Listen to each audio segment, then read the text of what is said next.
The valuable talk on money, business, and investment. My name is Jose. I'm the founder of the company here at Master Investor. Welcome to our community. If you're new to our channel, make sure to subscribe and follow us on all the social media platforms. Click the link in the description to learn how to create passive income and capital gains income through sound investing. We're going to give you the good news and bad news of money.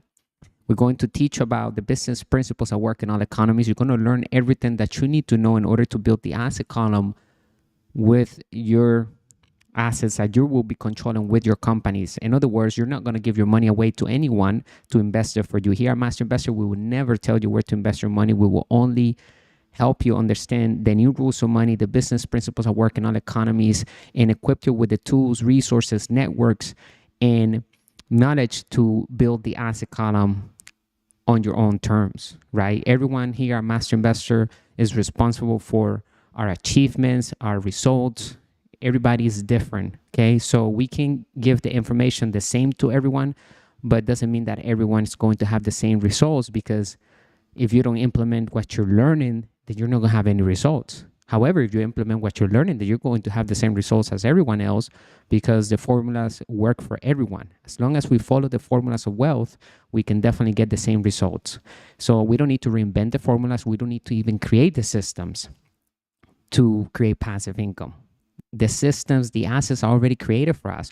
All we need to do is take control over the systems, own some systems, have a product or products being offered to the marketplace, solving a problem, have different assets in different asset classes. There are 5 different asset classes that exist right now. Number 1 is real estate. Number 2, business. Number 3, crypto. Number 4, paper assets. Number 5, commodities. They all require financial education. And as technology advances, we also stay flexible and adaptable to the new changes. We have to emerge from the old and go into the new one, right? We have to unlearn old things and learn new things about how the world works.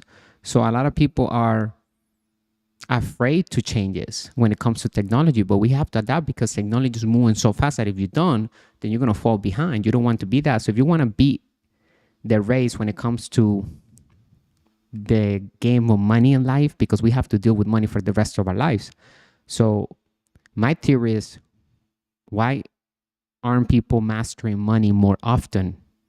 Why are they working at a job chasing money instead of learning how to make money work hard for them and have money chase us? That's what we teach here in our community. We are truly building true leaders, wealthy entrepreneurs, and master investors. We are compounding the fundamentals and basics of a master investor, okay? And in order to be a master investor, we have to possess the 3 E's.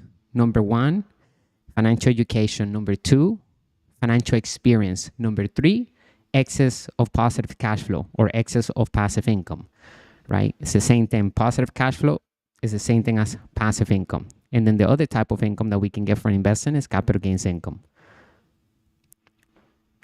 When you click the link in the description to join our digital course, How to Build Cash Flow with the Internet, is going to take you to our website that will look like this.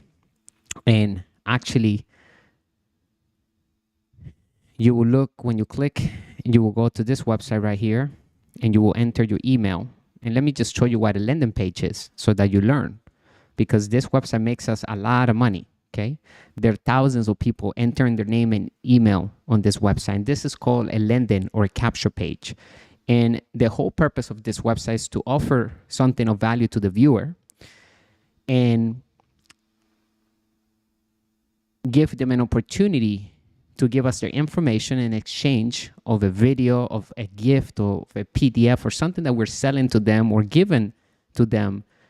And we are requesting them to give us their email and name so that we can send the communications and send the gift or send the product or send more information about the product that they're interested about, okay? So this is a landing page, or also known as a squeeze page. That's step number 1 to building wealth online, is have a landing page, because we need to collect emails every day from different sources, marketing channels. Okay, we're going to have our content syndicated, and we're going to have ads in different marketing channels that exist today, different platforms. So we're going to be getting leads every single day. And these landing pages can be in different channels at the same time. It doesn't matter how many people are on this website right now. It can take as many as human possible. Okay, is there a million people in there? It's going to take a million people. It doesn't matter how many people, we can still collect the emails. So the emails are important because that's how we build our list of potential customers. And we need to have our own networks. We don't need to build other people's networks only. We need to build our networks. Focus on our networks, and then we can offer value to other people's networks, and we can combine them and monetize them. So this is step number one, have a landing page. Now, step number two is have an email autoresponder. When you go to our website, you're going to see a tab that says investor.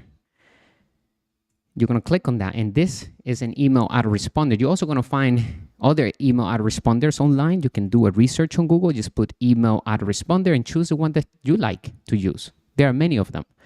This is one that we have been using for years now. GetResponse is reliable, is easy to use. The marketing suite that is inside the email autoresponder is amazing. It has so many features to help us grow our bottom line, our systems, and our wealth online, collecting emails, doing communication, creating landing pages.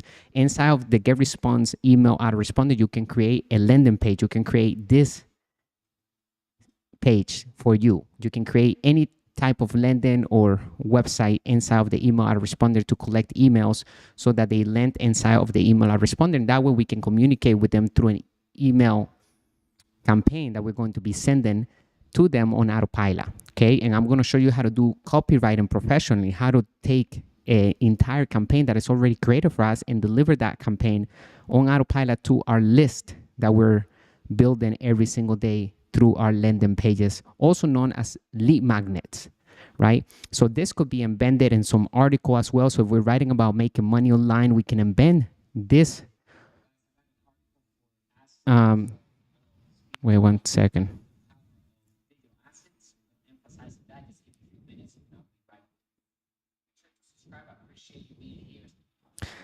Oh, so let me see where we go back over here.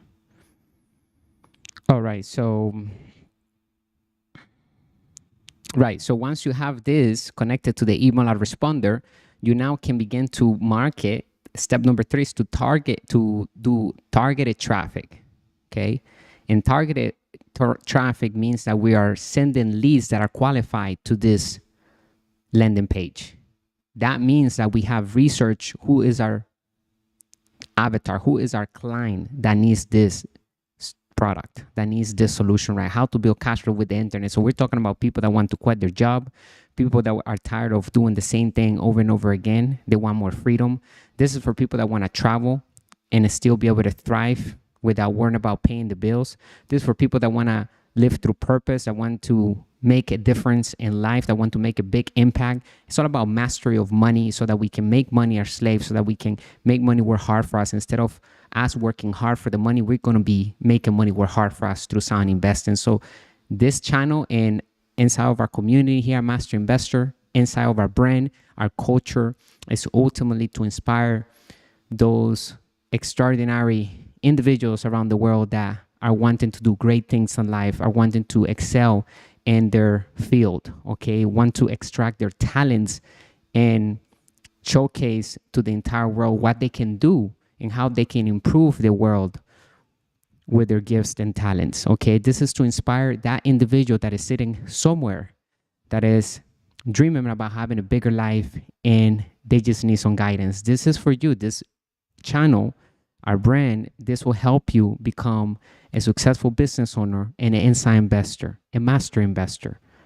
Okay, it's going to teach you the business principles that work in all economies. We're going to help you understand the difference between an asset and liability. We're going to be here for the long term. We're going to be releasing a new app on all the app stores, so stay tuned because that app is going to give you access to exclusive deals, exclusive knowledge, webinars, exclusive interviews, and much more tools to build our asset column.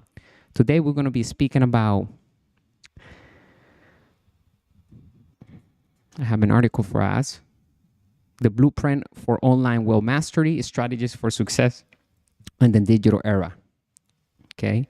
Today is March 12th, 2024, Mastering the Art of Acquiring Cash Flow and Assets. And then today's golden rule is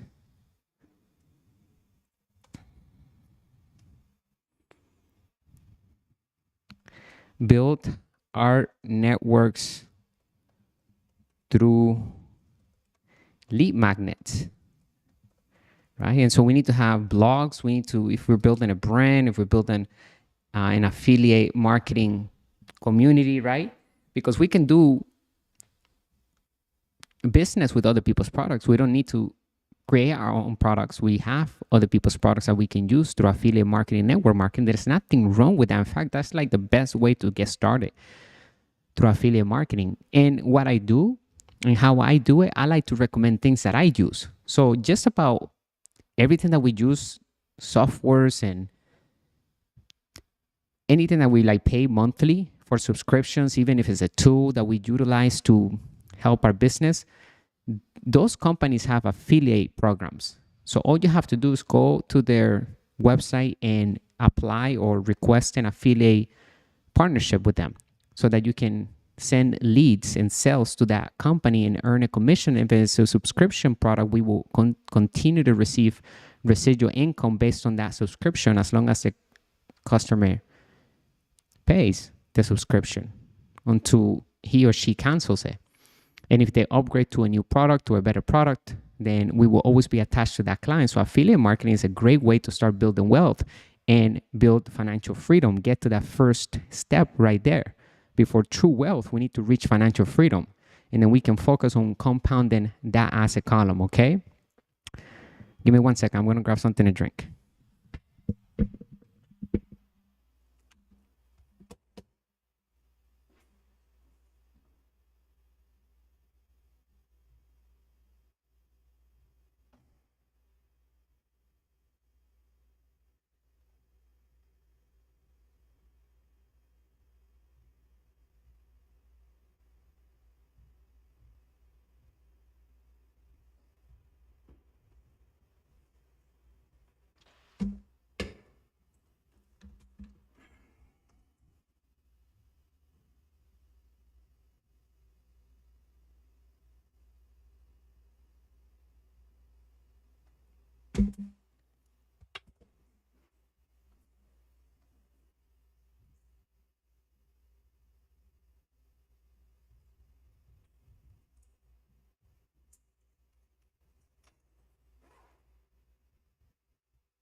All right, so I was saying, so in the age where the internet has become the cornerstone of commerce and communication, the quest for online wealth mastery has emerged as a tangible aspiration for countless individuals worldwide.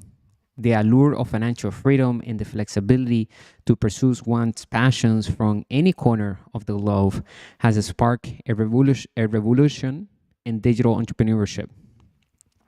But what does it take to truly master the art of building wealth online? In today's talk, we will delve into the blueprint for online wealth mastery and unveil the strategies that can propel us towards financial success in the digital era. Understanding online wealth mastery transcends the traditional confines of employment and entrepreneurship. It embodies the ability to leverage digital platforms, technology, and creativity to create multiple streams of income and achieve financial autonomy. Unlike conventional wealth building methods, online wealth mastery offers unparalleled scalability, accessibility, and flexibility, making it an enticing prospect for aspiring entrepreneurs and seasoned professionals alike. The pillars of online wealth mastery. Identify our niche. The foundation of online wealth mastery lies in the identifying our niche, the intersection of our passions, skills, and market demand. Conduct thorough market research to identify lucrative opportunities within our niche and assess the competition. By carving out a niche that aligns with our expertise and interest, we can position ourselves as a trusted authority in our field and attract a loyal audience. Number two, build a brand. In the digital realm, our personal brand is our most valuable asset. Invest in creating a compelling brand, identify that identity that reflects our values, personality, and unique selling proposition. Develop a professional website, optimize our social media profiles, and consistently deliver valuable content that resonates with our target audience. Cultivate authenticity and transparency to forge meaningful connections with our audience and build trust over time. Number three, create valuable content. Content is the currency of the digital economy, and creating high quality, engaging content is essential for attracting and retaining our audience. Whether it is blog posts, video podcasts, or social media updates, focus on providing valuable insights, solving problems, and entertaining our audience. Experiment with different formats and distribution channels to reach a wider audience and maximize our impact. And four, monetize our expertise. Once we have built a loyal following, it is time to monetize our expertise and turn our passion into profit. Explore various monetization strategies such as selling digital products, offering online courses or coaching services, affiliate marketing, sponsored content, or membership subscriptions. Diversify our revenue streams to minimize risk and maximize our earning potential. Number five, invest in continuous financial education, right? Continuous learning. The digital landscape is constantly evolving, and staying ahead of the curve requires a commitment to lifelong learning and personal development. Invest in acquiring new skills, staying updated on industry trends, and experimenting with emerging technologies and platforms. Seek out mentors, join communities, and attend workshops and conferences to expand our knowledge and network with like-minded individuals. The journey to online wealth mastery. Online mastery is not an overnight success story, but a journey of perseverance, resilience, and a strategic planning. In conclusion, it requires dedication, discipline, and a willingness to embrace failure and learn from setbacks. By identifying our niche, building our brand, creating valuable content, monetizing our expertise, and investing in continuous learning, we can unlock the secrets of online wealth mastery and embark on a path towards financial freedom and fulfillment in the digital age.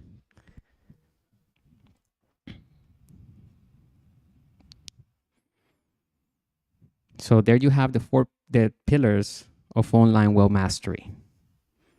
There are 5 of them.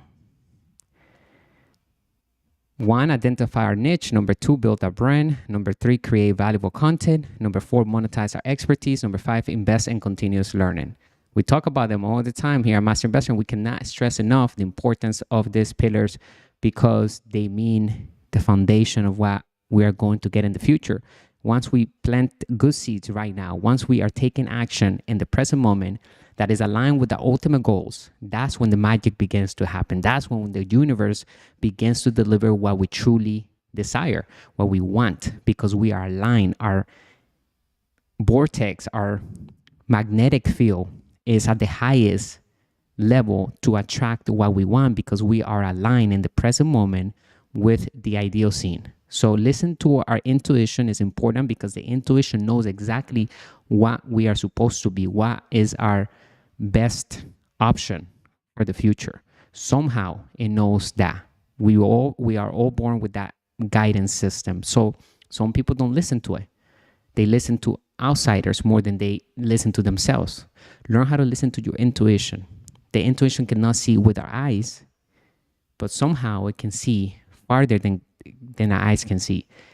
And our heart and our intuition knows what we want out of life. So listen to it because it's always there to protect us and to give us guidance towards our best future.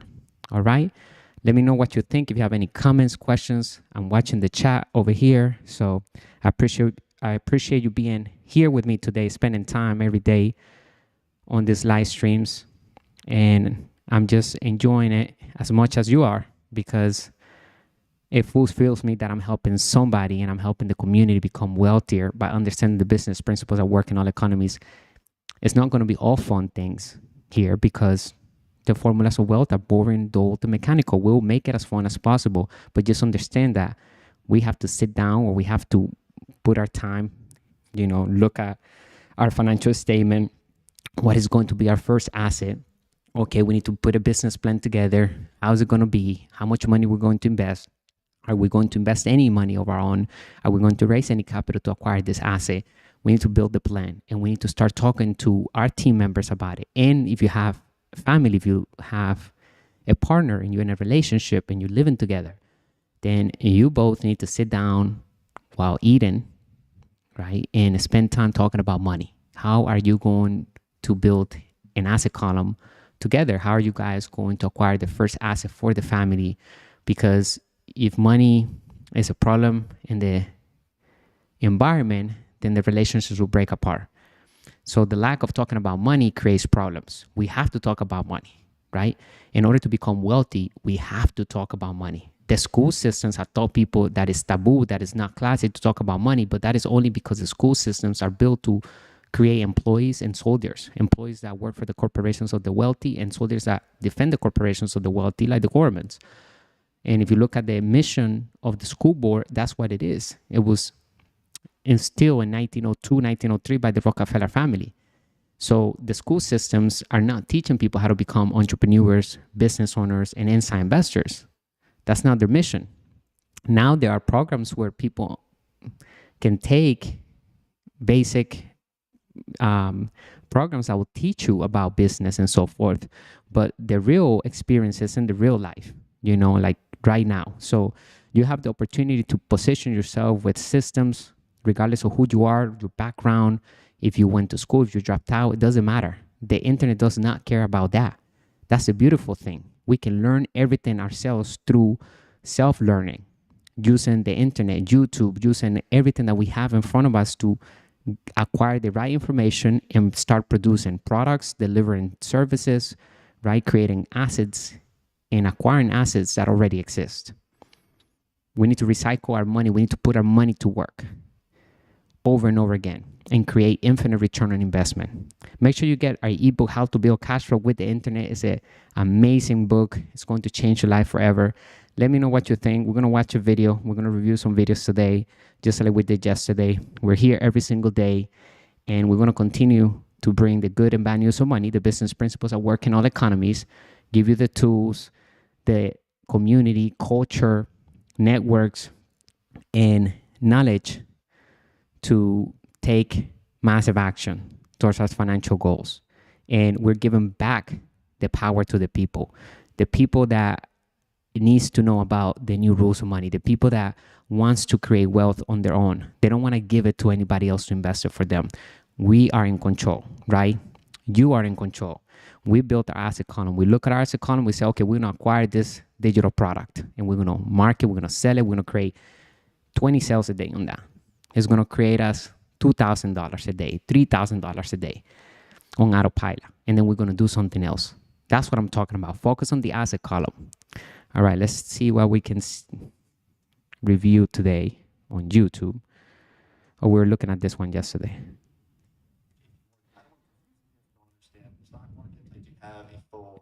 Now, keep in mind, not all the videos that we watch here, I highly recommend. So, because a lot of the times they talk about savings, I don't recommend anyone to be a saver. Savers are losers. Become a good debtor. Understand how to utilize that, and understand how to utilize your saved capital to invest for passive income and capital gains income, and how to use that capital to raise more capital. But don't save it, because when you save it tells me one thing. It tells me that you lack financial education. That's why you're saving money. Because if you have financial education, then you can make that money work hard for you through sound investing. And if you don't have financial education, then use that money to get your financial education. All right, so don't follow everything that the videos are saying unless I recommend it and I say, hey, that's a good idea. Because a lot of times these people talk about things that contradicts a master investor mindset. But it's good that we know both, we know what not to do and what to do.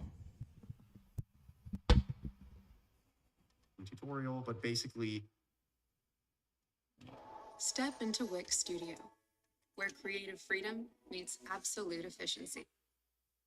I get free money from the stock market that pays me every 3 months from these companies. And if you own, 10,000 shares of JP Morgan and it's paying you $4 per year per share, that's $40,000 per year that you're making from JP Morgan is paying you literally cash into your investing account. So you can do this through something like Moomoo. They actually have some pretty cool offers right now. I don't know how many free stocks they're giving away, but if you use the link in the description below, you will get a certain amount of free stocks when you fund your account. You put money into your account and you can start buying stocks and they'll give you some free ones. It's a pretty cool deal. I don't know how many other brokerages really offer a deal like this. I've been using Moomoo for many years. I trust them myself. So you can go ahead and check them out. If you want to get some free stocks and just get started and making passive income, you might only make a couple dollars per year in passive income if you only, put $100 in there, but it's still better than nothing. And I think it's a pretty cool, interesting opportunity. Just remember, of course, you can always lose money in the stock market. So nothing here is guaranteed, and do all of your investing at your own, risk, and make sure that you're making your own decisions rather than listening to some random guy on the internet. Just had to do that little disclaimer there. The next passive income source, I think this is a great one because this is one that we set up sometime in early 2023, is running email newsletters on something like Beehive. Beehive was a company that launched a couple of years ago, and basically it's pretty similar to Substack. But on this, what you can do is you can build email newsletters. We built one, like I said, in I think it was February of 2023, and it's gained tens of thousands of readers on this newsletter. It's all about tech. And so what we do is we advertise on this newsletter. We set this up. We promoted it actually through YouTube and through Twitter, mostly through Twitter. This tech newsletter, it's for anyone who's interested in like AI or, what's happening in tech. What are some new things, right? And everyone gets this on a weekly basis. It comes out every Friday. This newsletter does. And we include sponsors in that. And so we pay someone to write this newsletter for us. We give him, like $100, $200 in that range per newsletter. He writes it for us. It's fully automated. And then we include sponsors in the newsletter. So we make money from really not doing much, just kind of promoting the newsletter and growing the newsletter. And in fact, people can actually make a lot of money from newsletters. Look at something like Morning Brew, which I believe they sold to Business Insider for about $75 million. And Morning Brew was a newsletter. It still is a newsletter. They have other things as well now. They've grown quite a bit over the years. But it started off as a newsletter, and they ended up making tens of millions of dollars when they sold that newsletter. But in the process, our newsletter, our AI newsletter, it makes us money every month. I don't really do much. I kind of forget about it sometimes. So it's a pretty cool opportunity in 2024 using something like Beehive. I'll show you their site here. You can have up to 2,500 email newsletter subscribers, and it doesn't cost you anything to run it on this platform when you're below 2,500. Then, there are some expenses if you want to really scale it up. But at that point, you probably won't even mind paying $50 or $100 per month because you'll be doing so well with the newsletter. So try building one of those. It could just be something fun that like every week you write something interesting, and then eventually once you have enough readers, you can just monetize it and make some nice cash on the side. I think that's a great passive income opportunity there. So the next option here is to create courses on Udemy. So if you're Now that one is good too. We have to check that one out because if you already writing things, if you're commenting, so just create a newsletter and you can use Chat GPT to create the newsletter for you. You don't even need to create it yourself. You just ask the artificial intelligence software to create it for you, and you just copy and paste that. You may edit some things, but you can start doing that, and then eventually you get enough viewers. It's all about putting the time and the effort on the right assets, planting the right seeds that are going to bring us passive income and capital gains and go over time. So that Beehive, I'm actually going to put it over here because we're going to check it out. So what was it? Beehive? Beehive. Is it Beehive or what?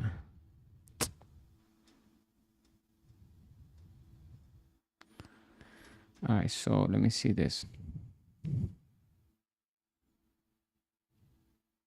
Oh, B and two E's. Okay. They spell it with the newsletter platform built for growth.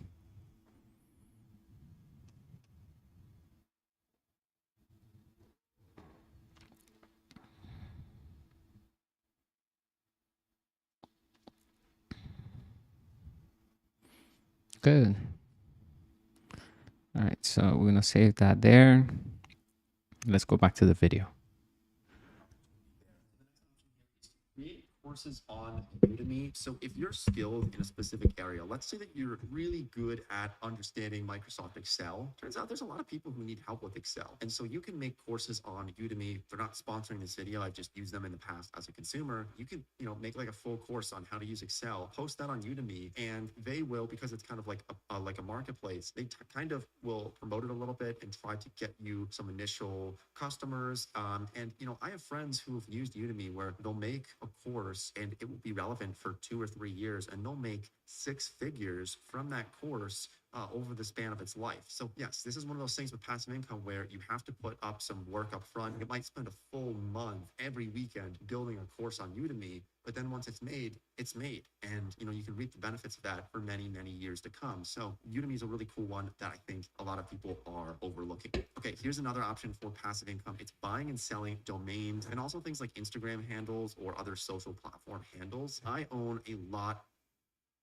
If I lost it all and I had to start from scratch, here's what I do to get back to 6 figures a year in 4 steps. So step one, lot of internet domains, things like .com, .net, .org. I own a lot of them. I definitely own hundreds by now. And I get inquiries from people who want to buy them sometimes, where I might buy a really interesting domain that someone forgot to buy, or maybe it's like someone's political campaign that's running in 2024 and I bought it back in 2016. Now they want it. I can sell it to them for $5,000 or $10,000. I've done this in the past, so you can do it as well. It's more of a waiting game though, and it's not one that's very consistent. So I don't know if I'd recommend it to everyone. And sometimes, nobody's interested in buying those domains. But like, just to be clear here, what I'm talking about is like, for example, nateobrien.com. I bought that like 8 or 10 years ago, probably. And if I didn't buy it back then, someone would probably scarf it up and sell it to me later, and I'd have to pay them thousands of dollars for it. So do something like that. Just buy domains that you think can be really interesting, that maybe somebody will want in the future, and then offer to sell it to them for a markup, for a profit. Keep in mind though, you got to be careful of something called cyber squatting, where like if you buy McDonald's.com, they have the right to that because they own the trademark. Not to get into the weeds there, but it is something that you can consider doing. Okay, the next option here for passive income is to buy intellectual property, also known as IP, and you can reap the rewards from this. So for example, movies, once they're created, they're actually sold after a certain period of time. They're sold to private equity groups, to individuals, to businesses. And so this goes with like anything like Monopoly, for example. There's intellectual property behind that where it gets bought and sold. Movies, music, someone can buy someone's record label. If you follow Taylor Swift, you'll remember, I think it was like Scooter Braun bought Taylor Swift's music. I actually haven't followed it entirely, to be honest. I'm not quite a Swiftie, but still, like, people can buy and sell other people's music and movies. Like, someone owns the Beatles' music, right? Even though most of the Beatles are dead, someone owns that. Or like Jimi Hendrix, someone owns his music even though he's not around anymore. It might be his family, or his family might have sold the rights of that to someone else. If you own the rights of movies or music or any type of intellectual property, you can license this out to, like, let's say you sold, consider that maybe somebody will want in game though, and it's okay. question, what is the best e-commerce business to start today? Is it dropshipping from China and selling on Shopify? On delivery time? Okay, here's another option for passive income. It's buying and selling domains and also things like in 2016. Now they want it. Bought that like 8 or 10 years ago, probably. And if I didn't buy it back then, someone would probably scarf it up and sell it to me later, and I'd have to pay them thousands of dollars for it. So do something like that. Just buy domains that you think can be really interesting, that maybe somebody will want in the future, and then offer to sell it to them for a markup, for a profit. Keep in mind though, you got to be careful of something called cyber squatting, where like if you buy McDonald's.com, they have the right to that because they own the trademark. Not to get into the weeds there, but it is something that you can consider doing. Okay, the next option here for passive income is to buy intellectual property, also known as IP, and you can reap the rewards from this. So for example, movies, once they're created, they're actually sold after a certain period of time. They're sold to private equity groups, to individuals, to businesses. And so this goes with like anything like Monopoly, for example. There's intellectual property behind that where it gets bought and sold. Movies, music, someone can buy someone's record label. If you follow Taylor Swift, you'll remember, I think it was like Scooter Braun bought Taylor Swift's music. I actually haven't followed it entirely, to be honest. Yeah. I'm not quite a Swiftie, but still, like, people can buy and sell other people's music and movies. Like, someone owns the Beatles' music, right? Even though most of the Beatles are dead, someone owns that. Or like Jimi Hendrix, someone owns his music even though he's not around anymore. It might be his family, or his family might have sold the rights of that to someone else. If you own the rights of movies or music or any type of intellectual property, you can license this out to, like, let's say you own a movie, you can license this out to Netflix, and you can make a lot of money from something like that if you acquire the right movie, especially at the right time. So consider doing that. It's kind of hard to get into. There are some websites that you can do it on. I just haven't used them myself, so I can't absolutely vouch for them, but I'm sure you can find a way to do it if you are determined. The next option here for making passive income is to rent your car out on something like Toro. So this has been around for a while. I don't need to touch on it too long, but I do have some friends who make some money renting their car out on Toro. Basically, you become like your own Avis or budget car, Hertz type of company. And this can be good if, like, you're not using your car very much. Maybe you live in a city and you only drive it like a couple times a week anyway. If you own it, you can just rent it out, make, sometimes $50 a day, $100 a day, depending on what type of car it is, and at least, pay for your car payment and other things as well if you use something like Toro. I'm pretty sure they have some nice incentives for people signing up. You can check out their website. They're not sponsoring this, but I just wanted to include in this video because I think a lot of people own cars already. Okay, so there's a couple more here that I want to mention. And this next one is one that is a little bit sketchy, not going to lie, but it's lending money to other people. I've done this in the past before where, maybe my friend needs some cash. I'll loan him money with a certain amount of interest on top of that. And so, yeah, like I said, I don't know if I would absolutely recommend this, but it ends up being passive income for myself. Like if my friend needs $10,000 or a guy needs $10,000, I'll lend it to him plus, maybe 20% interest. It depends how risky I think that person is, how well I know that person. And so this can end up being, some nice ways to make passive income. Sometimes people will screw you over. It's happened before in the past. And, whatever that happens, I have to count that into my equations when I'm trying to figure out how much interest to charge someone. But it is something that, I do. And so I wanted to just, include it here in this list. I don't know if I'd absolutely recommend it, but if you trust someone, then it could be a way to make some passive income. Just be careful with that one for sure. And make sure you read into your local laws and regulations regarding lending money and requiring you to be a bank and all kinds of other things as well. But if it's just friend to friend or, family member to family member, sometimes it can be understandable, at least for my own personal self. So another great source of passive income is literally just putting your money into a high interest savings account. All right, so that's what I would not recommend. Not saving account, any of that. If you're saving money, that means that you lack creativity, you lack financial education, and you need to get financial education in you. You need to start moving that money into more assets. There's not a shortage on assets, okay? There's enough assets for any type of money to go into, okay? So we can build assets from scratch. We can acquire new assets every single second. There's never a shortage of assets. Remember that. So don't put your money in vehicles that they just taking your money away and then paying you something at the end of the year and save. That's not good. Stay away from savings. Invest. Okay, so that's it for that. Let me see what else he has.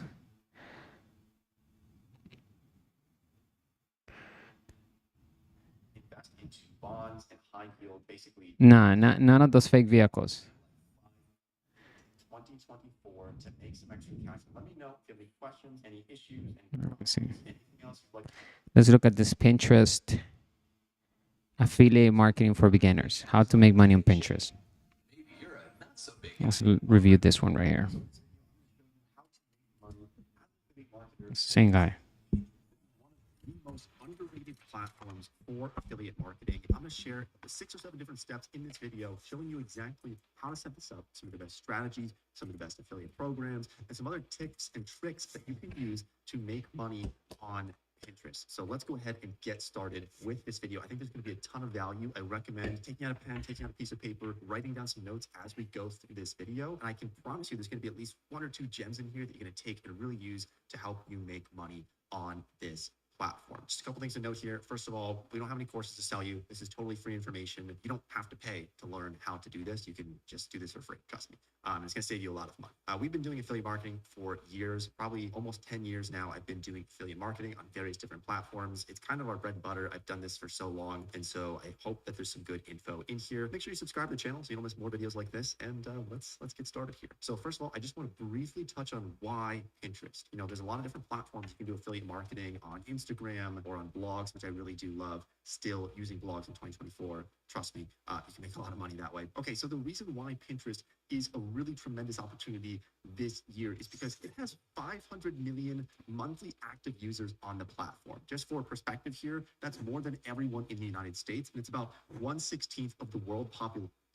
Monthly active user opportunity this year is because it has 500 million monthly active users on the platform. Just for perspective here, that's more than everyone in the United States, and it's about 1/16 of the world population uses Pinterest on a monthly basis. So that is a lot of people, and I feel like it doesn't get enough respect from marketers who just kind of overlook it and they focus on blogs or they focus on other platforms and they forget about Pinterest. There's really a lot of opportunity here. Okay, so with that many users, which actually tend to be mostly female, I'll throw up a chart here, female versus male users on the platform. It tends to heavily skew towards female. We'll talk about that a little bit more, like some different niches potentially, but here's what we're covering in this video. All right, we're talking about finding a niche. What's the best topic to choose for making money on Pinterest as an affiliate marketer? Then I'm gonna show you how to find products to promote on the platform. This could range from anything from books to, apparel or other different types of items that you can do for affiliate marketing. I'll show you some of the best programs for that. Trust me, there's a lot of good info in there. And then we're talking about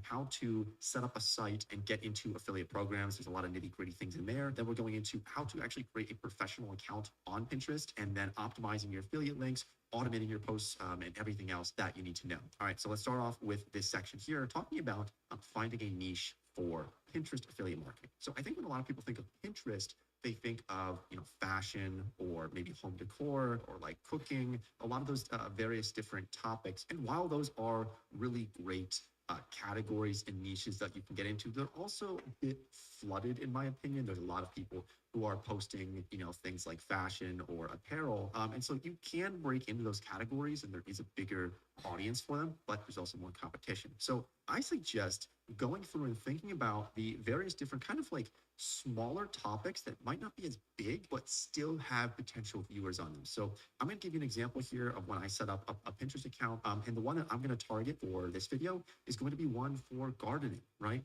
There are millions of people who are interested in gardening. So that's just the one I'm going to use as an example. I also happen to love gardening and farming. And so it's easy for me to create content around this because I already know a lot of it. I grew up growing tons of vegetables. And so I'm also more passionate about it. So it's going to be easier for me to make content in this category. I really do suggest picking a niche that you already have some level of knowledge on, or at the very least, can get a little bit excited about it. Like me personally, I'm not going to do women's apparel because I'm a guy and I just don't really care about women's apparel, to be honest. I don't know anything about it. I'm a guy. I'm probably not going to do that category because it's just not really my field. So pick a niche that is a little bit smaller. I really do recommend that. You don't have to go for gardening. I'm just using that as an example in this video. Would go through all of your various different things that you like. It could be reading. It could be literally anything. It could be camping, something that you really like, and find that. Start with that one. Once you build it up, then you can branch into creating other Pinterest accounts and getting into a lot of other topics. But start with one niche to begin with. I also want to mention here, look, this is not a get rich quick thing. This is going to take, it's going to take months to really get the ball rolling with this. So if you're expecting to make $20,000 this month, it's probably not going to happen. You are realistically probably going to make $0 this month and, maybe $100 next month. And then months and months later, next thing you know, 2 years later, you're making 20 grand a month. Can't promise that, but we've definitely seen it happen on this platform. So don't think you're going to become a millionaire overnight. Just want to make that very, very clear. People do fail at this, but the beauty of affiliate marketing, especially on Pinterest, is that, and if you're not paying for an online course, there's really nothing to lose. Like, you're not spending lots of money to get started with this. So it's kind of like a very hard to actually lose when choosing this business. So pick a niche. For this one, I'm going to just come up with a random brand name. I'm going to call it Harvest Haven Gardening for All, right? And so I'm going to be posting a lot of gardening content, and I'll show you the products I'm going to promote in that, but that's going to be my niche that I choose. So now I'll talk about finding products to promote on Pinterest. What I'm going to do is I'm going to start off with thinking of products before I even make the content, so that I can kind of build the content around the products that I want to promote, right? And so how do we find products that we can promote in the gardening niche, right? There's a couple of different things. Step into Wix Studio, the web platform for agencies and enterprises, where creative freedom meets absolute efficiency. Elements scale by default in perfect harmony, and even the most advanced layouts adapt with responsive AI. In Studio, different things we can do. The easiest one is to start off with something called Amazon Associates. So Amazon Associates, basically you can link to any product on Amazon and you will get a commission as an affiliate marketer for sending people to that product on Amazon. And anytime someone purchases something on Amazon within 24 hours of clicking on your special Amazon affiliate link, you are going to get a small percentage, somewhere between 1 and I think like 8%. I'll throw up the board here, the fee schedule on how much you can make for all these various different niches. You will get paid by Amazon for promoting products on Amazon, right? And so it's called Amazon Associates. I'll leave a link to the page to sign up for Amazon Associates on. But before you actually create an account on Amazon Associates and you can start being an affiliate marketer with Amazon, you need to have a website and you have to have basically a professional brand. Like when you apply for it, they're going to ask, what's your website? They want to see that you're legitimate. They want to make sure that you're not just like some random person like posting Amazon affiliate links in like comment sections and stuff. And so in order to become an Amazon associate, we need to make a site. Let me just show you how to do that super quickly here. What we can do is we can create a site using Squarespace. So I will leave a link to it down below in the description. You can just go to centralmedia.com/Squarespace as well. This is an affiliate link, by the way, so help support the channel. Okay, so once you have your brand name picked out, then we're just going to go over to Squarespace.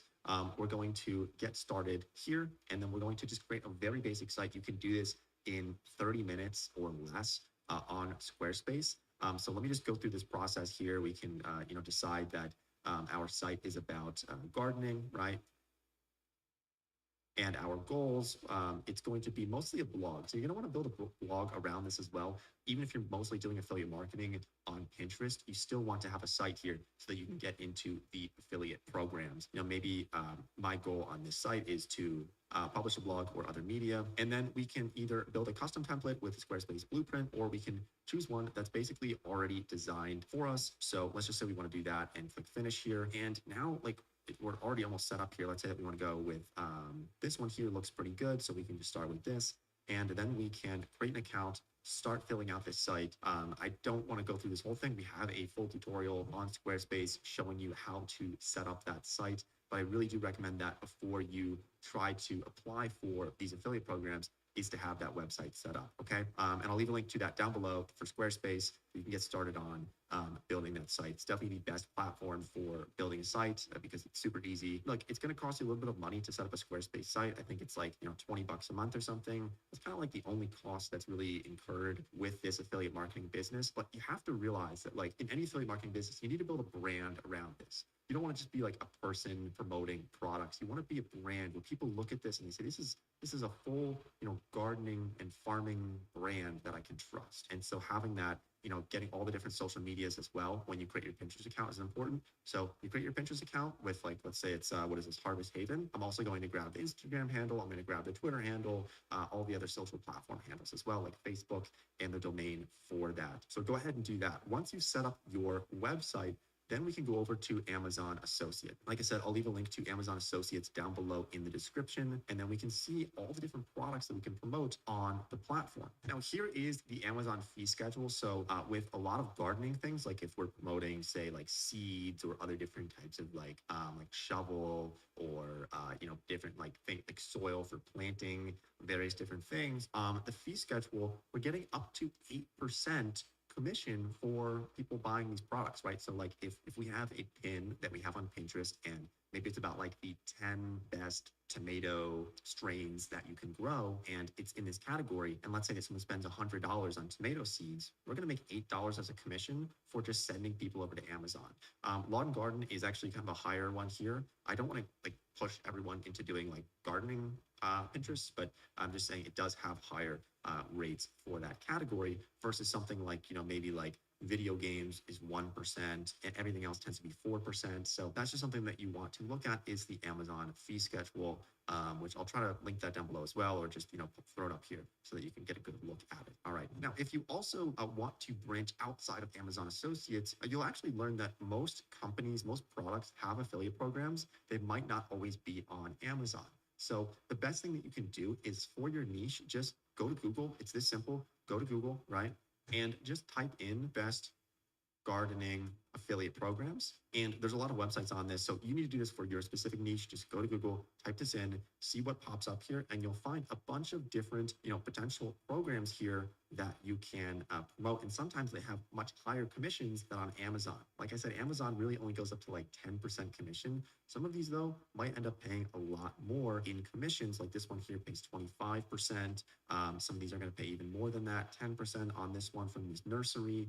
So this is really cool to do this. Okay, so you don't have to just go with Amazon. Now let's just review what we've just done and then get into actually creating our Pinterest account and setting it up and thinking about boards and pins and everything else. But what you have to do, create your website, apply to affiliate programs, with your website so they can see that you are legitimate and they'll let you into their affiliate programs. Now that you've done that, the next step is going to actually be starting to create content on Pinterest. So let me show you how to do that now and some of the best strategies for doing this. Okay, so let's go over to Pinterest, and I'm assuming that you already have an account. If not, you can just go through, very quickly sign up. But what you want to do is make sure that you convert your account to a business account on Pinterest. This is going to help with various different things like analytics, and then also just using links and everything else. So you want to convert this to a business account because you're going to have ads manager, but really insights and analytics is going to be very nice. This is a cluster. Very nice to have for us. So I'm going to just click on upgrade here. It's totally free to upgrade to a business account. They're going to ask you a couple of questions here. Basically, what is your business? It just helps them to understand what you're doing. You can say content creator or publisher or really any of these, but I'm going to say that we are publisher or media, because really my goal here is to build a media company around gardening, right? So let's just put this in here. So business name is Harvest Haven. And then for domain, I wasn't able to get harvesthaven.com. So I had to go with harvesthaven.blog. And I do recommend getting .com. I'm just using this as an example here in this video because I just randomly came up with this name. And then I'm going to click on next. And then just, decide your business goals. I'm just going to kind of breeze through this here because this is not super important when setting up your business account. So let's kind of just move ahead here to when we get into the actual business account. Okay, so this is what our Pinterest account looks like right now. So we need to get graphics, we need to get a profile photo, a logo, everything else, and then start making pins. What I would suggest doing is go over to Canva. Canva is free. I will also leave a link to Canva down below in the description. It's free. They have a paid version as well, but you can get away with just using the free version. So let's just log into Canva here. And this is where we're going to create a logo. This is where we're going to create all of our content. And you'll actually notice once you get into Canva, like a lot of Pinterest posts are actually, they use Canva as well. You'll notice like the templates and stuff. So I'm just logging in here to Canva, and on Canva, they actually have things specifically for Pinterest. Okay. So if we just go to and we type in Pinterest, right? And we can make boards, we can make all kinds of things. We just click on that.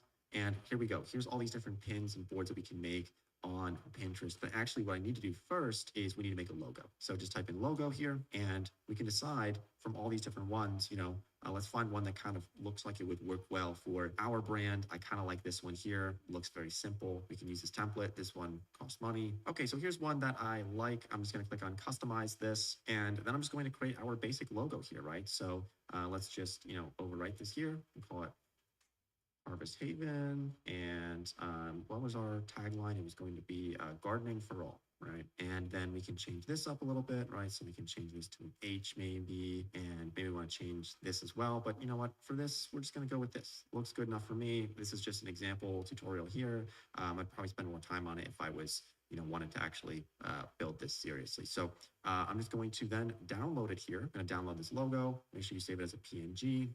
Click download. All right, so we're going to edit our profile, and we can change our logo to Harvest Haven. And then in our about page, in this section, we can write basically what we're doing. Feel free to even, like, if you need some ideas, just have ChatGPT help you out here. But we can say, maybe it's like gardening content for everyone. Good enough for there. Change up our username as well, right? And add in other info if you'd like. All right, then we go back to our account, and we need to create a banner here. So we can just do this as well from Canva. So let's go back to Canva. We can create this Pinterest banner. So let's just go back to home. Let me create this banner super quickly. Okay, so here's just a quick banner that I made. Let me just download this as a PNG, go back to Pinterest, upload the banner. And you can spend a lot more time actually designing this than I am for this tutorial. But now that we have this set up, We can also add in our, see, this is why it's important to have a Squarespace website so that people can be directed to your blog. You can also do like a link in bio thing here. Squarespace has the link in bio feature when you create a website. So you can just have this directly go to your affiliate links. You can have like a whole page of like my favorite products, everything like that. You can also use things like Linktree or Beacons or some of those other link in bio platforms for putting your link in here. But this is important because you're going to get a lot of clicks through your home page link that you have. Okay. So now that we've done all of this, now we can start creating boards and creating pins. Now, what I suggest doing is creating at least a dozen different boards, each with 20 to 30 pins inside of those boards. This is a great way to get started here. Something that is important in terms of Pinterest content is when you create a new account, you got to be careful. Like, you don't want to overdo it. Like, if you're making 1,000 pins per day, it kind of throws up a flag for Pinterest where they're like, is this person spamming? Are they just throwing tons of stuff out there? And it can get a little bit weird. I've seen people get kind of essentially shadow banned on Pinterest. There's like kind of a lot of disputes on this. But if you're just posting too much immediately, it can get a little bit weird. So be careful on that. Start slow, start with, a board, 2 boards, a handful of pins, and then kind of ramp it up over time. Like I said earlier, you're not going to make $1 million overnight from doing this. It's going to take time to build up. So have some patience. I've had people reach out and be like, why am I not making money? I've been doing this for 2 weeks already. It's like, okay, well, try doing it for 2 years. Quite literally, this can take time. Okay. And so now we have all of this set up. We have our website set up. We're in affiliate programs. We have this ready to go. Now we can start to make those boards and make those pins. And so let's go ahead and make our first one here, and I'll show you how I would go about doing this. Okay, so let's go ahead and make our first pin here. So I'm going to click on create pin. You can obviously do this on your phone as well. You don't have to do this on your laptop. I'm just doing it here so you can see a bigger screen for this tutorial. We have to go and create a pin. I'm going to do this on Canva. I'm going to make some pins. So let's go back here. Let's type in Pinterest, and we can choose from this. Maybe, for example, we want one that is, now this one we have to pay for. I do recommend just getting Canva Pro if you're serious about this. It's not that expensive, and it's going to be worth it. It's like an investment into your own business. But let's say that we wanted to just go for this one here, and we can customize this template. And our first pin is going to be best tomato strains, right? Best varieties of tomatoes. So let's see. So these are templates. We can also look for elements or photos as well. So some tomatoes, let's look at some photos here if they have any. You can also upload photos as well. But let's say that, which ones do we like here? Okay, so I'm just over on Google. I am saving an image. Make sure that these are, non-copyrighted photos that you're using. You don't want to have any issues with, companies or people if you are using their photos without asking them or getting permission. But we can replace this here, right? So I can upload a photo of these tomatoes here. Drop that on there, fit it properly. We can crop this here.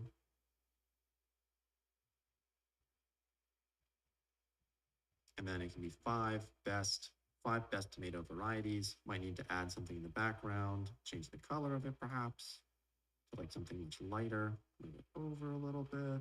And so this might take some time, but First off, if you haven't made money with AI yet, don't worry. AI is the biggest. The beauty of this and why I like affiliate marketing on Pinterest is that you can outsource this as well. So like once it starts to grow and you start to make money, you can hire someone to make these pins for you so that you don't really have to do much, right? So let me just change up the text color on this. Let's make it like that. And there we go. That could be our first pin right there. So let's just download this. All right, so we import that. And now we have to create a title, description. We can add our affiliate link or a link to our blog post, and then choose a board as well and some tags. So we're just going to match the thing here. So, and what I do suggest doing is you want to basically do some keyword stuffing in here. So you want to fill out the description as much as possible. Same with the title. You want to really keyword stuff. Make sure you join the live stream. We're live on YouTube and Kick and other platforms. Join our community here at Master Invest. We're going to teach you how to create passive income and make money like the ultra wealthy do. Learn the new rules of money and start investing today. Hardy tomatoes, it's going to pop up, or it should at least help us better rank for a lot of these terms, because at the end of the day, Pinterest really kind of is a search engine. So people search for things all the time. And so you want to make sure that you fill out a lot of these words here in your description and in your title. Now, for link, this is important here. Pinterest doesn't like when you cloak links. So, if you use like Bitly or something, you want to be careful with that. I've seen people get their accounts banned because they were cloaking their links. So now what we can do is we can either add our blog article to this, or we can add our specific affiliate link. What I'm going to do is I'm going to play the long game. I'm going to add a link to our blog article from harvesthaven.blog with a full article on the best tomato varieties and everything that people want to learn about it, right? So I'm going to add a link there and then choose a board to put it on. So we can create a board here. And for this, it can be maybe literally tomatoes, right? Or vegetables. Let's call it vegetables. Create that board and then add some tags here as well. So tomatoes, farmhouse, maybe vegetable garden, right? So add some tags on there. And then we can also publish at a later date if we would like to. And then we can allow people to comment. We can show some of our products. This is up to you here, but then we can publish it. And there we go. We've just created our first pin. And that's the name of the game. I can make a more in-depth tutorial if you'd like for Pinterest, but this is how you get started. And then I also suggest not reinventing the wheel. So go and look at what other people are doing. And a lot of these, like other pins for tomatoes, for example, are also doing affiliate marketing, or they're selling their own products, right? So like the best tomatoes to grow on a patio. Let's click on this. Let's see what they've done here. And you can kind of borrow from other people's ideas. Don't copy anyone. Don't like use anything word for word, but you can look at what other pins are doing. You can see like how these other Pinterest accounts are performing, right? So they have the best tomatoes to grow on a patio, and you can go to their website. You can see what they do, right? And they have this whole article. And what does it do? It probably is funneling you into buying products, right? Here's a product link right here. Takes us to Amazon. They are making an affiliate commission on this. So that's how you do it. This is the name of the game. You can really make quite literally thousands of dollars per month by using this strategy on Pinterest. So that's how you do it. I hope you found some value in this. If you have any questions, you have any issues, feel free to either DM me on Instagram. I'll try to respond. I can't promise, but I'll really try. And also, leave some comments down below in the comment section on your thoughts, on some ideas, anything else that you would like to chat about. I'll try to keep up with the comments as much as possible. So thanks for watching. I hope you found value in this video, and I'll see everybody sometime in a future video.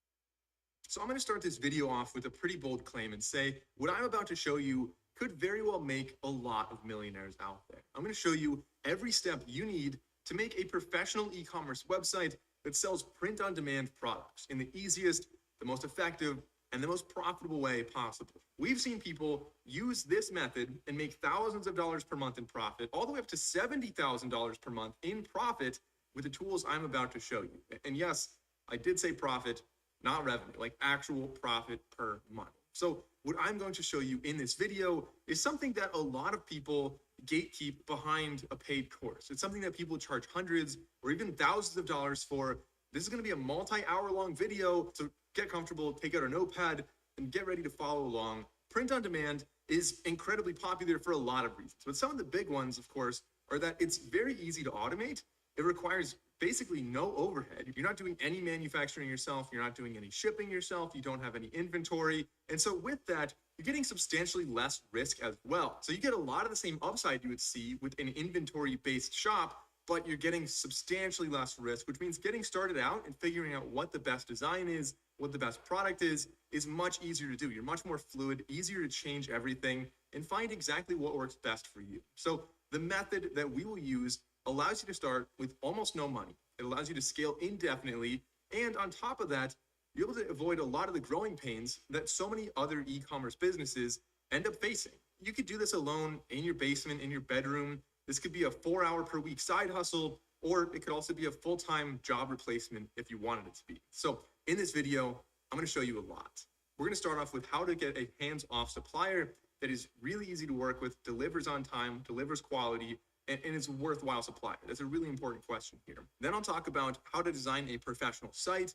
We'll get into how to create designs and make products. We'll talk about how to set up your marketing, both organic, which includes Facebook, TikTok, influencer marketing, email marketing, and of course, amplified marketing as well. And those two things right there are probably the most important steps in this entire video. They're usually where people drop off and they think they know what they're doing, but that is where all the money is made, in that step right there.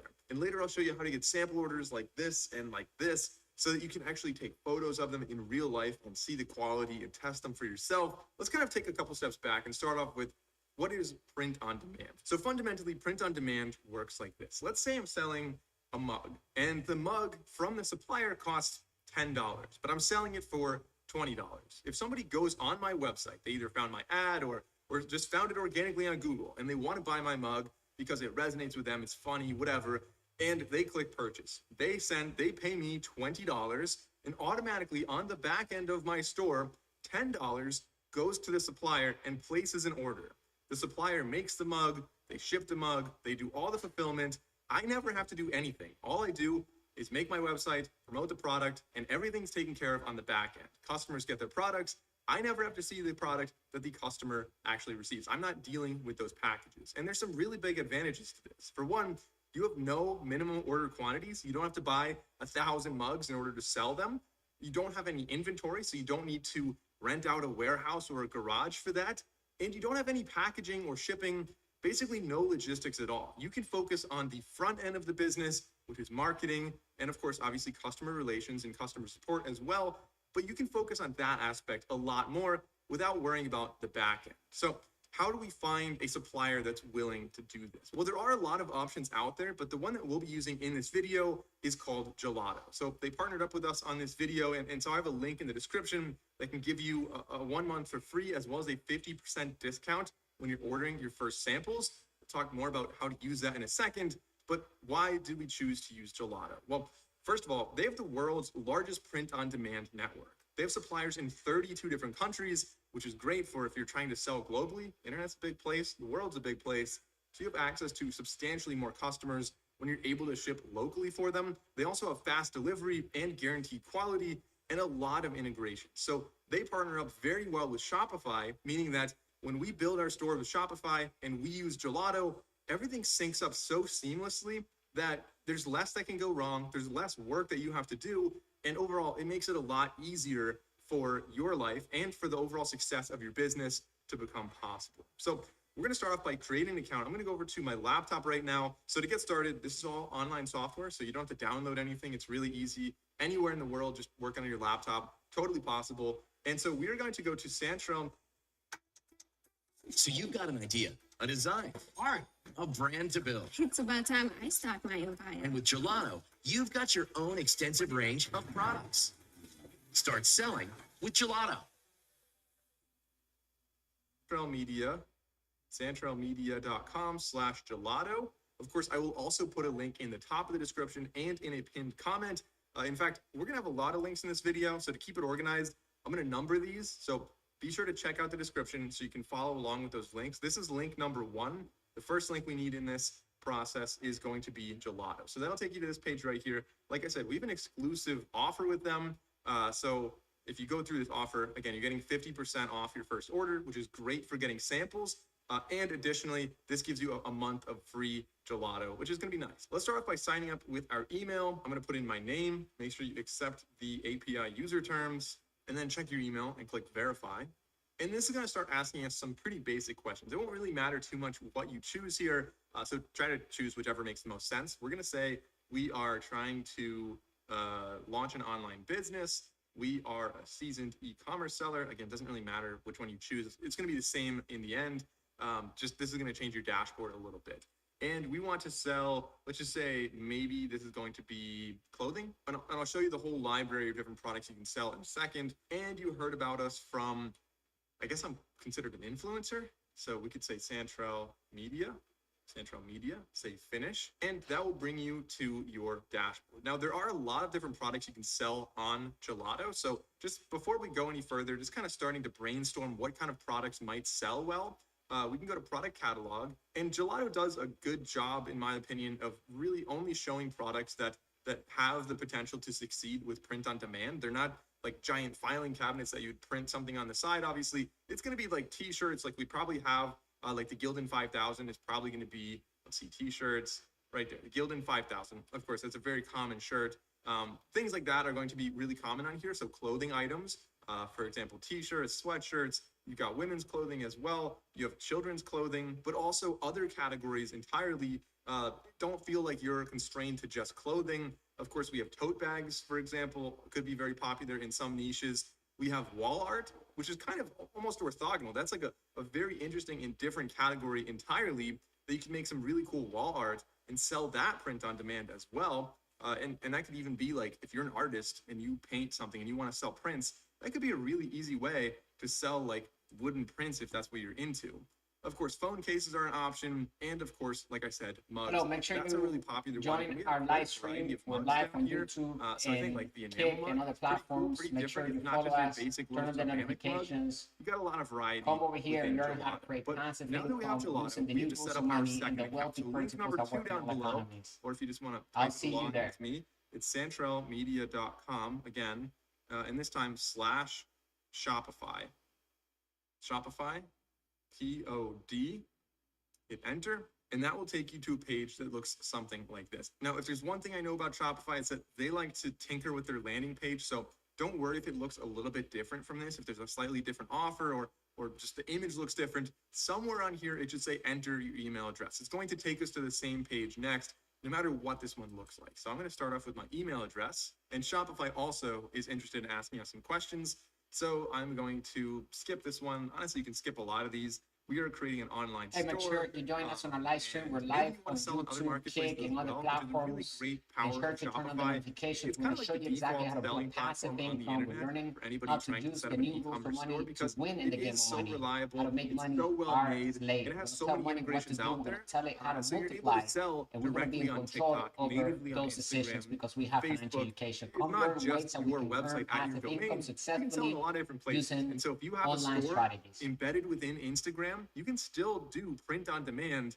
So it'll go from Instagram to Shopify over to Gelato, and it does it all automatically for you. So Shopify is just so cool how they're able to do all that. Like really impressive on the back end. So I'm going to say next, and we are looking to do print on demand products. We can select that one right there. We'll say next. I am located in the United States, and I'm going to create my account. So sign up with email, just make a password right now, and create my Shopify account. All right, so Shopify and Gelato, 2 accounts that we have set up. You're gonna keep track of this with me. The first thing we want to do within Shopify is select a plan so that we're actually able to list products and actually sell the products and have it function with an actual domain. So you'll see a little pop-up down there that says select a plan. Click on that, or you can click right here, pick a plan, or you can go over to settings and you can choose a plan over here as well if you click on plan. So a lot of different ways you can get there. If you just click on select a plan, like I said. ¿Estás listo para aumentar las ventas de tu negocio con un método que funciona automáticamente? Mi nombre es Dani Sánchez. Like I said, just proving my point here, it'll take you to the same page no matter what. And so we have 3 plan options. You have the basic plan, you have the Shopify plan, and you have the advanced plan. So if you already have a store somewhere else, then I would assume you're probably not watching this video on how to make a store, but if you are, and you already have some sale volume, or if you just have a large audience and you know you're going to get sales volume right away, maybe you're an influencer, for example, it might make sense to start with either Shopify or advanced. So one key difference between these is going to be the rate that Shopify charges when somebody makes a purchase. So if you have the advanced plan, it's 2.4% versus 2.6 versus 2.9%. So that little 0.5%, if you're selling enough volume, could be equivalent to the $270 difference we're seeing between these two. So I'll have a little spreadsheet down below that can kind of help you decide if you already have a lot of order volume, is it worth it for you to get the Shopify or the advanced plan? If you're just starting off, the basic plan, like you're starting off at 0 sales, so that's going to make the most sense anyway. Now we can type in our name and our credit card information. So that little spreadsheet will be link number 3 in the description. Like I said, I'll have them all numbered down there for you. And then click on subscribe. And that'll bring us to our dashboard. Now, I know we're going through a lot of steps here, but the next one is going to be to connect Gelato to Shopify. So that way we have everything as like one main system here, and products will sync between them. Everything will work really well. So if we go back to Gelato and we click on stores on the left side, you'll see direct integrations. Shopify should be listed right there. We'll click on Shopify and we are going to sign into our Shopify account. We're going to say install. It's already signed in, so I don't have to re-sign into my Shopify account. And then we'll just click on install here as well. And there we go. So now it says, do you want to automatically or manually import all the features and connect everything? So I'm going to leave it on automatic. That works the best for me. And now I'm going to click on create new products. So we're finally ready to start making our own products with Gelato and designing the product, choosing what we want to be on there and how we want to sell that product. So going through the product catalog, I already showed you guys a little bit of it before, but let's just say, just for starters, I want to sell like a Gildan 5000 t-shirt. It's a really common t-shirt and there's a lot of colors available. It's a really standard one, pretty easy to find. And so if we go to t-shirts right here, you'll see the first one, heavyweight unisex crew neck t-shirt, and that is the Gildan 5000. You can also search for any of these products. Super easy to do that, to find anything specific. And as you can see here, we have a ton of colors. Now, what I recommend doing is if you are just getting started out, you might not know what product you want. There are quite a few different t-shirts here. You might want an organic one, a premium, classic, heavyweight. So I would recommend, we're going to be making some samples in this video. So later on, we'll be able to order a bunch of them at a pretty substantial discount. You can try them on. You can figure out which ones are going to be the best, which ones you like the best. And I think it's really important to actually see your product before you sell it. A lot of people don't do that. I think it makes a huge difference so you know what your customers are actually getting, and then we can decide what the right product is. But just to get started, we're going to start off with this one right here. We're going to say we want the Gildan 5000, the heavyweight unisex. And now that we're ready to make a design, I want to go to one of my favorite tools to make these designs, and this is actually Canva, which is super easy to use. It's actually free to use as well, which is a huge advantage. And I'll have a link, like link number 4 down there, so you guys can follow along, or you can just go to canva.com. And this has it's a super powerful tool for all of your marketing. It's great for making like promotions or flyers or posters. Logos is another one. Obviously, the design on your products themselves will be really powerful with this. And so really pretty flexible tool, great for design, really intuitive and easy to use. So let's just say I'm going to be making, you can just search for whatever you want for templates. Maybe you say t-shirt, and just, I'm sure they'll have some designs on some, right there, some templates for t-shirts down here. T-shirt is an entire thing with 14 by 18 is what they're giving. So we'll just click on that one. It's going to be a t-shirt template. We could start with a blank one. We could look at some other designed ones. I'm going to go with the blank one. Let's start with a blank t-shirt. So they give us this little canvas that we can work with, and just kind of a quick little rundown of how Canva works. On the top, you can start off with designs, and these are all great templates you could start with. So if you really like maybe this one here and you want to just change what the words say, you can click on that. It'll bring it over. If you want to undo that, there is an undo button on the top left, and we can scroll down and just see a lot of different ones. You can also search for specific styles of designs. If you have an idea, maybe you really want it to be involved with like trees, you can type in trees, find a lot of designs that are related to that, and kind of should help you to get some more ideas, kind of spark some more creativity there. But if you already know exactly what you want, you can build it out from scratch if you go down to Elements. Now, Elements, again, has a lot of graphics. You can also upload your own graphics as if you go down to uploads right here. And of course, we do also have text as well. So if you want to add heading, subheading, smaller text, you can click on this, or you can click and drag anything over and just put it wherever you want. So it's a very intuitive tool. Again, clicking, dragging things around. If you want to change anything about this text, on the top, you have this little menu across that you can change the color of it. You can add effects to it. Animating doesn't make sense for a t-shirt, but Canva can also be used to make like little animated videos or like Instagram stories, for example. That's where animation might make the most sense. And you can change the position and the transparency of things, or you could also copy the style from this text. So if I want to copy the style down onto here, that'll change it to the same font, the same color, the same everything like that. So I'm going to delete this and delete this. So let's say my design, I'm going to make like a little parody of some local restaurant that happens to be closed on Sundays. I'm going to call this just kind of a quick example here. I'm going to say shapes, and we're going to find a circle. We're going to add a circle in here. We want the circle to be full size, almost. Center it. We want this to have no fill. So I want to have no fill on this. I want to have an outline, and the outline is going to be maybe red, and we can change like the border weight. I want it to be a lot thicker. Let's put it like that. And now we can go down and add some text, maybe some cursive, maybe this will be good. And then we can make this maybe red. So let's highlight all this font, all this text, make it red. And, actually I really don't like that circle. Let's go back to Elements and look for something else. All right, so there's like a quick little logo I threw together, kind of a parody, a little bit funny. Like people want to go to Chick-fil-A, but they're closed on Sundays. So like Sunday filet, it's kind of fun. Now, something like this, I would definitely consult with an attorney to make sure that it's not infringing on copyrights. I don't want to get like a lawsuit behind this. Make sure it fits within like some parody law. But again, this is like maybe just a funny example of how you might use Canva to make a design. Don't copy this. But again, if I like this, then we can go to share and we can go to download. And so Canva has a couple options. One is the free version of Canva, which you won't be able to have a transparent background. And that could be totally fine if you have a colored background or a white background and it's like a white t-shirt you're putting it on, or if you want to remove the background with some other tool online. But if you upgrade to Canva Pro, I think is what they call it, Canva Premium, Canva Pro, you can get a transparent background. So I'm going to download that. And then let's go back to Gelato. So you have two ways to print on here. You can either print direct to garment, DTG, and that's going to be like an ink kind of thing, as it makes sense, or you can have embroidered. And so embroidered is going to move you up to the top, like the breast pocket there. And we've got a couple colors for what the embroidering could look like. We'll do an embroidered one in just a minute. Let's go back to DTG. Let's upload that file that we wanted. But I want to point out that you can also design everything directly in Gelato. So they have some really great tools here. We can look at our layers. We can have some files uploaded. We can add our own text and move everything around. We could also add some shapes and some images on here. And so you could design everything directly in Gelato. You don't necessarily have to use Canva. I like to use a third party sometimes because then you have the image file saved and it makes it easier if you want to put that on your website or on a flyer or whatever else you might want to use that for. I think it's nice to have that separately, but you can also you can design it all in Gelato, like I said. So if we go to choose a file, we can have this one right here. As it is, it looks like the template we used in Canva was a little bit smaller. So it says if we get onto warnings, we should have 150 dots per inch. Right now it's 125 DPI.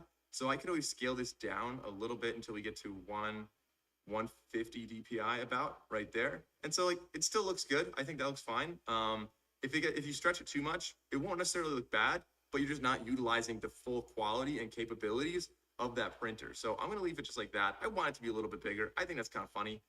Let's put it just like that. We can also move it up and down, as you saw I was doing right there. And of course, we can choose the color of the shirt. I think white makes perfect sense here. I think that looks good. But of course, if you wanted other colors, you can select multiple colors, have them all available for this product. Unfortunately, it looks like this little natural color is out of stock temporarily, so I'm not going to select that one. Maybe a gray one. They call it ash right here. Maybe that would be another good color. We could also select the sizes that are available. It doesn't really matter to us, because we're not holding inventory. We can accommodate larger or less common sizes. Maybe 5XL is not something you'll sell a lot of, but because you're not holding inventory, you can absolutely do that. Now, one thing you want to keep in mind is that, as you can see right there, some colors are not available in some sizes because obviously Gelato has to hold stock for that, or their printers do. So not every size is going to be available. Just something to keep in mind, but is worth doing if you want to have that. Shopify has everything you need to grow your retail business, like fast and secure checkout, reliable card readers, and one place to track all your in-store and online sales. Start your free trial today at www.shopify.com/retailpos.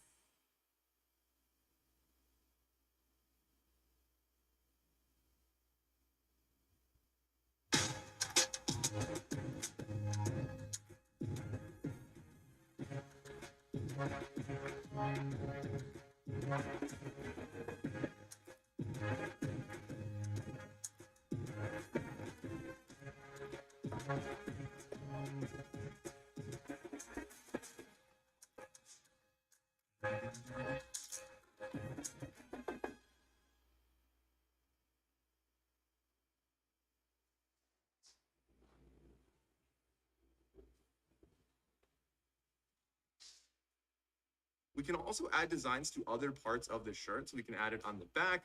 We can add it to the inner neck. That could be like your logo right here. If you're trying to make more of a brand that's more recognizable, you can have outer neck. So on the back, on the top, we can also add something on the sleeves, which is really cool. So really a lot of flexibility on where you add these designs and what the designs actually look like. For something basic like this, I'm going to leave it just like that. Maybe I'll put it on the inner neck as well. So it doesn't just say Gildan 5000. It also has my logo there as well. And this might be an example of where I'd want to just use the text feature here. I'll click add text and we can say Santrell Designs. Santrell Designs. make this as large as I can. And let's increase this font size. And we'll make it like a Santrel blue. Go there and add Santrel Designs. Okay, there we go. So now that's going to be printed on the inside just like that.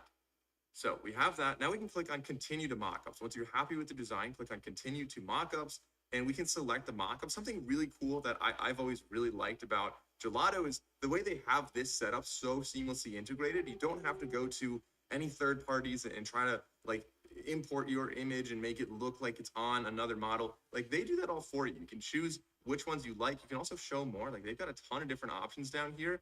And so if I just say, hey, like this looks good. I like two people right there hanging out, wearing this funny shirt. I'm going to click on that. So I'm going to upgrade to Gelato Plus. You get shipping discounts, you get premium mockup tools, and you get some other design tools as well. So I think it's personally worth it. It's also a free trial. And if you don't like it, you can always downgrade, but we're going to upgrade for right now. I'm going to click on get free trial. Like we have to upgrade Gelato anyway, so might as well do that now. And of course, I'll add a new payment method, add my credit card details, and then click on continue. And that'll bring you to this page right here. So we'll say continue to Gelato. And now we're able to use any of these premium mockups, like I said. So we can go with this one right here. We could also make it our primary one if you wanted. And you can choose the image format as well to a PNG or a JPEG.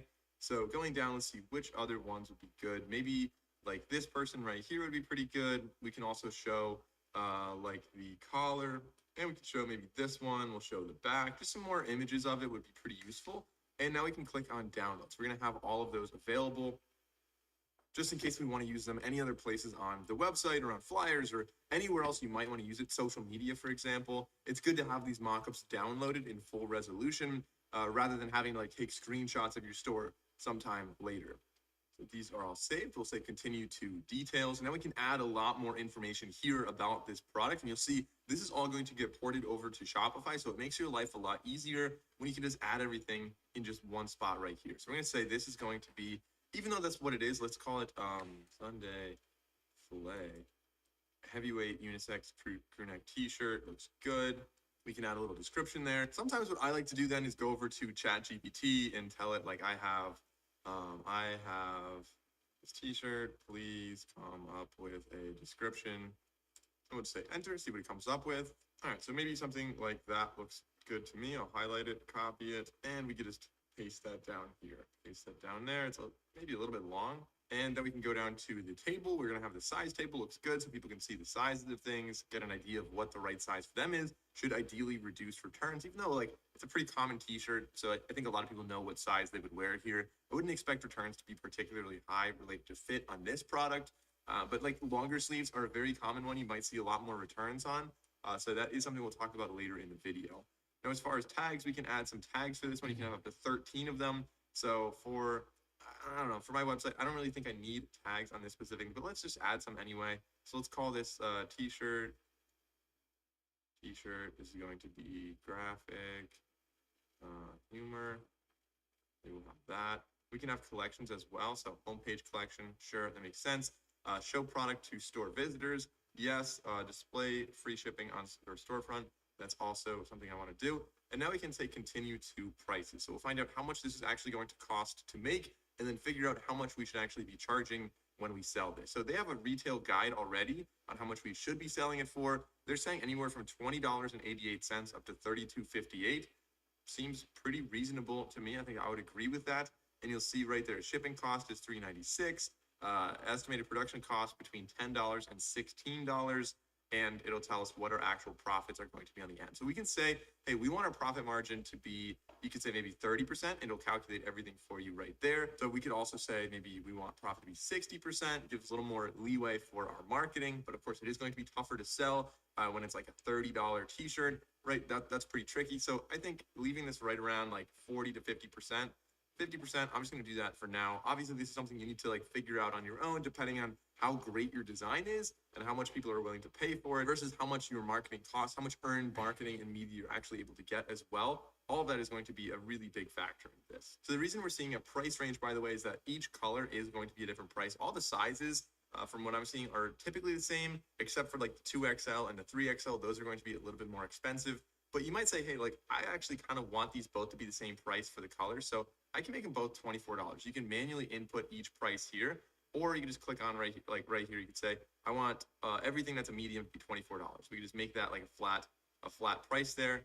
So that'll give us slightly different profits between the ash and the white. You can see we're looking at 56 versus 50% profits, but that's rooted in something out of our control, the difference in the cost of the colors for the different shirts. So once you're happy with all of these, we can then click on publish, and our product is being published. It's almost ready to go. So now in the meantime, let's start working on our next product. We're going to click on add product right here, and we want to sell maybe, all right, so our product is now published successfully. Now we want to make a new product. So now we want to make our next product. Remember before I said you can make a design in Gelato and use it on multiple products? Well, if you click on add product, you'll see multiple products is an option.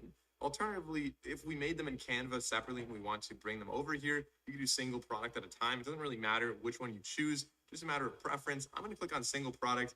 And now maybe my next one is going to be, let's just say a phone case. I'm going to click on phone cases. And so for this one, I want to choose, so maybe I want to choose the tough case. It's kind of a cool one. You can market it as something that's obviously going to protect your phone a lot. It's a tougher phone case. It looks like it's probably a 2-layer case, so more plastic and then more of a rubber on the outside. And it's $11.55. I don't know if you've seen phone cases lately, but they're selling for much, much more than $11.55. Like many phone cases out there are selling for like $40 to $60 or even $80, which kind of blows my mind that people pay that much for phone cases. A lot of times those include something else, maybe MagSafe or something like that on the back. But even just a simple phone case like this that has a really cool design could definitely sell for far more than $11.55. So we're going to go with this design, and I'm going to choose the model. So I want to sell this for an iPhone 14 Pro. You can have other models as well, obviously, but I have a 14 Pro, so that's what I'm going to be designing this for now, so we can test it out. And then later we can add in the other models as well. So this is, okay, so we have the design, we have the model right there. Now we can go and add some files. So I'm going to upload a file, or you could also just use this one as well. That is kind of funny. If you're able to scale that down, that would make a pretty funny phone case, actually. I kind of like that. I could use that on my phone, but I'm not going to do that. Instead, I'm just going to upload another file. So choose file. I'm just going to use the Santro logo for now, just to show you how this is actually going to be set up. It wouldn't be something I would genuinely sell. Like no one wants to buy our logo there, but I'm going to add that right now. So there is the logo. I'm going to change it to an angle somewhere right around there. We can expand this a bit and kind of stretch it out. So maybe that's, I don't know, maybe I'm a weirdo and that's like just what I want on the back of my phone. And so stuff like this could be great. One, if you're selling print on demand and you're just trying to create a new brand, you want to make something funny or interesting or captivating on here, that makes a lot of sense. Another category for print on demand that I haven't really talked about much in this video, but I think is a really strong use case, is anybody who already has a following on any kind of social media, whether that is YouTube or TikTok or something like that, and you either want to make merch or you want to make something specific that your audience would really like. And because it's your product, you're going to be capitalizing the most on the profit involved. So this is something that we see a lot with like Barstool Sports does this. Whenever there's something in the news, you know, they're not necessarily buying. I would suspect they're not buying a lot of inventory in order to have such a fast turnaround on new designs that are so relevant to like funny things happening in sports or politics or just in the world in general. In order to make those so quick, I would really bet that they're doing print on demand. It just makes the most sense that that's not how you get stuck with inventory. It's a really good quick turnaround. Print on demand makes sense for that. And a third option would be if you have like your own company and you want to have like internal merchandise for people. So like the company phone is kind of what this would make the most sense for, to have your logo on the back. But I would suspect most people watching this video are with the first of those three categories, trying to make something that can sell to a new audience that doesn't necessarily know you yet. Although knowing you is going to help a lot, and we're going to work on that later on in the video when we get into our marketing chapter here. So I'm going to say continue to mockups here. Sorry for the little aside. I think it's very important to. So you've got an idea, a design. All right. And with Gelato, you've got your own. To understand where this would be used. And these mockups are really good. Like I actually really like this one. This is arguably better than what it would look like if I actually took that picture. Now, we will be taking pictures later. So let's just choose these two right here. We'll say download. Actually, I should really make this one primary. I like this one. I like this one best. No, I like this one best. That's going to be our primary photo right there. And we'll say continue to details. And now once again, we can add our description and stuff like that. And we can add all of that stuff here. We'll continue the prices. And the price for this one, let's just say it's $40. So let's just say $35. $35 gives us a lot of shipping, gives us a lot of profit on there. But of course, shipping is going to be a bit of a burden there, $3.31. If we're absorbing that as free shipping, you want to keep that factored in. Now we're going to say publish. And another thing you'll notice is within this little all products category, you'll see these 3 little bubbles right here. So 12 of them are connected. They're good to go. They're ready to sell. 0 are not connected. So you don't have to worry. If you ever see 1 or 2 or anything like that, you're going to have some issues there. And of course, any variants that might be ignored. So if you had an issue, you went and you decided to ignore it, that would show up over there. So you want to see everything, all the numbers in the green.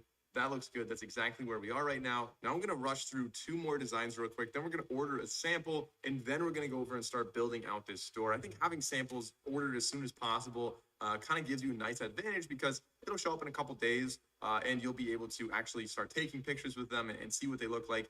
Personally, it gets me more excited about selling something when I'm actually able to see it as well. So let's add 2 more quick products. Add products, single product. I'm going to go to a hoodie. So for this one, I want to go to embroidery. So just kind of show you how that would look. The embroidery is going to be up in the top left, top right when you're looking at it, but top left when you're wearing it. If we go to files, I'm going to add in this logo right here. We'll have that embroidered up there, and then we'll have the Santrel logo below that. So maybe Santrel Media could be about this size here. This could be a little bit larger. Now let's zoom out and see what that looks like. I think that looks pretty good. That looks pretty clean. Maybe move it down slightly. It's kind of hard to choose exactly where this is. Generally, kind of keeping it centered works best in my experience. But again, kind of need to experiment a little bit. Zoom out, see what it looks like. Zoom back in. I think that looks pretty good. That looks good to me. I'm going to continue to mock-ups and kind of go through the same process once again. And then one last product, we're going to talk about something completely different, and this would actually be a mug. So I think mugs are kind of something people sleep on. It's a really popular product that most people have on their desk. They use it every day. It doesn't have to be something you wear. Like sometimes I wouldn't wear a graphic, like a comedy thing. I wouldn't necessarily wear something that looks funny on a t-shirt. I don't like wearing sayings and stuff like that. But something like a mug would be a lot funnier. I've seen like the little Excel mugs that say like freak in the sheets, like Excel sheets. That's hilarious. I would definitely use that mug, but I would never wear that on a t-shirt. So I think mugs kind of expand your potential audience and who might be buying it. And the mugs here, we've got a lot of different ones. I think the enamel mug is actually quite interesting because it's very different from your typical little like plain ceramic white restaurant mug. This is something that I think more people would potentially be interested in, or at least view as more of a premium product. So that could potentially mean that they're willing to pay a little bit more, despite an enamel mug not necessarily costing that much more to make. So let's go and customize this once again. Continue to mock-ups. We'll choose a couple of these once again. Some of them look better than others. That's pretty good though. And we can download them and continue details. And here you can see, because this is a much more frequently sold product, you can see your price versus others on this little graph right here, which I think is actually pretty useful. You see a lot of people are selling for about $17.35, seems to be the average.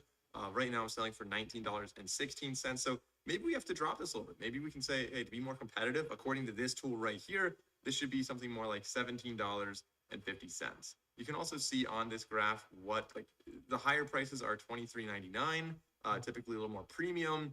$15.31 is more of a budget-friendly price. So keep that in mind. Kind of gives you a nice idea of what the scale could be for what you'd sell this for. I'm going to keep it at $17.50 just for now. I don't know, just because. And I'm going to say publish. So all 4 products are now published. If we go over to orders, we can create our first sample order now. So if we go over to new order, we can say add product. We're going to select from our store, the Shopify store, which we haven't yet named.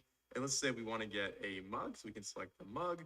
We can go down here and select a hoodie. I want to get maybe the extra large one, a little bit more comfortable.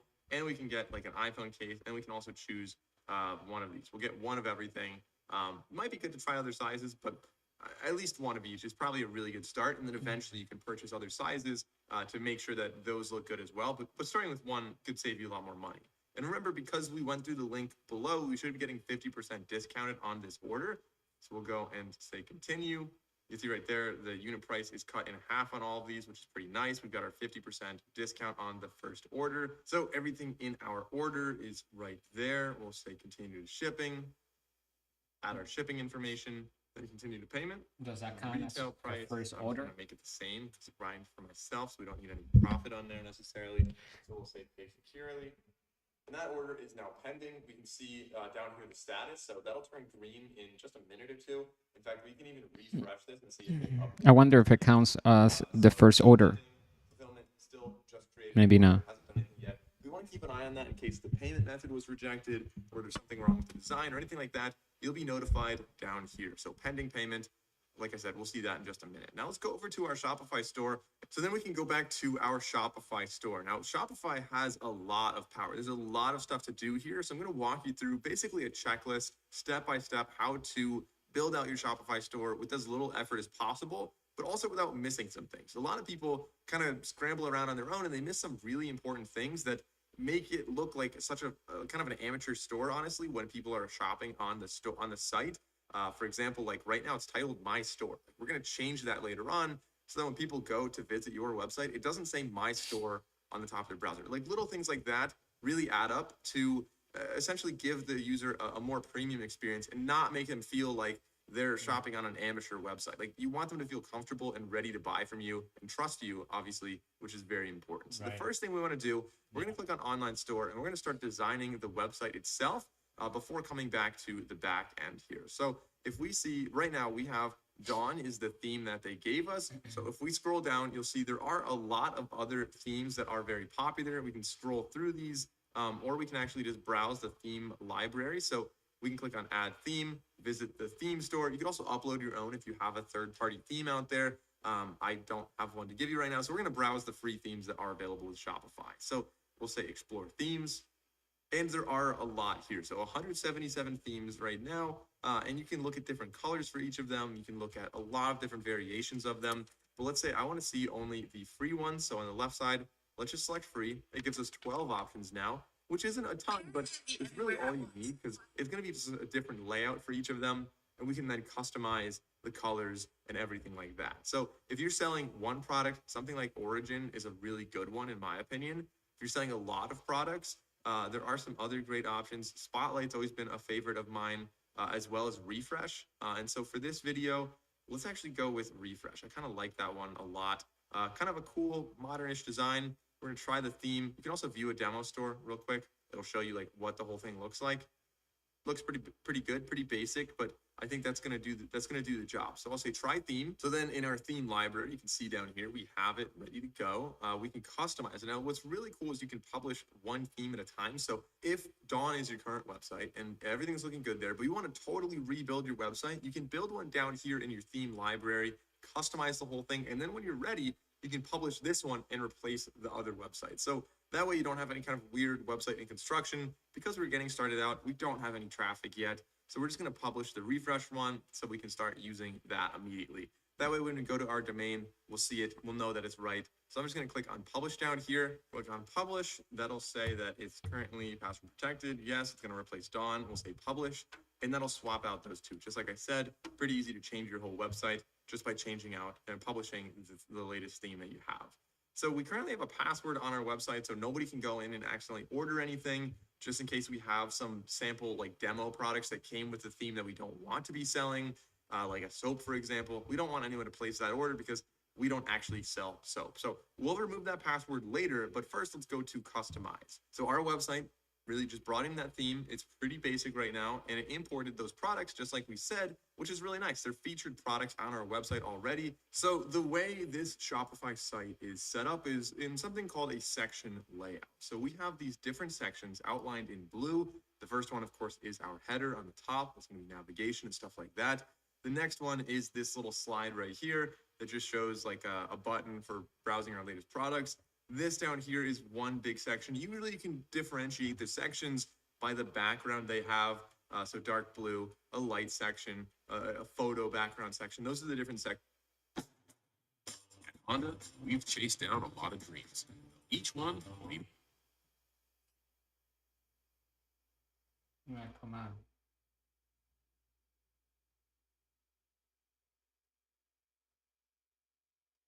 All right, that's back. Section in between them, we can click on, like, hover over this little plus and then click on add section. and we can choose a format for that section. So it could be a featured collection, as we have right below down here. Alternatively, it could be a bunch of text. It could be just a paragraph. It could be an image with some text. That's a really popular one. It could be, for example, a featured product. That's what I'm going to add right here. And it's kind of a nice way to show like just one product and tell a little bit more about it and make it easier to purchase that without having as many clicks. One of the big goals of a successful website is to minimize the clicks required, minimize the barrier more or less to actually purchase the product. So if somebody gets on your website and they can buy it right away, that is going to improve your conversion. So they don't have to click on another button to another button to another button to then go and buy. So now within each section, you have different elements. This section, you're not going to be able to customize each element necessarily. Instead, it's all baked into one section. But other ones, for example, you could choose how many columns or featured products you have. You might be able to add another paragraph or another button down here. But going with one section at a time, let's say the featured product. On the left side, this is where all of the customization happens. We can start off by selecting the product.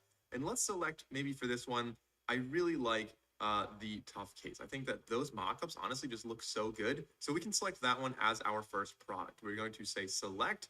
And then down here, we can choose the color scheme. We can choose the media size. If we want that to be larger, right there, medium or small. I think medium looks really good, kind of a good balance between the text on the right and the image on the left. You want people to really get their eye caught by the image.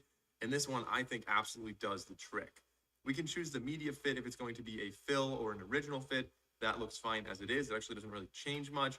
And of course, we can choose the media position if you want it on the right side or the left side. So if you have two of these back to back, maybe one would be on the left side and the next one would be on the right, kind of to break up the monotony of it and make it look a little bit different. Additionally, you can kind of mess around down here with the padding. That's going to be the buffer area above. So if we add a lot more padding, you'll get a lot more space up there. I'm going to say Control Z to, I'm going to bring that back down to 32, or I think it was at 36. Let's go back to 36. And so we have matching padding on the top and the bottom. Additionally, you can change some more advanced things. If you have somebody to write some code for you, there is CSS down here. You can add some custom CSS. Most people aren't going to need to do that for most websites out there. So that is one little section right here. And you can see all I really did was import the product and everything else was added pretty automatically. Like I really didn't have to do much here. But let's check out another section right here. So this section, I'm not particularly fond of this, but we would be selecting an image behind there. We could change the font. Like I said, I really don't like that. So let's click on this block and we are going to remove that section. Click on remove section on the bottom and that will be deleted. So now our store just has a product suggestion on the very top. It has our other featured products below it and nothing really down here. Now, so let's add a frequently asked questions section. Now, this we can either add between these two or on the left side, you'll see this kind of hierarchy tree here. This is going to make it easier to place things exactly where you want. So on the very bottom, above the footer, but below this featured collection, I want to add it right here. So I'm going to click on add section on the left side below featured collection and above the footer. And this could be collapsible content. That's going to be perfect for a frequently asked questions section. And we can customize this really quite a bit. So the caption on the top, we could call this one, this is going to be frequently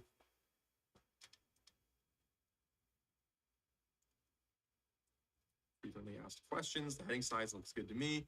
And then down here, we can choose what those questions actually are. So and maybe by default, we have the first question opened. I don't really see the need to do that right away.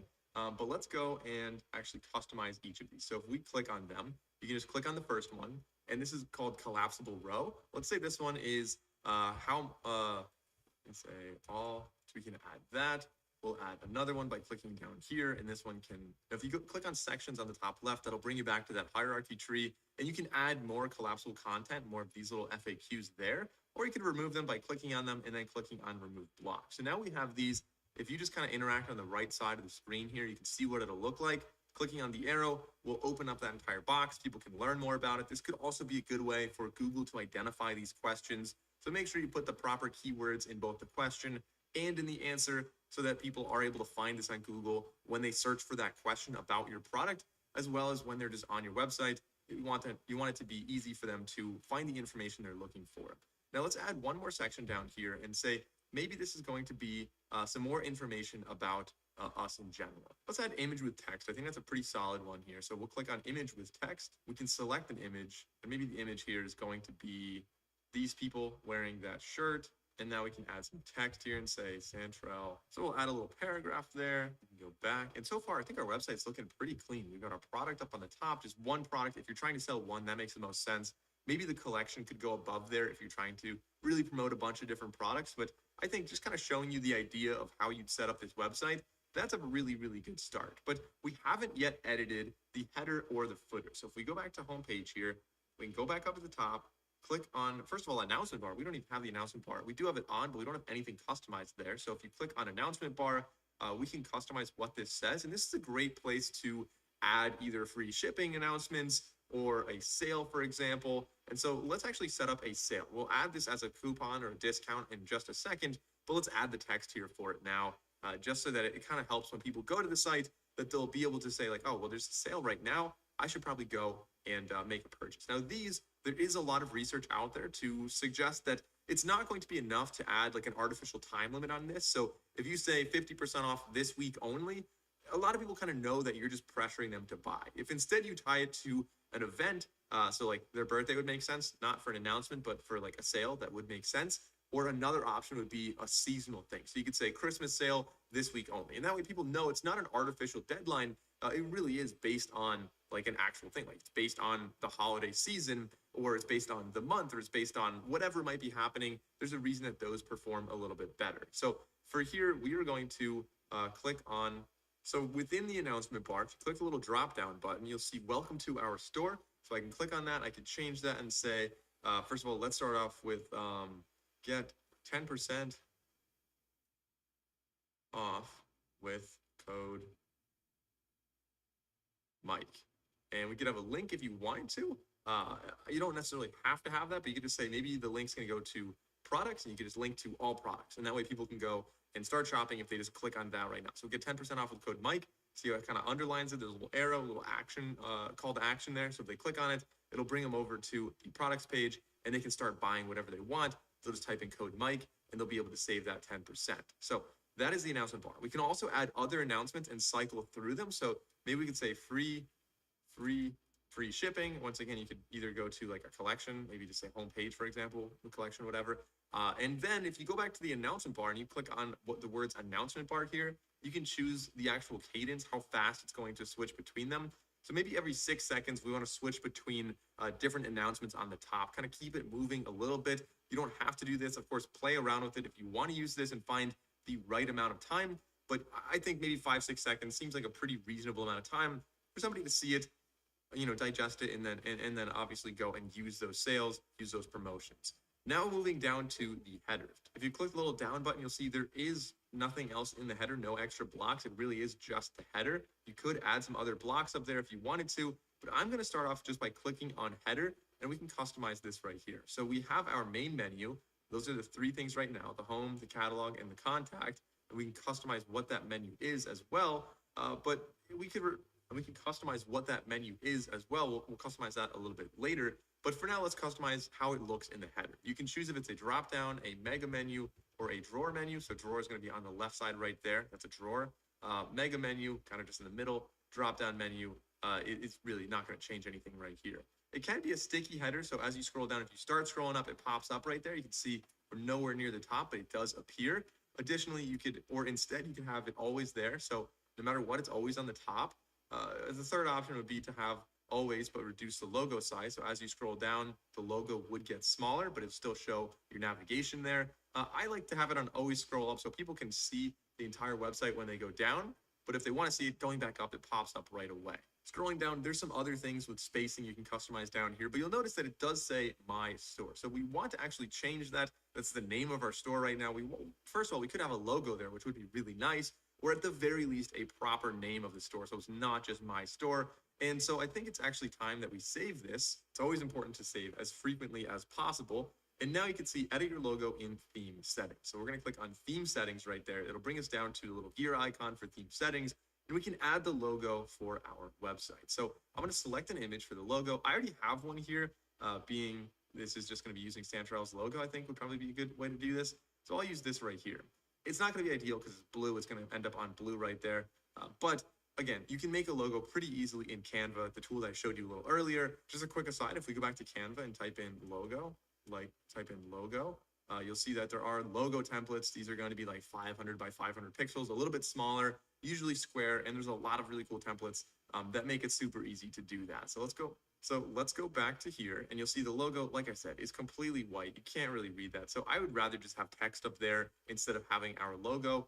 Now, one little sneaky thing with the header is if you have social icons anywhere, which usually they're like on the bottom, or some people add them up on their header, it's worth customizing them now anyway, just in case you decide to add social icons later, or if you accidentally add social icons. So if you scroll down to theme suggestion or theme settings, click on theme settings, little drop down, we can customize all of these socials right here. So I don't want this to go to twitter.com/Shopify. I want it to go to my own. So I'm going to add those in right now. So ones like Twitter and Instagram, you just type in twitter.com or instagram.com / and then just your username. So Mike O'Brien. So / Mike O'Brien. Same thing with Instagram. TikTok has a little @ symbol there, /@ and then your username. And of course, we're going to save this. And within the theme settings, there's a lot of other things we should be customizing. So the next one is going to be your image for your favorite con. This is up here. See, right now we have a little Shopify logo on the very top. Let's see if you can actually see that. So if I readjust my screen recording so you can see the top, you can see right there, this is the favicon, little Shopify logo. Over here, Gelato has their little logo. So if you go to your online store and there's a Shopify logo on the top, that doesn't look very professional. So you want to have your logo up there showing up on the browser, or if anybody saves it to, for example, like their home screen, if anyone ever did that on a phone, you want to make sure you're having a good icon right there. So let's select an image. And here I'm going to upload the other Santrel logo. Having your own 2 different logo variants is usually pretty important. So you have one that's a smaller, more square one, and maybe one of a longer logo, more of a font-based logo that could be spread out a little more. And so having this circle up top is going to be very, very beneficial. Then we have colors. So right now, this kind of blue theme honestly looks pretty good. I don't know if I even really need to change that, but it is something that if you want to change, you can have like a lighter version, you can have a darker version. Then we have typography. I don't need to change that. I kind of like the font that's being used here.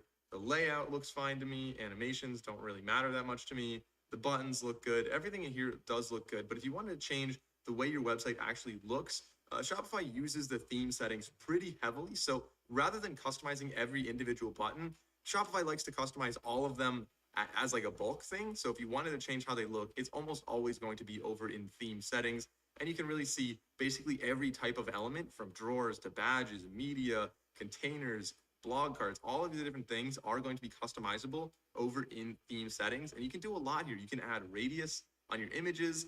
So you can have like a 20 pixel corner radius is a good one, and stuff like that. You can also customize your cart and your checkout page, which we can actually talk about in just a second as we kind of go through an example order here.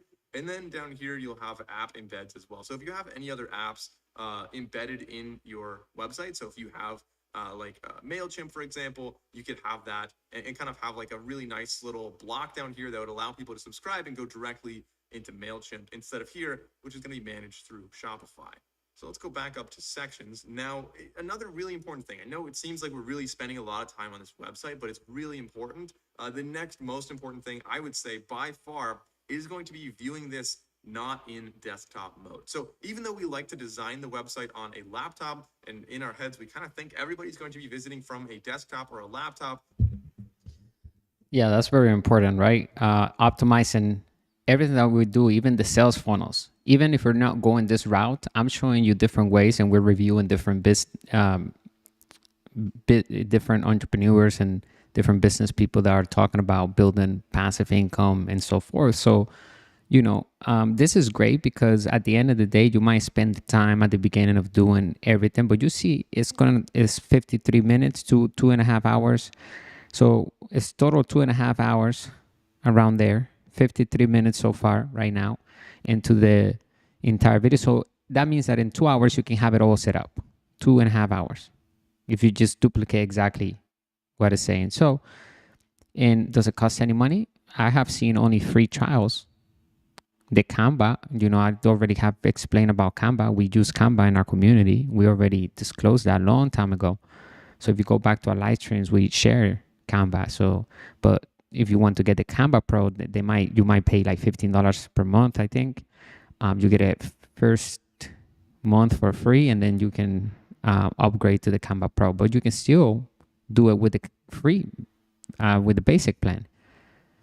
So does it take money to make money? I mean, it's proven that it doesn't. What it takes is financial education, and it takes us putting that into practice, turn it into knowledge.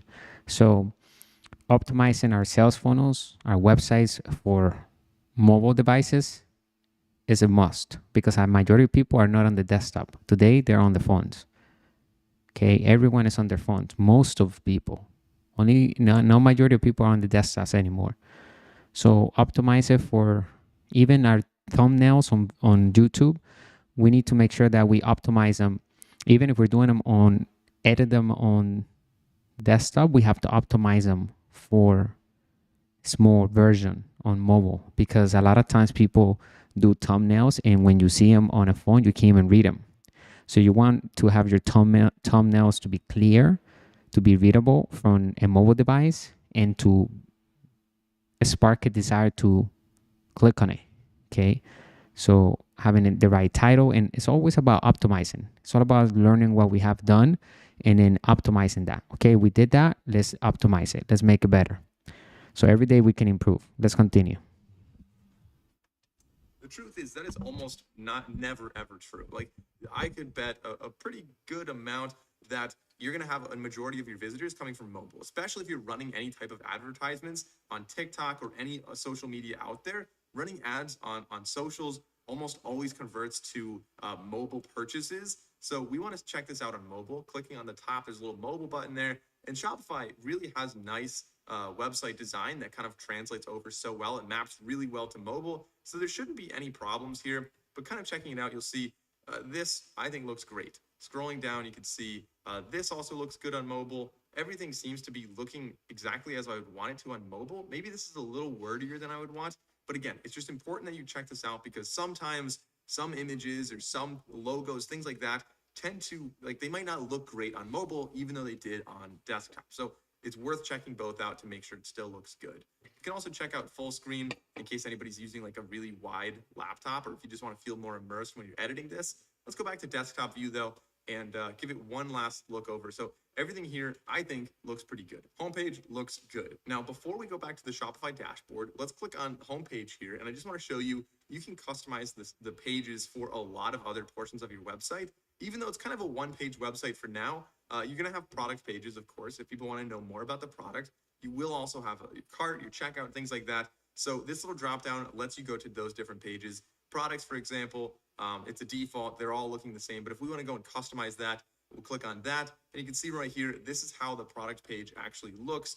If we wanted to add something below, maybe we want to add a section down here, we could have maybe like return policy, or we could have other featured collections to encourage people to buy other things along with whatever they're already ordering. So let's just say featured collection, kind of makes sense to add that down there. So if someone's on one product page, they scroll down and they say, oh, you know, I like this mug, but I would also really like a phone case. So let's select our collection, say homepage is what I kind of put everything into. And it looks like I only added 2 things to that, but for now, you get the idea. We can add everything else to that collection as well. And so this is kind of a good way to upsell, cross-sell the products that you are also selling on your website. I'll talk more about blogs a little bit later on, but there's some important things we need to do with this site. First of all, it's still called My Store. So let's go and actually customize that. Let's say save, and let's go back to the Shopify dashboard. We'll come back into the editor later, like I said, and talk about blogs and some more intricate, more advanced things. So from the dashboard, on the bottom left, you'll see a little settings icon. If we click on that, there's a lot of settings we can customize and should customize here, including setting up payments, setting up shipping, setting up taxes, and of course, renaming from My Store to whatever we actually want to call it. So I'm going to click on the pencil icon. I'm going to rename My Store to Santrell Shop. We'll just call it that. If you have a more creative name, like, definitely use a better name. But for the purposes of this example, I'm going to stick with Santrell Shop. We will say save. And then from here, we already have a plan selected. Going down, billing is the next one. That's going to be how we pay for our plan, of course. Below that, we have users and permissions. If you have anybody else on your team, you can add them down here. So we can have up to 2 staff members with the basic account that I chose for this video. If you want to have more staff members, you can upgrade to a higher plan and have, I think 5 is the next tier, up to 5 different staff members. Then we can go down to payments. So we want to obviously make sure people are able to pay us. This is super important in accepting any type of orders on here. So right now, Shopify Payments is the default that we will need to complete the account setup for. Great way to accept Visa, MasterCard, Amex, Discover, like a lot of different Amazon Pay, MetaPay, like all these different ways that people can pay for things. Additionally, PayPal is another good one that you can have set up down here. Fees are going to be slightly different. Or if you want to have other manual methods down here, you can add those as well. But let's go and complete the account setup. So these are pretty straightforward. You just click on them. They're going to walk you through like some basic information. You'll need to know your address and your EIN or your SSN, depending on how your business structure is set up. We'll set up two-factor authentication, add the banking information so you can actually get paid. And then that is basically all you need to do. So click on submit details to get started. So Shopify Payments is now set up. Of course, we can set up PayPal as well. I might do that a little bit later, but let's continue down and kind of move along with this video. We have checkout, of course.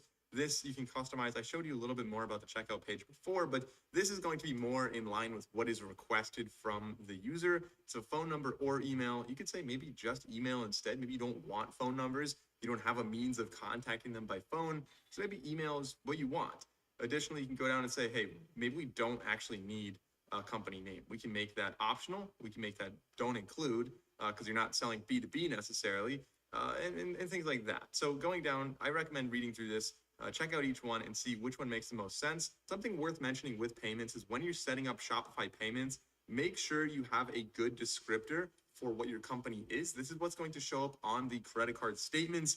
If it's something random that people don't recognize, they're far more likely to dispute the payment with their credit card. And that's just going to create a headache for you trying to get your money that you rightfully do deserve because they did pay you. So make sure that it is set up as basically your store name or something very recognizable. So on somebody's statement, they'll know where that money actually went. Then we have customer accounts. You could have this set up so people are able to log in and order more things in the future. Kind of a nice feature to have. I recommend eventually setting this up, especially if you have more than a couple products on your store. If you just have like a 1 to 4 product store and you don't think it's something people are going to repeat purchase a lot, then it might not really be worth it to spend much effort on this.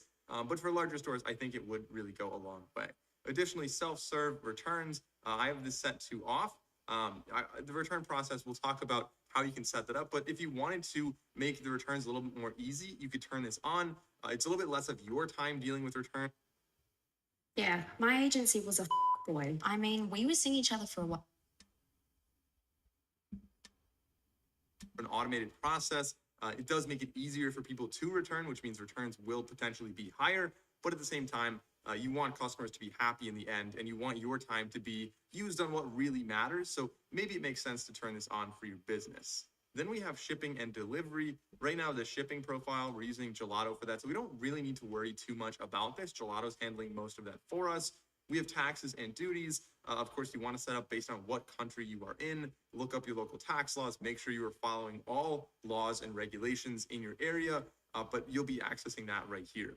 Of course, we have gift cards down here. So if you want to sell this on your website, if you want people to be able to buy a gift card, a digital gift card, it's pretty easy to set this up. They never expire. You could set it up as a product sold on your site. Pretty easy to do. In fact, let's just go on a quick little detour. I'll show you how to set up a gift card. If we go up to products, right now, all the products are going through Gelato, but underneath products, you'll see gift cards. If you click on gift cards, we can create a new gift card or add a gift card product. So you could just have a gift card code. So if you create a gift card, this is a one-off thing. If somebody gives you cash in the store and wants to buy a gift card, if you add a gift card product, this will be listed on your store. So you could say maybe this is like you've got different denominations, anywhere from 10 to maybe like $500 if you want to make it a little bit larger. And you can add your little description here. You can add the title of it is going to be gift card, and you could add an image as well. Maybe your logo would make a lot of sense for this one, or a picture of a synthetic gift card, a little fake gift card. Again, maybe something you might make in Canva. So we will save this one. And now you have a gift card set up. Somebody can buy that. It's all really set up on Shopify's backend. So you have very little that you actually need to worry about with regards to gift cards. But moving down, we then have apps and sales channels. Right now, we're only selling with our online store. We have Gelato. We're not selling through anything else just yet. But if you want to set up other sales channels, you'll see down here, if I close down and go back to my dashboard, click on home, you'll see down here, sales channels. We have a lot of different sales channels options. You could sell directly on TikTok with TikTok Shop. I have a full video showing you how to do that. You could sell through Instagram, for example, and Facebook.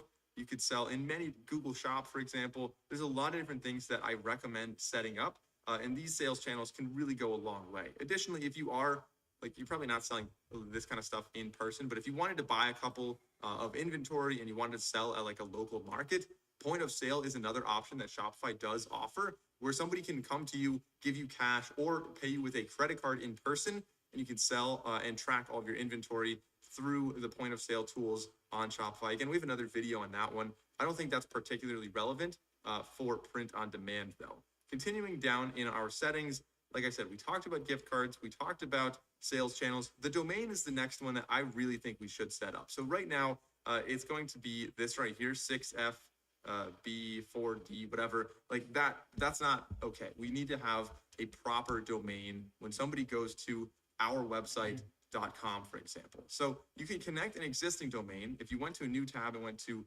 Namecheap, for example, that's a really common way to buy a domain. I recommend going directly through Shopify. It makes your life a lot easier. It connects much faster and everything's managed in one space. You don't need more passwords. It's what I typically do, but keep in mind, you could save a couple dollars per year if you go and connect from an external source. But I'm going to go to buy a new domain. And when you're looking for a domain, there's a couple ways you can go about doing this. You can just start typing them in here and finding them. That's typically what I do. So santrellmerchshop.com. Pretty basic. That's not really something a lot of people are seeking. $15 per year. Honestly, it's a pretty reasonable price. But if it's ever not available, so if I looked up like santrellshop.com, there's a chance that I might have used that in the past. No, I did not use that. But maybe like santrell.com. Let's go to Santrell. Santrell.com is not available. So a lot of times they'll say, hey, maybe santrell.store, santrell.shop, santrell.co. There's different endings you could use. I think .com for most stores is going to be probably the most recognizable for a lot of people, easy to remember, easy to type in later. So I'm going to go santrellmerchshop.com. Santrellmerch.com, is that available? It is available. So let's go with something simpler. The simpler the domain, generally, the better off you're going to be. So I'm going to buy this domain. It is $15 per year. You purchase the domain. I ended up going with santrellmerchshop.com. It was lying. It said santrellmerch.com was available. It actually was not. But then you have to actually go and verify your email address. So open up your email. You're going to click verify email. And then this should already be set up. It should be ready to go. All right, so I verified the domain. It's going to take a second until it actually registers. Additionally, SSL is pending, but Shopify does give us SSL, which is the encryption on your website. This audiobook on Amazon has made me over $20,000, and I didn't even make it myself. I just uploaded it, and now I get paid whenever somebody downloads it from Amazon. Practically anyone can do this and make an extra few $1,000s every. Yeah, and this actually is a great advertisement, but more than that, it's a great opportunity because Audibles is something that we're doing here inside of our community too, and we can pay third parties to create those Audibles, and we upload them and we get the residual income that comes from those royalties, right? And so again, it's all about creating and building those assets on our asset column, whether we're buying existing assets, whether we're building one from scratch, like in Audible. So let's just continue to listen to this ad, and I might click on it to save it for later. Okay, hold on.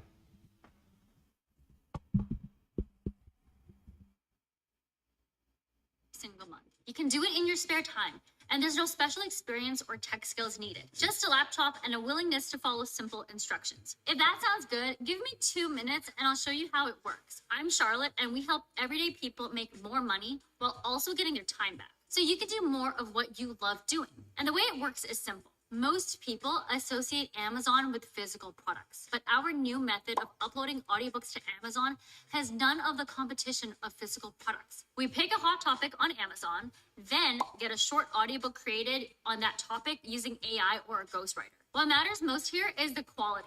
Then we upload it as an ebook and an audiobook in a very specific way that signals Amazon to sell it for us. And this is the most important part that most people overlook. Because ebooks and audiobooks are digital, they can be sold an unlimited amount of times. So just one audiobook has massive earning potential. And this can all be done in just an hour a day and with no special skills or experience. I even showed this to my own mom, and now she covers most of her living expenses with just a few audiobooks. So if this sounds better than getting a second job to make more money, my husband Christian, who is the one that discovered this audiobook system, is hosting a free training that you can attend right now when you click the link below. Inside, you'll see step by step exactly how to earn from uploading audiobooks and getting Amazon to sell them for you. You can rinse and repeat this process as much as you want. So let's show you how it's done, and how much you make is up to you. So click the button on this video to access the free training and get started now. Website. If you go to any other website, typically you'll see a little lock icon in the top corner that says connection is secure. And this is something you want to have. Obviously, Shopify gives it to us. We don't need to worry about that. But again, customers are looking for that. That really matters a lot. But now what we want to do is make sure that right here it says domain type, primary domain. If you click on change domain type, it could redirect. It could have an alias domain. You just want to make sure it says primary domain. Definitely that is what we want to have there.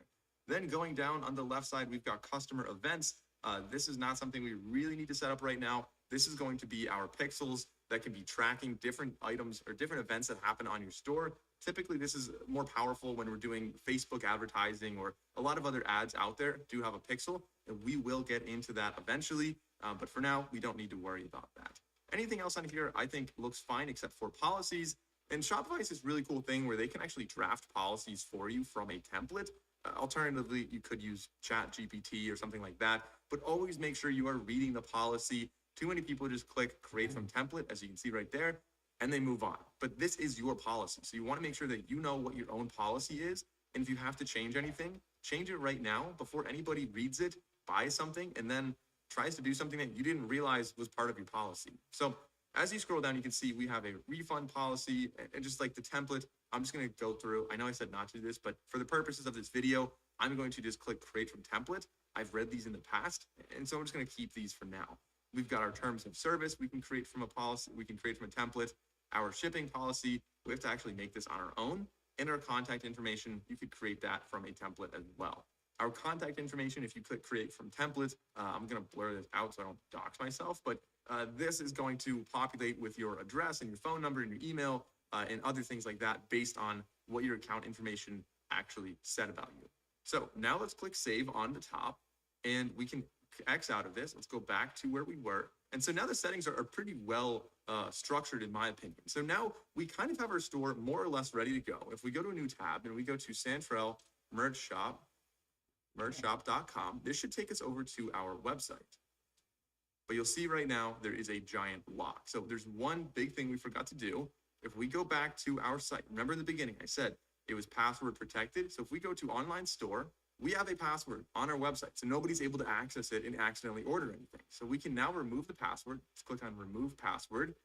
You'll see a little green bar on the top letting us know that everything's ready to go. People can visit the website. And now we can go to the new tab and check out our website, santrellmerchshop.com, and it'll take us to our website. So the website honestly looks pretty good right now. If we wanted to say order this mug, you can click on the mug and learn more about it. It takes us to the product page. Looks good. Remember the featured collection we added down there also looks pretty good. We can buy it with Shop Pay, so right away, like instantly buy this. Pretty easy to do. Or we can add it to the cart. Shows over there. Look at that. We didn't even do anything, and this is already like, this is really well set up. Like I didn't have to add that animation. Shopify just knew to do that based on the template we added. Then the checkout page looks really clean. This is extremely common.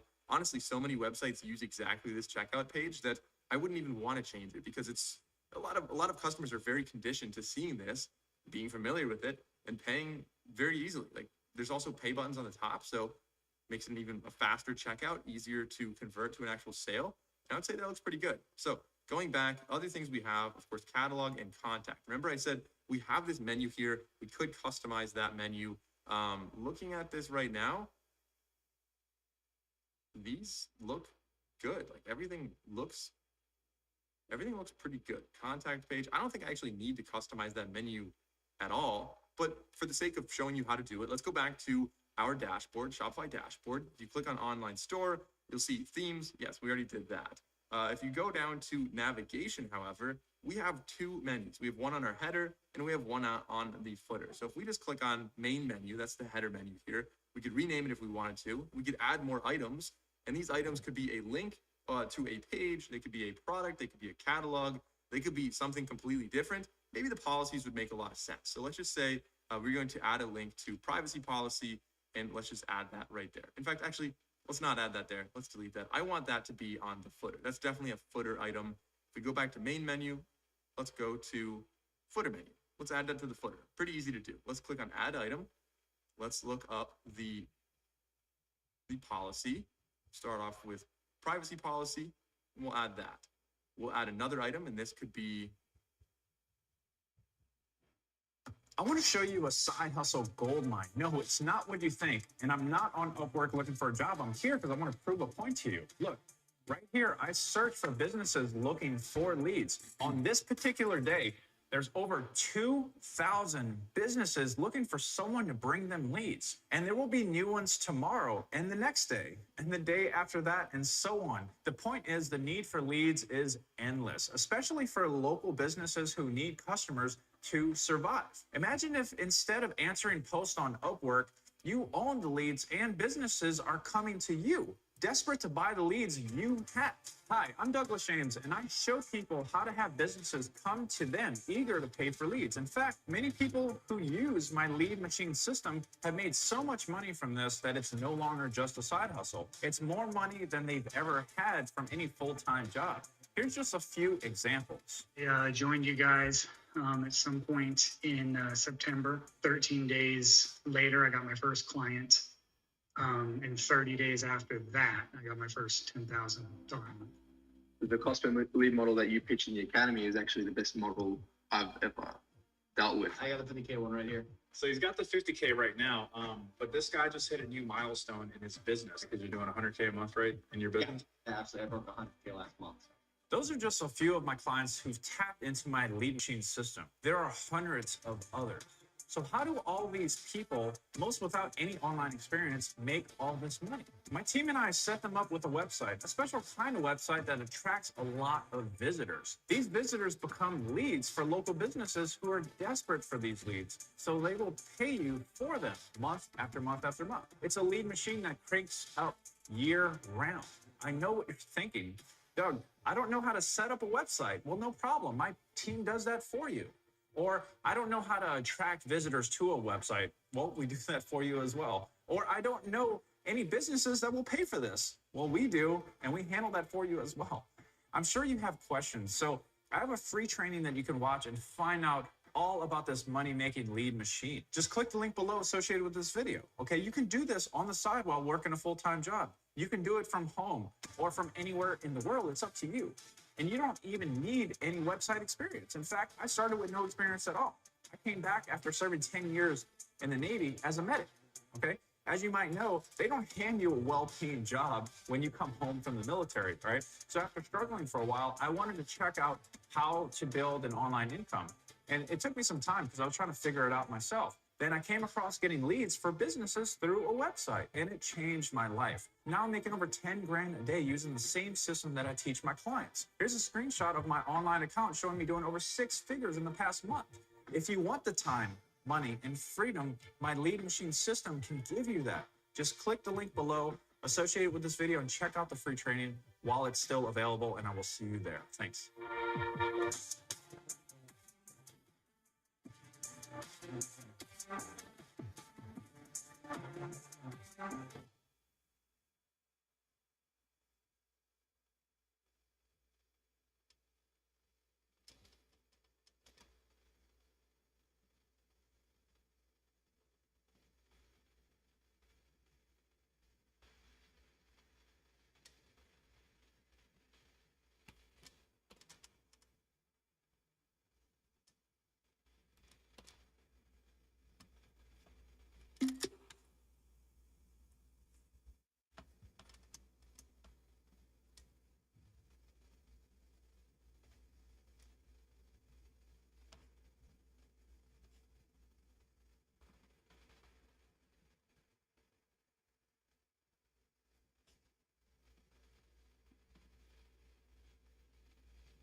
This could be the refund policy. You can add another one for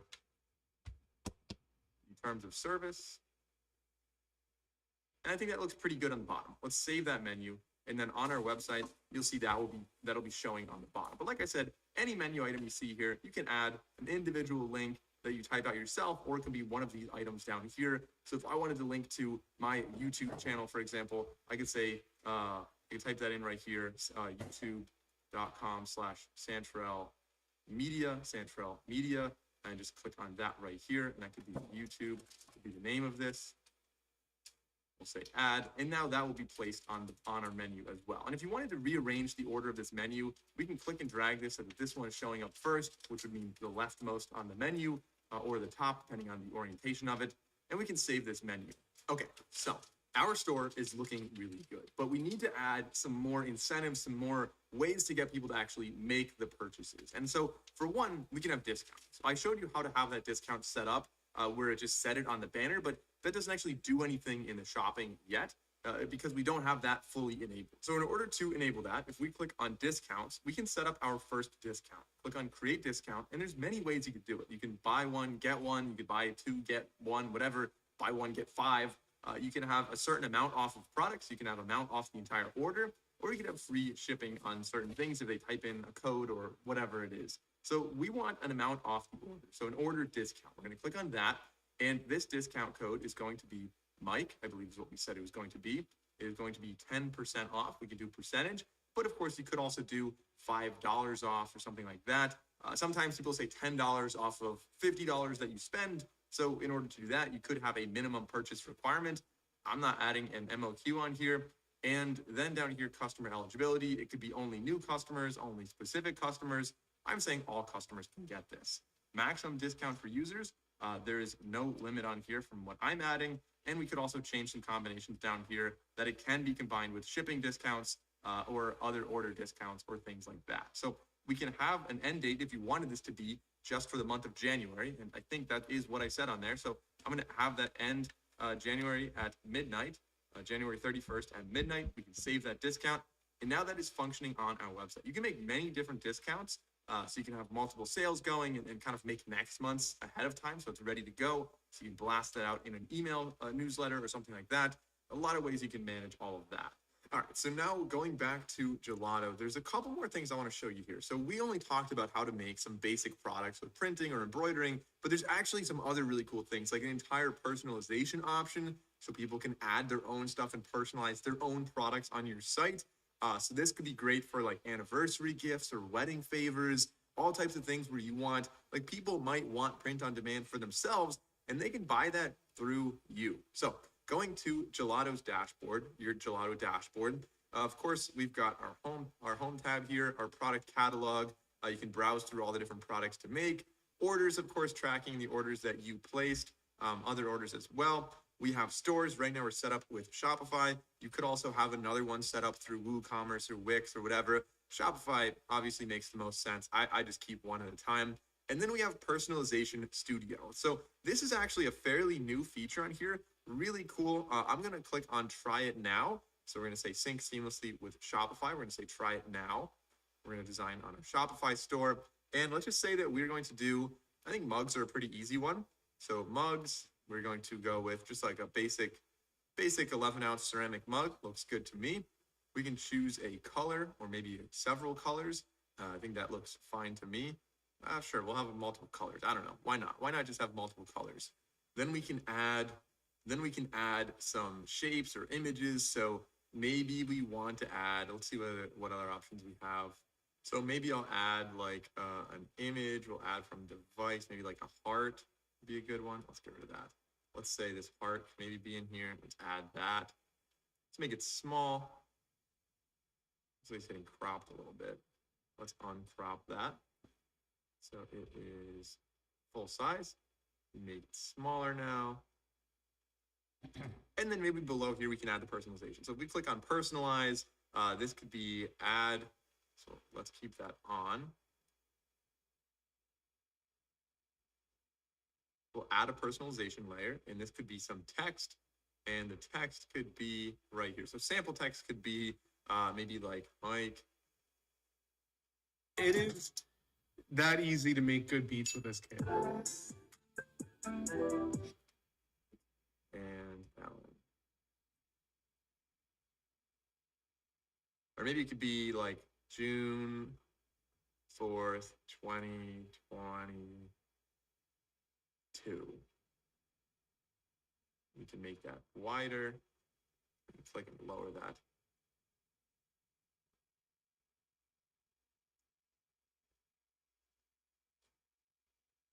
We can add another layer, so maybe we can add some more text above that. Maybe this will say like Mike and Ellen.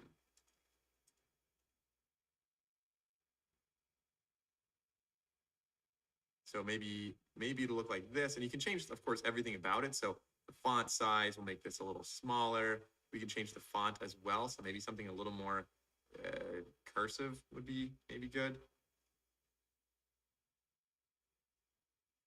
That's pretty good. Okay, that's pretty simple, pretty clean. And so maybe this is what we would want to have. So we've got 2 personalized layers. People can change that, and they can change the date. Of course, the fonts are going to be set by us. And so now we can say continue to mockups. So this is something that we can get a free trial for, $0 per month plus $1 per transaction. And so they're giving us a couple options here. So based on how many you're selling, it may make sense to choose a more expensive option. And then it's only 15 cents per transaction versus $1 per transaction. I'm going to start off very low because this is brand new. So I'm going to say get free trial with the basic one. We will say continue with the same payment method that we already used before. And now we can continue to gelato. So let's continue to mockups. All right, so we're going to keep this one. Maybe we like that one as well. And maybe that one as well. So we got some mockups here. We can continue the details. Of course, we can keep, you guys know how to edit all these details. Let's continue to prices. And these prices, okay, set to maybe 60% profit. We'll update this. And this is really cool because it's not a massive cost to have it customizable for the end user. Like really a cool feature, in my opinion, that a lot of people aren't doing just yet. And while this is publishing, I want to point out some other things on the left side. So personalization studio, that's what we just had. That's what we just used right now. Of course, templates is another thing. While this is loading, we can go check out some templates right now. So you can create a template and it'll be easier to use on different products in the future. So you save time making a template once and then using that on a lot of other things. We can also have branded packaging as well. So if you want to configure branded packaging, that could be like the box that it actually comes in, the bag that it comes in, maybe a little insert. And this is something that can really go a long way with customers. And especially if something's a little more expensive, like feeling like you're genuinely, like you have a story behind the brand. You're not just somebody selling on eBay or something like that. Like you have a story, you are a real brand. And so stuff like this could really go a long way in having repeat customers, or at least having people appreciate your brand a little bit more. It really, in my opinion, it makes a huge difference. At the very least, I would recommend adding a packaging insert that you could either say like, thank you, you can give them a discount, whatever you want, something like that, I think could really go a long way. We do also have analytics on Gelato. The analytics, of course, they're pretty much everywhere. We've got them on Shopify. We have them on Gelato. We can learn a lot about how things go, the products, the orders, the production country. This is actually different that we don't see on Shopify. This is really cool. We can see the total cost, the products sold, and the orders by country, as well as the product split and things like that. So pretty cool to see analytics here as well. Like I said, we've got a lot of analytics. It's going to be a lot to figure out. It'll take some time for you to figure out which ones are actually the most helpful for you. Then we have Price Navigator. If we click on products, it kind of shows the price guide, not for everything, but for this mug, for example, it says that we're like basically in the middle, if not a tad on the high side compared to many other people out there. We have Mockup Studio. So this is a really cool way to make a mockup template so that we can customize. Remember, we had those mockups from before, but if we have our design, let's choose a file. I don't know, just add this little heart right here, just kind of reusing what's already uploaded right now. So we've got our Mockup Studio, and of course we have some developer options down here if you want your API keys to use somewhere else, or if you have any API documentation you want to read about, that's all down there as well. But like I said, Personalization Studio is going to be a really big one that a lot of other brands out there just don't really offer, and it's just so easy to use and integrate. So let's go back to our products and check that out, see if that's actually there now. So if we go to stores, we click on My Store, it is now available. So there's 3 different ones. So now let's actually test that out. So if we go to Santrell merchshop.com, That'll bring us to our site. If we click on catalog, scroll down, hopefully it updated. Yeah, there it is. Look at that. So we already have it. It's in a couple different colors. So if we click on the mug. If you're a business owner, then animated explainer videos are the best way to capture attention, get more followers, and drive more sales. They're engaging to watch, super shareable, convert better, and make you feel like you're watching a Pixar movie, which is why they're used by massive brands like Google, Amazon, and Facebook. The problem is they can cost up to $25,000 for just one video, or require a fancy animation degree or complicated software to create one yourself. But what if there was a way anyone could create Pixar-level videos in just 10 minutes? Introducing Create Studio 3.0, the easiest way to make animated videos that lets anyone create professional 3D explainer videos in just a few clicks. Choose from your massive library of customizable templates, promo packs, and pre-animated characters. Drag and drop onto the timeline and easily edit in seconds. Quickly create your own custom 3D characters, just like in a video game, changing their hair, accessories, skin color, and clothing.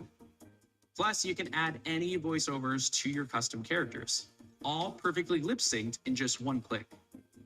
But it doesn't stop there. Your Create Studio library comes with fully customizable templates for any video you need. Social media ads, sales videos, lower thirds, and callouts, promo videos, and more. Which is why Create Studio is trusted by 35,000 business owners worldwide with over 1,200 five-star reviews. And when you get Create Studio today, you'll also unlock a bunch of extra bonuses, like the gorgeous 2D character builder, with hundreds of extra backgrounds, scenes, and characters to choose from. Plus, you'll also get the hand-sketched doodle creator to turn complicated topics into easy-to-understand videos. And if that wasn't enough, we're even throwing in 100 social media scroll stoppers, so you can stand out on the feed and grow your social media on autopilot. All of this is a combined total value of over $799. But for a limited time, you can get lifetime access today for just one payment of only $67 with 0 recurring fees. Where we guarantee using Create Studio, you can build your first pro-level animated video in under 10 minutes. That gets you more attention and sales over the next 30 days guaranteed, or your money back. So what do you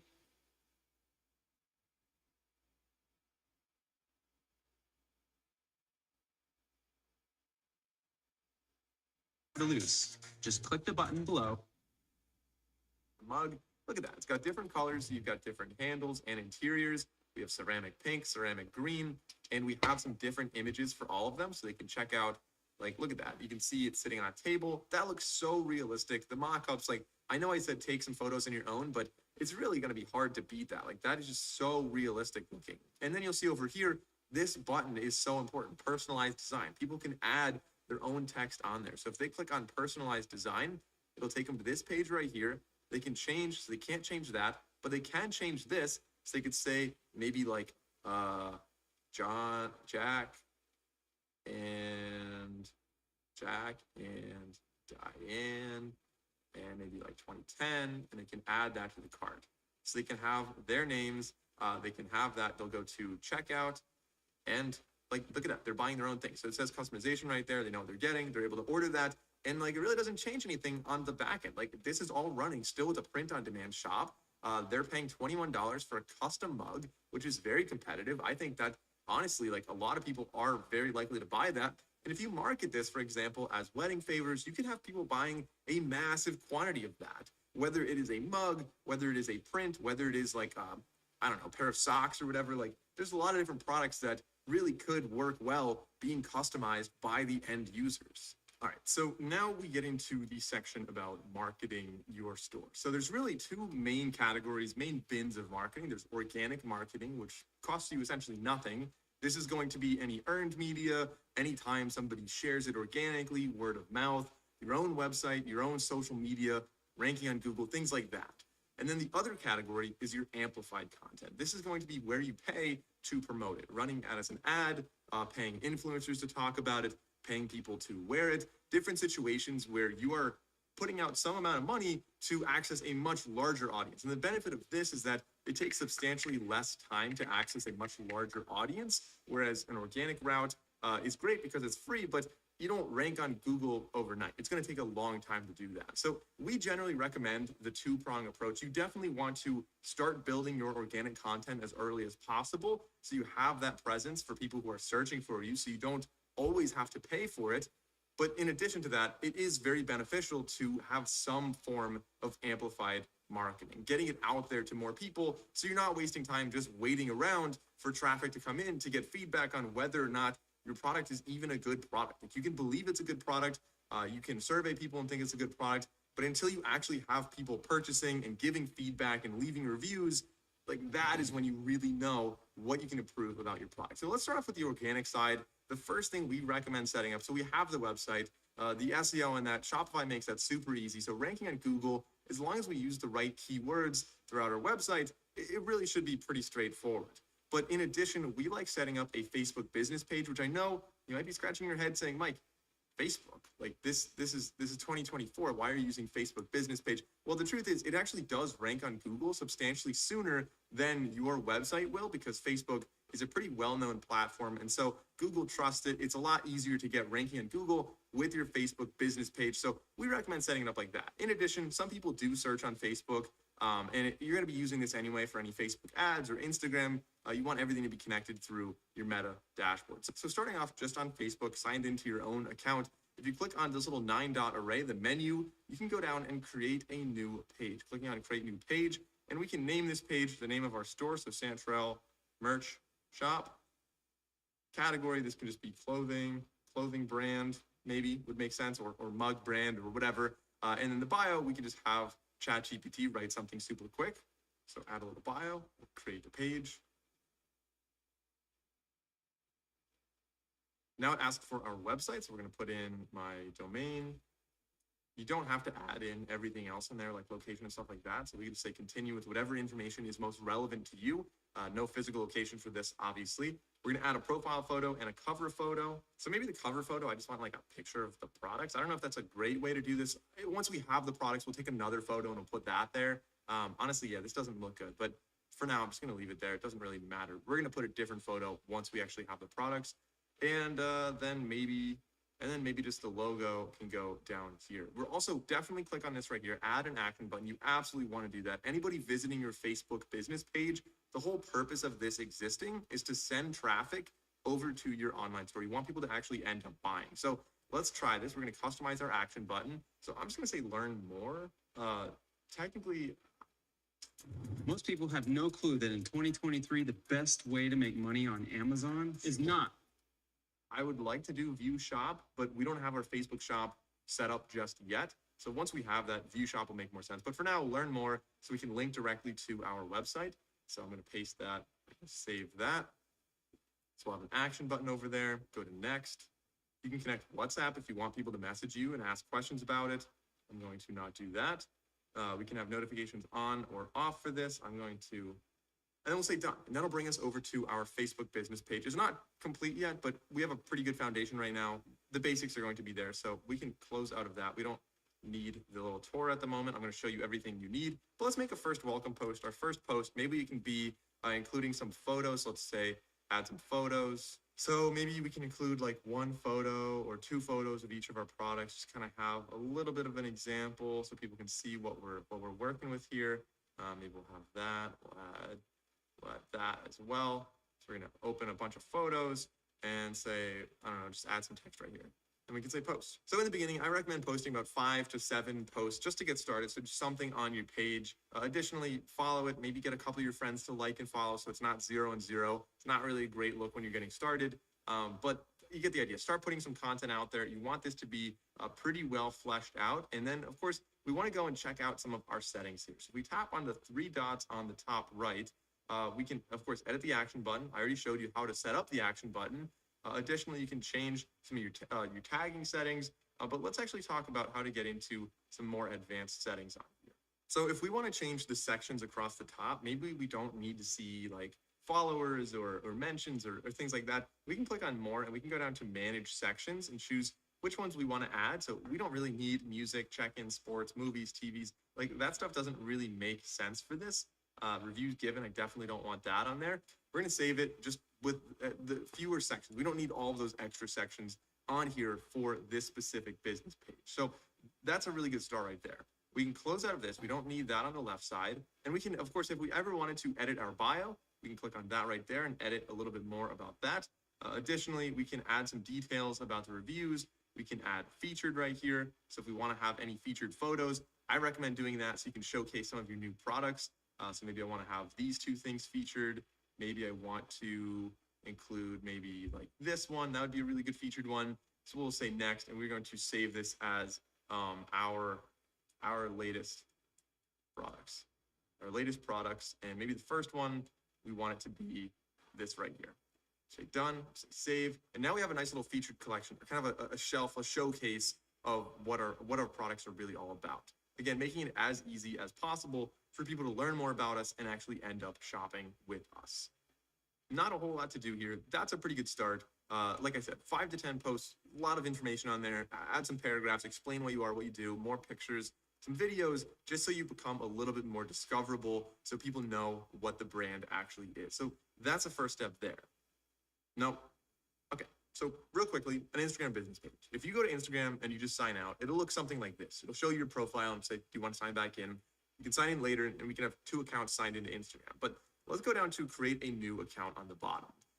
We could sign up with email, which is probably what I would rather do with this one. And say our name is going to be the name of the business. Central Merch maybe is the handle we're going with. We can agree to the terms of service here.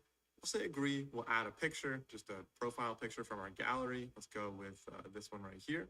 And we don't want to sync our contacts at the moment. Skip this as well. We can skip this. And that'll put us over on our Instagram dashboard. Now, this is going to be a business profile. So if you go over on the bottom right to your profile, you tap on the hamburger icon on the top right, you can then go to settings and privacy. So settings and privacy on the top, we have to say okay to this. And we want to change this to a professional account. So first we go down to account privacy. We make sure that it is public. It is not a private account. That is good. Then we can go down to account type and tools. Tap on that and we can switch over to a professional account, or you can add a new professional account. This one, we're going to switch this over to a professional account. So switch to professional account. With that, of course, we're getting analytics on here. We're getting more buttons. You're getting the ability to amplify and pay to promote different posts. And of course, you have, like I said, other buttons, other contact options there. So we'll say continue. We are going to be a clothing brand. We'll say clothing brand. We can say next. We could display that on the profile as well, toggling a little switch on, so it's a clothing brand. Then we can choose if we are a business or a creator. Pretty subtle difference here. This is why is Amazon paying me $63,000 a month? Well, I didn't make this kind of money selling yoga mats and toasters, and I damn sure wasn't talking my friends into buying vitamins and juices. I did it with a free app that's probably already on your phone, and that app is the Kindle app. And the crazy part is, I didn't create this system. Carla taught me this. Carla, why don't you tell them more about it? I'm going to show you a way to potentially make money by pairing Amazon with the power of AI without ever selling physical products. And I promise you've never heard about this before. I just created some simple digital products. Then I put them up on Amazon, and it was so exciting. The first time I tried it, I made $14, and I was like, oh my goodness, this actually works. Hi, I'm Carla Marie, and the coolest part is Amazon puts over 300 million customers just a click away. So age, experience, qualifications, none of it matters. I want to share my full system with you, but obviously this is an ad. So I'm hosting a free workshop where I walk you through my system step by step. This system has transformed my life and has sprinkled a little magic in the lives of hundreds of other people. Now, I hate workshops that are so slow and boring that they send you to sleep. So I made sure that this workshop moves fast and that it's fun, exciting, and informative. That said, if you love face-to-face selling, don't click on this ad. You see, with this, you never need to talk to anyone or push products on people. So this definitely isn't a good fit for someone with a salesy personality type. However, if you want to learn a low-key way to potentially make some extra money working from home that can cover some important bills and help you enjoy more fun trips, don't wait. Click anywhere around this video and watch the free workshop now. Discover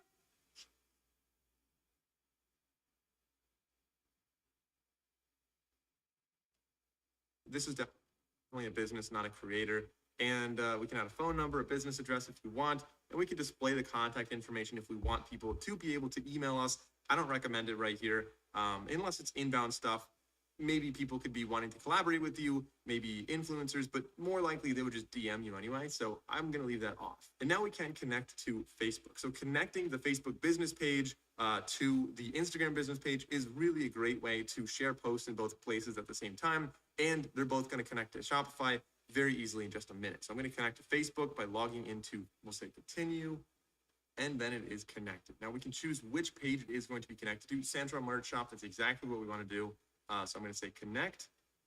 You probably won't see this many pages here. I've just made a lot of example Facebook business pages in the past. So I've got a ton of not real ones right there. But again, it's connecting to this one. And now it gives us 5 steps to set it up. First of all, completing our profile. This looks good. We should add a bio on here. We'll add a bio. We can add a link, of course, and this link can be an external link over to our store. We'll call it our store is the title of that button.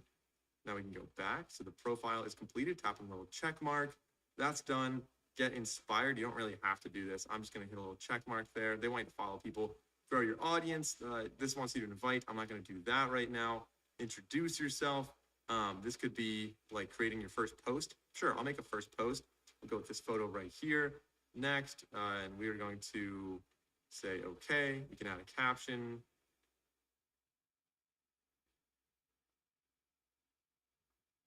Say okay. So we now have our first post. Share posts. That's done. And you can explore the insights and learn more about that. So we'll talk more about how you can do that later. But if you just X out of everything, it brings you back to, let's dismiss that. It'll bring you back to your page or to your Instagram. If you tap on your profile on the right, tap on it again. There we go. So now we are back home. And so here you can see our page looks pretty good. Like there's not a whole lot here. Eventually you'll post more. You want to keep it up to date, obviously. But it's good to have this as another anchor in case anybody searches for this. And also more importantly, so that you have a legitimate version of you so that other people aren't being an imposter of you, trying to sell not your stuff, but under your name. You don't want that to happen. Obviously it's illegal, but sometimes that's just a headache to deal with. So it's better to just claim it and establish yourself on the platform as soon as possible. So, all right, so now they both exist. Let's go over to Shopify. We'll go down to sales channels, and we should probably connect Instagram and Facebook to Shopify. So it makes it a little bit easier to set up Facebook shopping. So if we click on that, we can install the Facebook and Instagram app on here, the Meta app, if you want to call it that. We'll click on install. And of course, the big encouragement here is to set up the Facebook and Instagram stores so you can shop directly and natively within them. If you scroll down, you'll see some of the big advantages. The in-app checkout is going to be a huge one, so people have less of a barrier. They're not loading another web page on like a kind of pseudo browser opened by Instagram. They can shop directly within Instagram and make a purchase. And again, it kind of lowers the barrier to a purchase. So we're going to get started. There's a lot of advantages to this, but it's worth setting up this as another sale channel. Even if you don't end up using it, it's nice to have this available. So let's kind of go through this, connect our account, say continue. Now I'll say continue again. Then we'll see our business assets. Down here, we should see both Instagram and Facebook. So we have both of them right here. We can connect both of them. And now we can choose if we want to have less information tracked, enhanced information, or maximum tracked. This is going to essentially determine what your pixel is going to look like, how much is tracked. And I leave it at maximum because you are able to do a lot with this. So let's go and view the details down there. Obviously, you want to know what's going on here. And we can then say save. So maximum is what we have right there. Connect to Facebook pixel to track the behavior. We can create a new pixel to track the behavior. That's the pixel right there. There we go. Say confirm. The store details. So we have the email, return window, 30 days. Sure. We'll say save. And we can agree to the terms and conditions. So we'll submit that for review. And once approved, we will have some really deep integrations with the Facebook shop. So it shouldn't take too long. It says it takes up to a minute, but don't refresh the page in the meantime. All right, so now we just have to verify our shop, some extra information. I'm going to click on that and kind of walk through a couple steps here. Click on start verification on the top. And we just have to add some extra business details or identity documents. So I'm going to follow through with this and say finish. And it might take a couple hours for that to happen. So we can come back to this a little bit later once the verification is complete. Like I said, it could take up to 24 hours. So you see this little pin over here. I recommend clicking on that. It pins it to your sales channels. Just makes it easier to access this a little more quickly. All right, so now You're okay with someone else controlling your money, time, and life? Then skip this ad. Because here's the thing. Now let's click on sales channels, and I want to add TikTok. So we'll type in TikTok, search for TikTok in the App Store, and we should find TikTok right there. So this is one that we definitely want to add. It's going to be great for selling on TikTok for one, but also running ads on TikTok, which we find to be one of the more effective ways to advertise products. A lot of people out there have been kind of focusing on Facebook ads. You've seen a lot of videos about drop shipping and Facebook ads and stuff like that, but TikTok ads, obviously a much younger demographic, substantially more people using it every single day, or more hours of it every single day, at least here in the United States, that's true. And so we find it to be very effective. We're going to install this to our Shopify store. So adding TikTok into our integrations, we'll click on install. And once again, once this pops up, I recommend clicking on that little pin to navigation, just so it's easier to access in the future. But you'll see two options right here. First, growing your business on TikTok through TikTok marketing, which is definitely what we want to do. And the second thing is setting up TikTok shop so you can actually purchase directly within TikTok. I'm going to do the first one here first. This is definitely on the amplified side, not the organic side, whereas this one would be more organic potentially. So now let's open a new tab, and in the new tab, I want to go to link number 6. This is going to give you a lot of free advertising dollars. It's going to match dollar for dollar, I believe up to $1,500. So you can get up to $1,500 of ads if you use our link below. That's going to be free for you to use. So that's going to be santrellmedia.com/TikTok. And that should bring you over to this page here. Like I said, spend 100, get 100. So at the very least, we're matching dollar for dollar as you advertise, which can really help get your business off the ground. And if you spend 1,500, you also get onboarding support if you are able to get up to that spend amount. So I'm going to say get started on the bottom, and we have to create our account now. So I'm going to deselect that. I am going to select this, and let's sign up with an email and a password. Then I can click on continue, solve this little puzzle right here, and then confirm our email. Now we can choose our industry. This one doesn't have to be perfect, but I'm going to say e-commerce and maybe clothing and shoes. Business name, Santrell Merch Shop, and then click here and agree and say get started. Of course, review the policies and accept that. We can choose manual or automatic payment. I'm going to go to Ads Manager. And now we can either do simplified mode or custom mode. Now, I like to use custom mode. It gives you a little more flexibility in how you're designing this. Feel free to go with simplified mode if you just want to put out an ad as quick as possible. I'm going to go with custom mode for this, though, just to kind of show you some of the extra tools that we have available. So the advertising objective. Now, what we are trying to do is drive product sales. That's definitely the most obvious one here. Some other businesses might be looking to just get general traffic or video views. Maybe you're trying to get leads if you are maybe a consulting firm, for example. But so our advertising objective, it may be tempting to say product sales. Since we don't yet have a TikTok shop set up, website conversions is what we're doing. Everything we're hosting is through Shopify. So we're converting on Shopify, not on TikTok shop. That's the main goal right now. So website conversions is our goal here. So click on that. And then we can go down and choose if we want to have smart performance campaign. So then smart performance campaign would basically skip the ad group entirely and do a lot more on the back end. So it has its own algorithm to figure out which ads perform the best and kind of group them with audiences independently. That's something I recommend playing around with on a different campaign. But for now, getting started, we are going to leave that set to off. Then the campaign name, name is something that makes the most sense. This is the highest level. So keep in mind, we have 3 tiers here. You have one campaign, and then within that, you'll have a bunch of ad groups. The ad groups might be different audiences, different demographics. And then within each ad group, you're going to have a different ad. So you might have like 2 versions of the same ad. Maybe one has subtitles, maybe one doesn't. Maybe one has a male actor or a female actor in it. So those are going to be the different ads that you run to each ad group. And together, you'll have campaign. That's the highest level where all of your ad groups are within. So keep this kind of high level. This I'm just going to name based on the shop. It could also be the product that you're trying to advertise here. So I'm going to say Santrell Merch Shop. So we'll say Santrell Merch Shop -conversions. And then we have special ad categories. So we are not doing housing, employment, or credit, so we don't have to worry about that. You could create split test, which splits your insights by ads. We're not going to do that right now. You could do something called CBO, which optimizes the whole campaign budget within this. So again, a little bit more automated, a little bit more hands-off. I'm going to leave that off for now, just so we can really dive in and learn for ourselves on this particular campaign. In the future, that could really be a smart thing to have. And then we have campaign budget. You could also set a budget at the ad. Whoa, whoa, whoa, whoa, whoa, whoa. Stop. The ad group level as well. But I'm going to start off with a high level campaign budget just in case. Like, we really want to make sure that we definitely have an upper limit on what we're spending. So I'm going to say maybe $100 per day. Obviously, you don't want to spend too much money at once, because the first ad you make is not going to be nearly as successful as the 10th ad you make. You're going to be learning, and as you go, you're going to iterate and find better and better ads that convert better. So the goal here is to learn as much as possible, and eventually that will increase your profit margins, and you'll be able to drive meaningful traffic that actually does convert to your online store. So for now, I'm going to start off with $100 per day.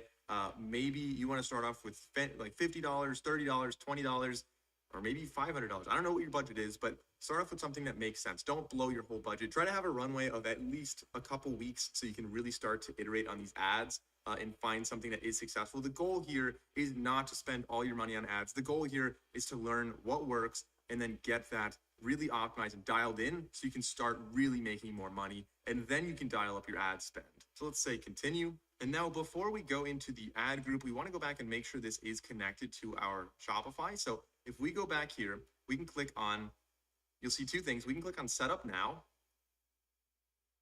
We're going to connect our TikTok business. So TikTok for business, we're going to connect the account. So it should be signed in with this browser. Right there, you want to make sure that that number matches. So if you click on your little profile there, it'll say your username. You want to make sure that matches over here with your username. So I'm going to connect. That is the correct Shopify account. Now we can create the TikTok Business Center account. We're going to click on Create. We are going to connect the TikTok Ads Manager as well. Choose our data sharing. I'm going to leave it on maximum. Say confirm.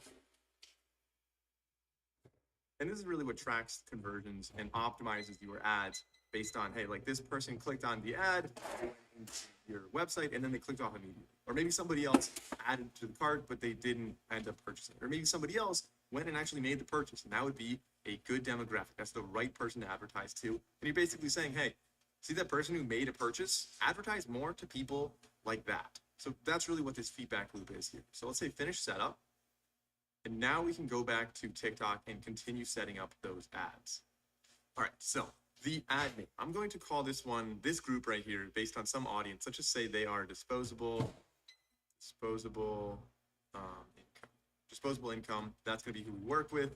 And then down here, what are we optimizing for? TikTok Pixel. We should have one showing up for Shopify. There it is. It was connected successfully, so that's right there. And the optimization event. What are we trying to do? Well, we want to have a complete payment. That's what we actually care about. So when there is a complete payment, that is fed back into this algorithm as success. And that's what we want, because honestly, that is success. That's exactly what I would be looking for. Then down here, we can choose if we want to have automatic placement or select manual placements. So I'm going to manually select them. So if we choose that, you'll see TikTok. Yes, we want that. We don't want global. We don't want Pangle. Like I just want this on TikTok. So I'm going to leave that right there. You can also include search results. I absolutely am going to do that because those are the people with the most intent, people who are searching for something that is relevant to me. I absolutely want that I want them to see my product. They have intent.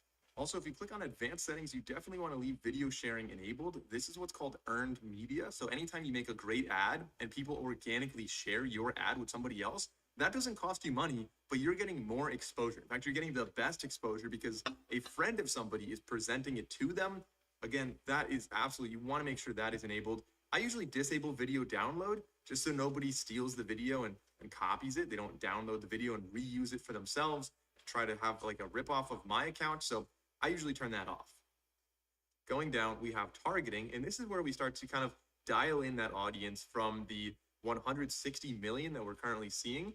We want that to be a little bit like lower. We want that to narrow down. So maybe we don't want minors to be buying this. They don't have as much disposable income anyway. So maybe you can select like maybe these are the main age groups you want. You could add in other age groups as well, but let's just say for now, those are the main demographics that I personally am going to advertise to. We can choose languages. The ad is going to be in English, so I'm going to really only advertise in English right here. I'm going to choose people who with high spending power. You can also choose the household income, which is really impressive. They're able to estimate the income of the viewers. So right now we're looking at about 56 to 68 million, pretty balanced. If we put this any lower, that might dial it in a little too much, but you know what? Maybe we want to do at least, I don't know. I'm going to leave household. Find out how a small group of regular people turned the Audible app into a whole new income stream. Household income out of it. High spending power should really dial it in for us. And then we can choose anything else if we want to exclude certain people, if we want to include certain people, send any interest that they might have, any custom lookalike. We don't have a custom lookalike just yet. In the future, we will have those set up. But I'm going to leave it as that. That's pretty balanced. That gives us a pretty nice audience. And then we'll let TikTok really figure out what converts best and dial in for us onto that. Now, the daily budget for the ad group right now, $70. I'm going to make this $50. It says at least 70 suggested. So let's leave it at 70. Remember, we had $100 overall for the campaign. Because we only have one ad group in here right now, that's totally fine. In fact, I might even dial us up to 80. So some days we'll spend up to 100, whatever. We're within the campaign limit, but it might have some variation right here. Going down, the scheduling time is fine. We could also choose specific times if we wanted to. So maybe you don't want to advertise on the weekends, or maybe you really do want to advertise on maybe like Friday nights when people are out and maybe they're looking at their phone, they're in an Uber or something. Maybe that's the best time that you would want to be advertising. So depending on your product, you can choose when to advertise. I'm going to leave it at all day. And again, TikTok can figure out what is the most optimal time based on some of the real data they really start to collect. The optimization goal, conversion, yes, we already have that. We could do bid strategy, maximum delivery, or cost cap. We also have device here. You could customize if this is on Android or iOS. You know, again, depending if you're selling like iPhone cases, which we are, iOS, it makes more sense to sell only to iOS. Like I don't want to advertise to a Samsung phone for an iPhone case. Now I'm going to leave it on maximum delivery and we can click on next. And that brings us to the actual ad. Now we can have smart creative ads, which essentially creates, I don't like doing that. It's a little more AI generated. I don't want to do that. I'm going to be making my own ad right here. Then you can create a custom identity if you wanted to. So Santrell merch shop. I don't know if you want to call it that. We can create that. Santrell merch shop is going to be the name that pops up. We do want a single video ad, so we can upload the video right now. So there are really three ways to make your ad for TikTok. One of them is going to be making it yourself. That's really the tempting one a lot of people like to do. And you can certainly get started off doing that. There's nothing wrong with that. Of course, there is a big learning curve to making a successful TikTok that people actually watch, they engage with, they end up purchasing. You can't just like take out your phone and film it and like have an awkward voice. Like you need to be pretty confident in what you're doing. And I'll talk a little bit more about how to do that in just a second. The second option is something called UGC, user generated content. And this is essentially, you can find somebody who already does this for other people. Like this is their whole job. They make ads for other people using TikTok. So you'll send them your product, they'll open it. It'll be much more authentic, a little more organic. And they definitely like, because that is what they do, they're going to have a much better camera presence. They're going to have good lighting. They're going to know what they're doing. And it's going to cost you a little bit of money to get that video made. But it is a way that you could go about creating a good ad with somebody else on camera. You don't even have to be on camera. And so it's a very appealing option for a lot of people who are just getting started. And the third option would be to hire an influencer or an agency. These are typically a lot more expensive. And this would be, so like if you wanted to hire an influencer, for example, this is why like State Farm hires Peyton Manning, because people see somebody they know and they associate that with the brand then, and it really gives you a lot more credentials, gives you more merit. People like you more just by association with that. It's really powerful, but like I said, definitely more expensive. It's something that eventually you can move into that realm, but in the beginning, I would recommend either going with UGC, finding somebody who can make the video for you, which could be a really small creator on TikTok. If you've seen them and you like their style, you could maybe contact them. And that also, you could pay them to post on their own platform like as well. But you can have them make a video for you and pay them I don't know, choose whatever the rate is going to be. But if you were going to make it yourself, there's a pretty good format on how to do this. So there's really 3 main steps to making a TikTok ad, or really any type of ad, any type of content. The first thing is going to be your hook, your pattern interrupt. People are scrolling mindlessly. You have to get something that makes them stop scrolling so that your average view time is not half a second. Most people are going to be half a second going by. And then if you say something really interesting in the first half second or in the first second, you have their attention, and then they're going to stay for a little bit longer. And this should be something interesting. It's going to be brand dependent, but for example, if we look at the Sunday filet t-shirt, maybe your hook is going to be related to like Chick-fil-A always being closed. That's very relatable. And if you present that in like a really good 1 sentence, that'll get everybody to kind of stop and think about it. So maybe the first line is like you frustrated saying, why is it every time I want to go to Chick-fil-A, it's on a Sunday? And then part 2 is to craft. So I'm not the smartest guy in the world, but I made $49,000 in the last 30 days copying and pasting. Luckily, craft a story. You're going to have essentially a 2-sentence story here. It's going to be brief, but you have to somehow relate to the hook and then expand on that even further. So if your first hook was, why is it that every time I want a chicken sandwich, it's Sunday and the main place I want to go is closed? And then maybe your next thing, again, kind of just brainstorming on this one. I would definitely iterate on this a lot, but maybe your next 2 sentences would be something along the lines of, I always had the idea that somebody out there should make a chicken sandwich store that's only available on Sundays. They're only open because that's the day that everybody really wants chicken sandwiches, and it could be called Sunday Filet.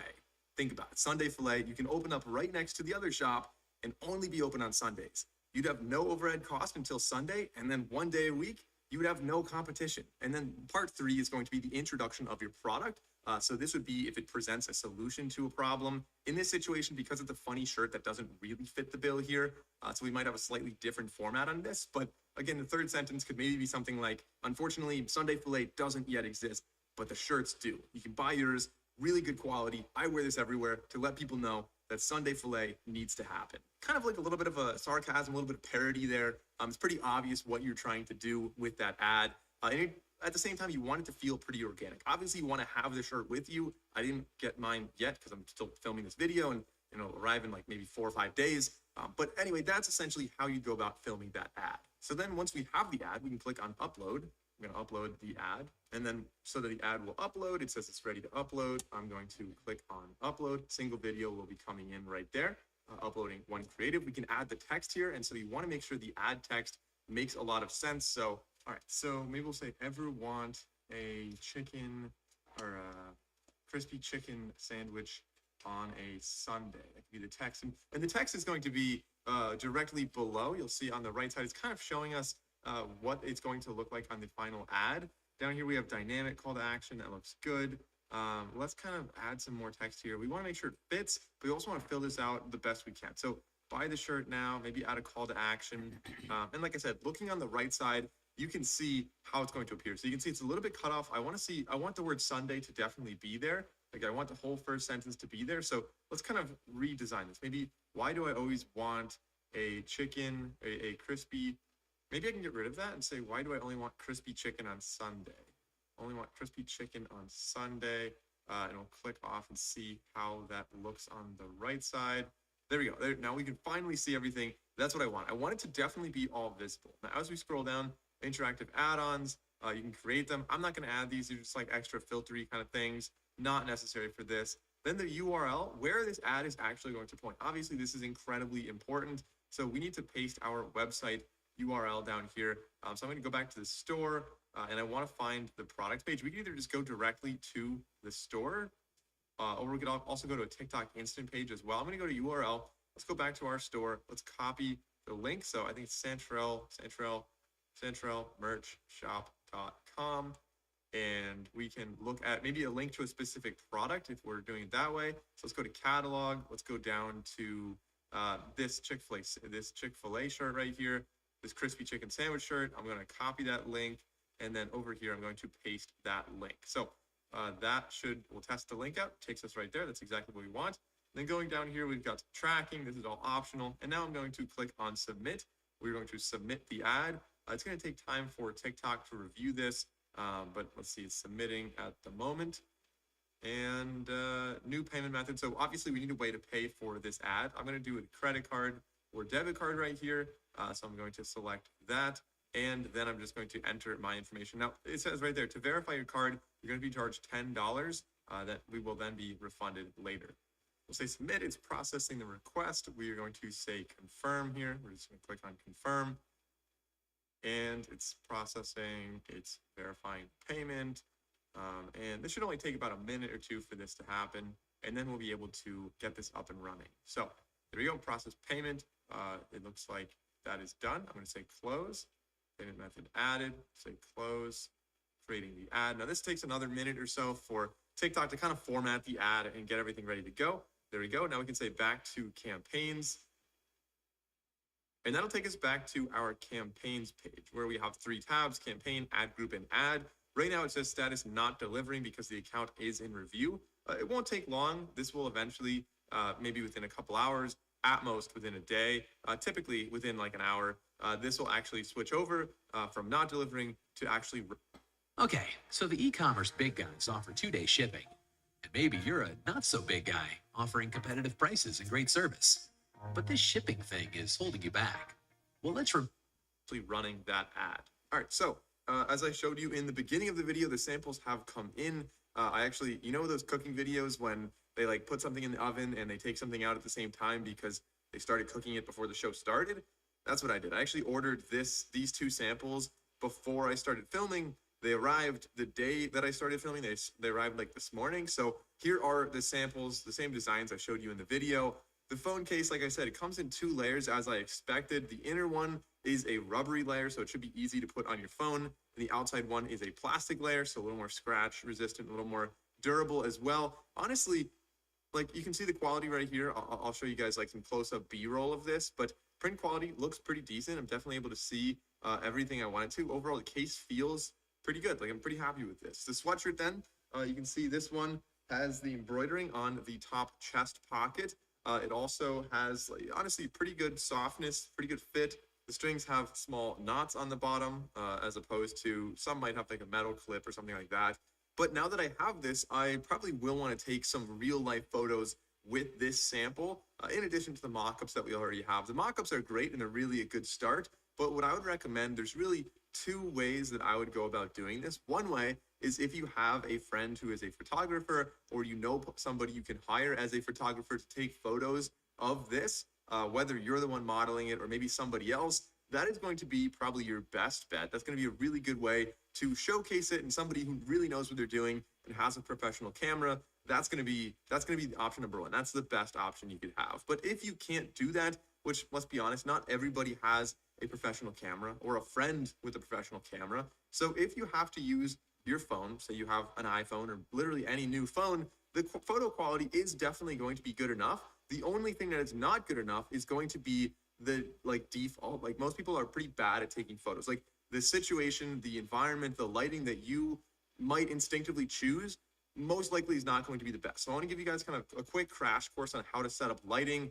Not that I'm like a Hollywood lighting expert, but I've been filming YouTube videos and doing a lot of product photography and portrait photography for the past, I don't know, 6 or 7 years. So I want to share some quick tips on how you can do some really good high quality photography at home using just your phone. And so the number 1 thing, the most important thing is going to be your background. You want to make sure that you don't have a lot of clutter, you don't have anything going on. And so you can think about this. Maybe you want just like a plain wall. Maybe you want like a natural environment. You're hanging out in like a living room, for example. That could look really good, but you want to make sure you don't have like a bag of McDonald's in the corner, anything distracting from the subject of the photo, which is going to be the shirt, the sweatshirt, the phone case, whatever it is you're showing. You want to make sure you don't have any distractions. So for me, I might use, for example, my living room right here, and I want to clear everything from the background. Maybe a couple house plants back there would be good. Just a nice, clean, simple setup. Now, the second most important thing is going to be your lighting. People always have this temptation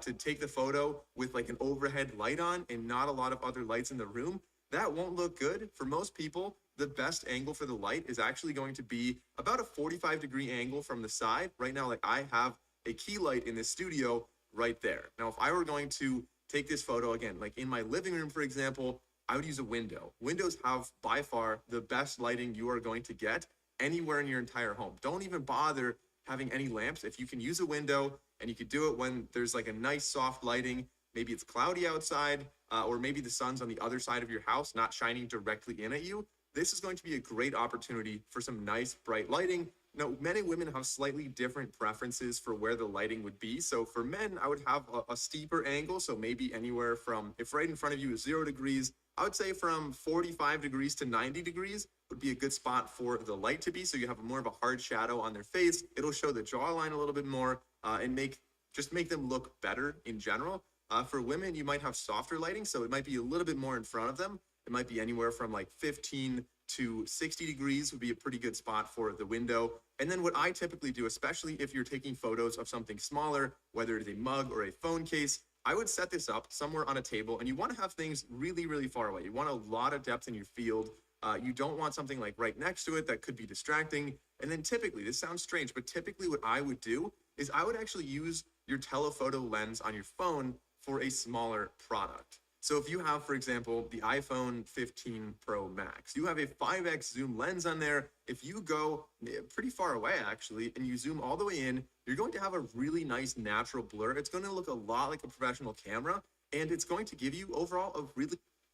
I want to show you a side hustle gold mine. No, it's not what you think. And I'm not on Upwork looking for a job. I'm here because I want to prove a point to you. Look, right here, I search for businesses looking for leads. On this particular day, there's over 2,000 businesses. Look, really nice photo. In addition, by having a zoomed in lens, not cropping in on the regular lens on your camera, but actually having a zoomed in telephoto lens, you have less distortion on your object. So if you look at like an ultra wide, for example, everything's kind of weird and distorted on the outside, but the zoomed in, nice straight lines, everything looks exactly as it should.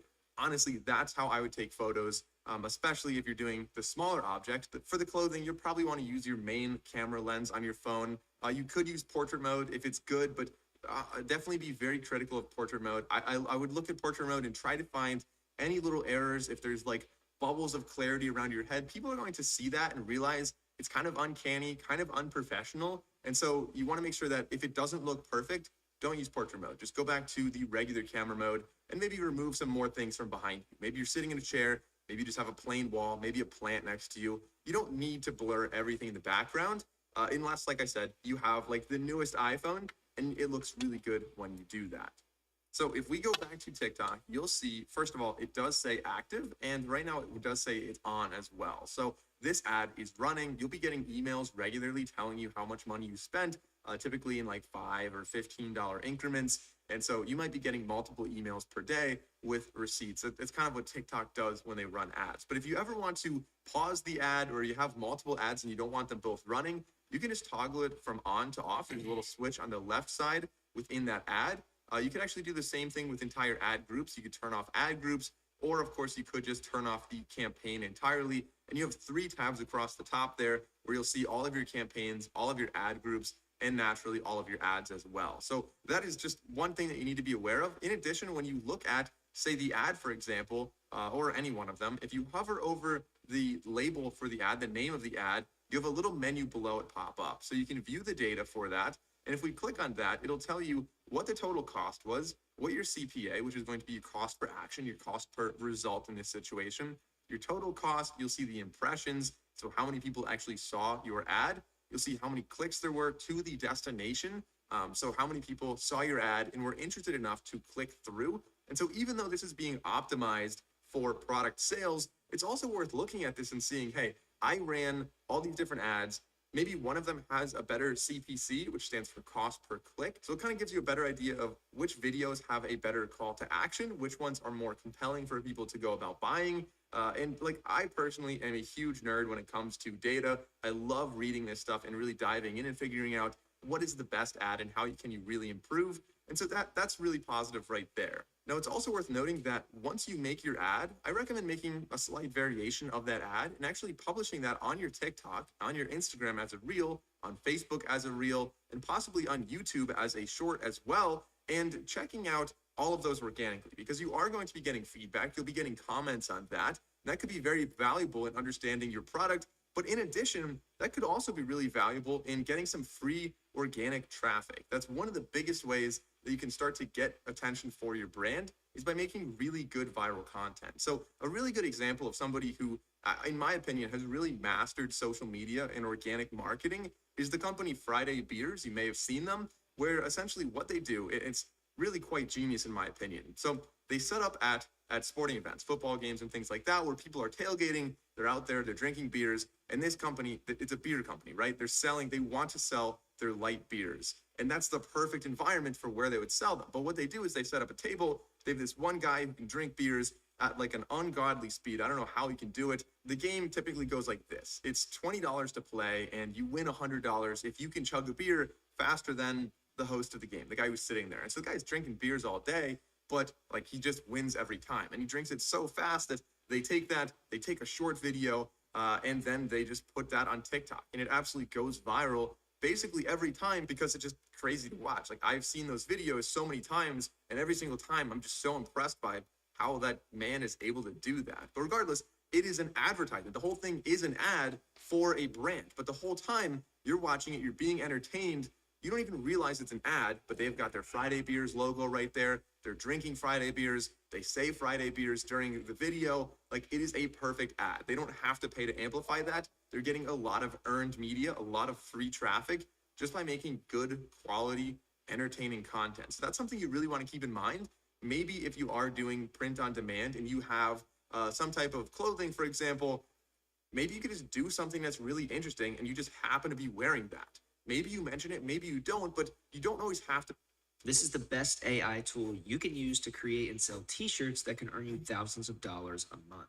You won't have to handle any inventory or shipping yourself, so most of the revenue you make will be pure profit. And all you have to do is create the designs in Kittl, which literally takes minutes, if not seconds. And Kittl is totally free to try. Just click the link below and test it out yourself. Before you go selling t-shirts, you'll want to know the type of designs that are popular to sell online. With Kittl, you can see which niches are trending and which templates are trending within that niche. Like something that you see, just click on it and customize it any way that you want. Kittl's design tools make it easy for even complete beginners to create something incredible. Now for the AI. With the new logo generator, I can create the perfect logo for a t-shirt by just typing in the niche and style that I'm looking for and then go and customize it freely. And with the quote generator, I can come up with quotes for my niche with the mood and the length that I want to make merch that people will love. And lastly, with have to pitch everything as a really strong ad when you're running things organically. So that's something that I thought was worth mentioning in this video. Obviously, it's going to take a lot of time to kind of craft it. Very few people hit a home run with their first video. More often than not, it takes quite a few iterations until you start to realize what videos perform better than others. And of course, it's also worth just kind of watching other people out there in your niche, or really adjacent to your niche is more important, and finding trends. Don't just copy them, but find trends between them. For example, if you are selling mugs, maybe you could find other brands that are selling desk accessories or home kitchen stuff, or even just different kinds of mugs, and look at all of them and see what is the best performing video for each of those accounts. And then kind of make a similar video on your account, but adapted to your own product. That's a really good way, in my opinion, to access a larger audience and kind of learn as fast as possible without having to experiment with thousands and thousands of videos, just instead like opening your eyes and seeing what works for other brands. So now we want to set up our email marketing. This is going to be a really great way to improve our conversions in the future at a much lower cost, because once somebody buys once, they're very likely to be a customer in the future as well. They liked what you sold, they resonated with you in some way. And so by capturing their email when they're purchasing from you, or just from your website in general, you will be able to remarket to them when you come out with new products in the future, or if you have new sales, or maybe just for their birthday, you want to give them a discount, different things like that you can have set up. And there's a lot of different ways we could set that up. In the past, I might have used MailChimp. There's also Klaviyo. In this video, we're going to be using Omnisend. It's very well integrated with Shopify. And it's really like the MailChimp for e-commerce. So it's really meant for Shopify, for selling. And obviously, this is going to be an email marketing platform with a lot of very powerful automations as well. So to get started with this, we are going to go to link number 7 down below. Link number 7 is going to be Omnisend. So it's santralmedia.com/Omnisend, which is OMNI, Omni, and then send, SEND, if you're sending something, And that'll take you to this page right here. So Omnisend is going to be, like I said, a really e-commerce focused thing that also does SMS, so you can text people as well. Very useful in my opinion. And so we can start off, for free, and we can upgrade in just a second. We're going to sign up with Shopify. It'll connect to our store very easily. So we'll just say install. We're going to click install again. And then we can create a password and enter some of our basic information here as well. And we'll say get started. Obviously go to your inbox and verify your email account. It's going to be a crucial step here. And now it's going to create our account with Omnisend. So kind of a quick little crash course on how this works. We're going to start off by adding our logo. So we'll click on logo. We're going to upload from computer, browse files. We'll add our logo here, and then we can select it. That looks pretty good. If you can see on the right side, so it kind of cropped it out weirdly on the left, but on the right side, that's what it would really show you. Kind of looks good, actually. I don't really mind that. As far as the accent color goes, you can change all of these. You can add your own custom colors as well. So what I like to do, if you don't know what your logo colors are, first of all, if you were using Canva, you can find out the logo colors fairly easily. But otherwise, if we just go to HTML color identifier, we just do that and just choose something on Google. Like the first one looks fine. We can upload our photo, open the photo there, and then you can just hover over it. So right there, and then copy that color code. So that's called an HTML color code. That's going to be really useful to match your logo color on a lot of different, basically anything you're doing online. And so right here, accent color, I'm going to use that one. We're going to add that color as our accent color. Now you can see the button matches the logo. It looks a little more clean in my opinion. I personally really like that. And then black and white, I think that looks fine. Maybe we could, I don't know, let's see. Kind of looks good with blue there as well. It's kind of your choice, right? You can, if you have multiple colors, set up multiple colors. I'm going to leave it as that. That looks good enough to me. Now, as far as headings and the font, we can change these fonts as well. A lot of times there are font pairings. So sometimes people have a different font for the header and the paragraph. A lot of websites do that. For this, that looks clean, very easy to read. I think that's fine. Some brands might want to have a more specific font, so definitely look for one. Try to be consistent as well between your different websites and kind of having your own font used everywhere, but that one looks good enough. Arial, everybody's pretty used to that. Now we'll save the brand assets, and now Omnisend is suggesting we go through these 4 steps. I'm going to close out of that. The 4 steps are basically right here anyway, so you want to have a welcome email. That's definitely something we are going to set up. You'll probably want to set up an abandoned cart recovery. That's a really powerful tool. So if somebody goes to your site, they add something to the cart, and then whatever, the doorbell's like somebody's at the door, they go over there, they forget about it, maybe they get a phone call, and they might end up not ordering from you, even though they were just about to do that. They added to the cart, but they never actually ordered. So abandoned cart recovery is just essentially reaching out to them again and saying, hey, you forgot to order this. Or maybe saying, hey, like, I know you put this in your cart, maybe you had second thoughts about it, here's 10% off. Just kind of push that sale through and encourage it a little bit more. Clear out the notification. So now let's go to create a welcome email. So what discount do we want to add in our welcome email? 10%. Let's give people 10% off when they sign up. They join our email newsletter. We'll continue setup. We could use an SMS channel if you wanted to. Definitely look into your local laws.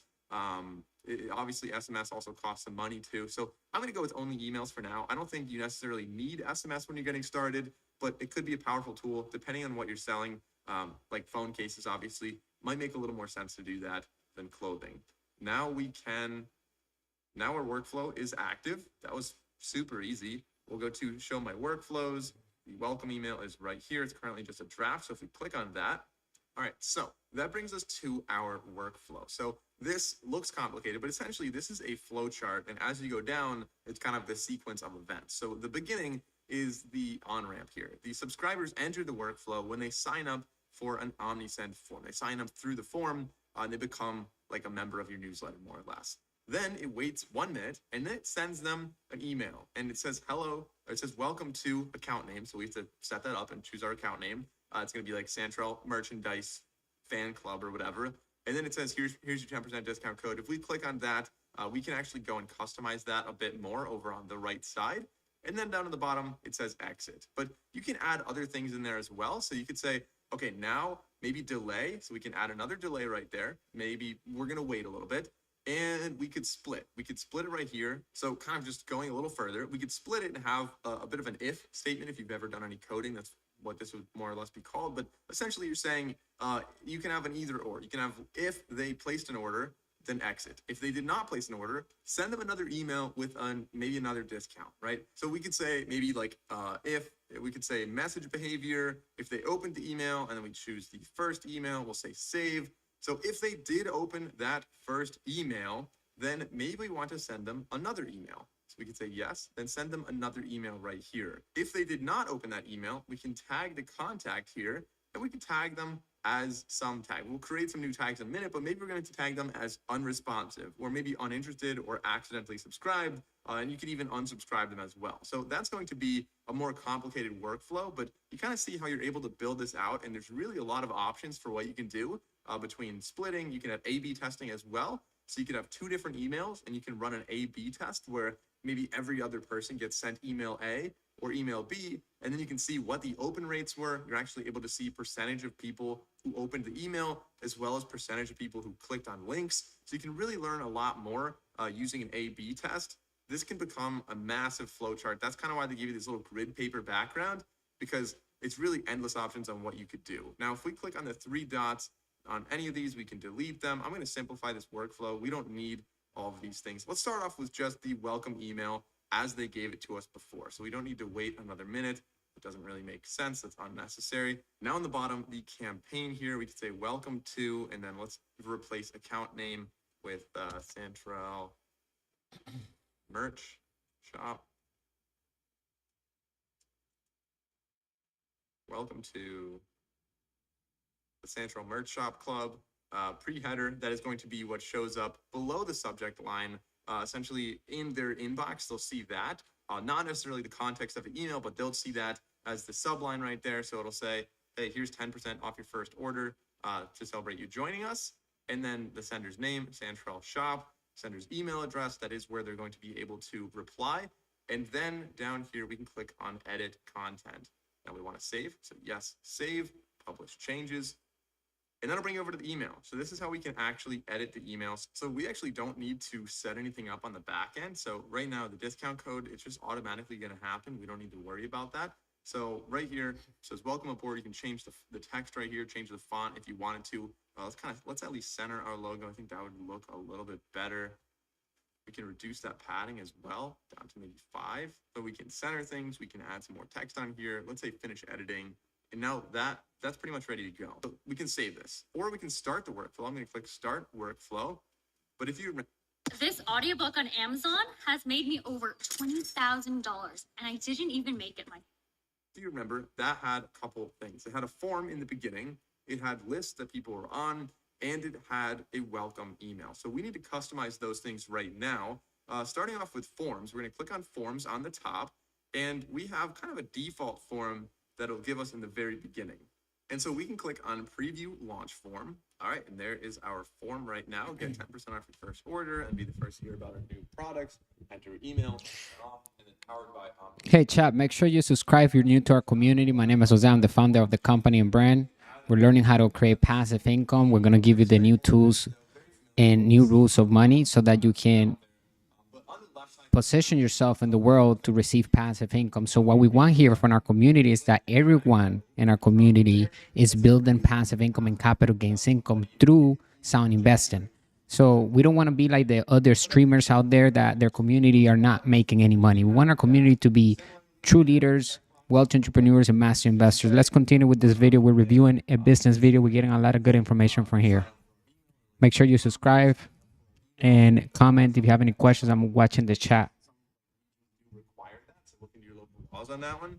Usually Omnisend kind of helps you and understands that for you. But let's just say we want to add maybe an image right here. So let's add an image, maybe right here. You're going to upload an image, and then maybe this image. So let's select file on the right side. So maybe we need, maybe like the phone case would be a pretty good one here. You can go with that. So we can just kind of resize it, make that a little smaller. And I mean, I don't know, that's not the best, but that's kind of an idea of how you could add an image right there. In addition, we can also add a link to that image. So if somebody clicked on that image, it could take them over to the product. That might be a really good idea there. And on the bottom, we have our padding. So you kind of see that space around all edges there. We can change that. So if you want to make it 0, there's a little bit less padding on the top and the bottom. and the right and left side. Well, that doesn't really matter on the right and left side, but top and bottom is going to matter for this one. We also have a ton of other options on the left side. So I kind of just want to recommend you play around with this for a little bit, but email is going to be one. So that Chat, I added a link on our description right now. Look at the chat right now and click on that link if you want to have access to our digital course, How to Build Cash Flow with the Internet, Turn Passive Income On. It's an amazing course. This one right here is this ebook. It comes with a digital course if you get it from our website. However, you can also get it on Amazon. We have 3 ebooks right now: The 10 New Rules of Money, How to Build Cash Flow with the Internet, Turn Passive Income On, How to Invest in Crypto to Build Wealth, Understanding Bitcoin and Blockchain. Like I said, you can find it on Amazon. However, when you come to our website, if you get them on our website, you will have additional bonuses and assets that will come with each ebook. And as we move forward, we're adding more assets into each digital course to emphasize more on the topic of this digital course. This is how it looks from a desktop. The format on your phone is the same exact thing, and it uploads as fast as on the desktop. So our virtual office is equipped to have all the assets available to you virtually on demand. Okay, so make sure you join our community. Click the link in the description. Somewhere on this chat, I put it there. I appreciate you being here. Let's continue reviewing what we're looking at here. Okay, I hope that you're learning a lot. I'm gonna be hanging out today. If you didn't already have that, if you're building one from scratch, definitely add email. Actually, they have the legal consent button separately over here. So you don't need to make it a radio button. It kind of is right here. So if you just go and paste that like right there, there's a little checkbox that says the same thing. Like that is what it is. Like it is, you're signing up for an email newsletter. We can add input. We can add date, drop down, different text, different buttons. We can have a Wheel of Fortune as well. I don't recommend, please don't do Wheel of Fortune, but it is something you can have if you're trying to, I don't know, like people can win discounts or whatever. To me, that is incredibly scammy. I would never personally click on that, but it is available if you want it. A Wheel of Fortune is available right there. In addition, we can have different layouts. So if you wanted, like, maybe I don't like this, maybe I wanted 3 images there, I can click on 3 columns and click and drag that up. Maybe just put it right below that little section. And then here I can add like 3 different images. We'll just go to like this image, for example. Let's click and drag image over, and then image, and then image. Now we can have 3 images right there, just uploading each one individually. So I think you get the idea of how this would really look. If we go over to enable now, we click on that on the top. This is now available. It's now a pop-up. It's ready to go. That is the type of this one, and that is going to be our form. So if you wanted to make another form, you can click on create form, and they have a lot of other templates here. Some of them look a lot better, honestly. Like, okay, I was not a fan of Wheel of Fortune, but that one looks a little better there with kind of like a purpley, cooler tone. I don't know. Maybe it could work. I don't want to talk too badly of the Wheel of Fortune, but yeah. Anyway, you can have different templates right here. So let's close out of this. So this pop-up right here, in order to make this actually appear, we have on the right side the behavior. So audience management, they're going to be tagged with form subscriber, welcome discount. That's what we want. They're going to be set up with that welcome discount. Scheduling, we want this always available, so always show it. You can do certain dates would make sense if you didn't want it to appear all the time. Maybe it's just a February discount. You can have it just for that month. So you can choose some display options as well. So it could be page visits. It could be they need to be on like their second page for this to happen. If they're clicking around a lot of things, it could be time on page. So maybe after they're on for 10 seconds, this could appear, right? We don't want to lose conversions by popping up immediately when people are on here. So maybe we have them on for like maybe 15 to maybe 30 seconds. That's enough time for them to look at it, think about it, and they think, all right, well, maybe I want to buy this, maybe I don't. And then you hit them with a, hey, you can get 10% off. And so that is more likely to convert them, and also you'll capture an email in the time. Here's one thing you need to do before you buy anything online. Don't spend another dime on Amazon. The time as well. So you have scroll depth is another idea. If you want to have them, like this can pop up when they scroll down 50% of the way on the page, or exit intent is another one. If it looks like they're moving up towards the exit, a pop-up could distract them and say, hey, wait, before you go, like we can give you a discount. Let's make this work. So let's update the live form. Just click on update. And now if we just go to centralmerchshop.com, let's see how this works. So it's going to take about 30 seconds for this to actually appear. And so we're scrolling around. Maybe we're looking at the FAQs. Let's check these out. And there we go. The pop-up just appeared. So you can see we really didn't have to do anything. Like OmniSend really set this whole thing up for us. Now I'm just going to sign up with my email, say enter. It's asking for the phone number as well. I just click on, all right, it was asking for a phone number as well. I think I might get rid of that. I don't really like having the phone number request as well, just because it might deter people. They only want to give email. They don't want to give both. And they might be confused like, oh, do I have to give both in order for this to happen? So then if I go back to my inbox, so here it is, the email showed up. It gave me a little discount code. This is a custom code just for me as well. So if I click redeem discount, it takes us over to the store. I copied that discount code as well. So if I go to the checkout, so we're going to checkout, discount code, I can paste that. Let's paste that and apply it. And it works. Like it does it all on the back end. So that's really why I like using OmniSend. It's really like a full stack, everything you need from setting up the discounts for you, to setting up the pop-ups for you, to managing everything. You just tell it from a really high level, like, hey, I want a welcome email, and it manages all of that so well for you. So I'm really impressed with this, just how seamless that actually worked. It feels much more professional. Definitely a value add to the website, not only making it look more professional, but also substantially more functional as a seller on the back end. Now, going back to OmniSend, there are a few more things we need to do. We can click on View Actions on the top. So for one, we need to have a domain. You need to add and authenticate a custom sender's domain. So we're going to click on Add Domain. Down here, we can add sender domain. So santralmerchshop.com, we'll say Continue.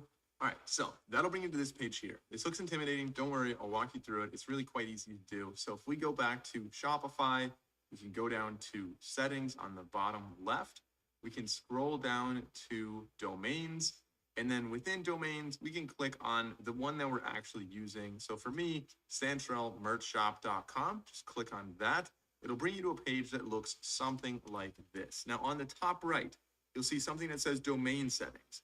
We're going to click on that so we get a drop down, and we're going to click on edit DNS settings, domain name server. That's really what that stands for. All right, so now we're going to start off by copying the first one, the SPF, and we're going to create a TXT record for this. So we say copy.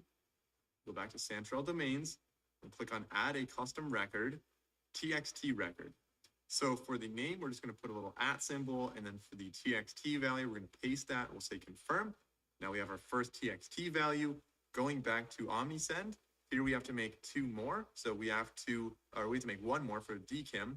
So we're going to copy this. That is the name. Go back here. We're going to say Add Custom Record. This is going to be a TXT record.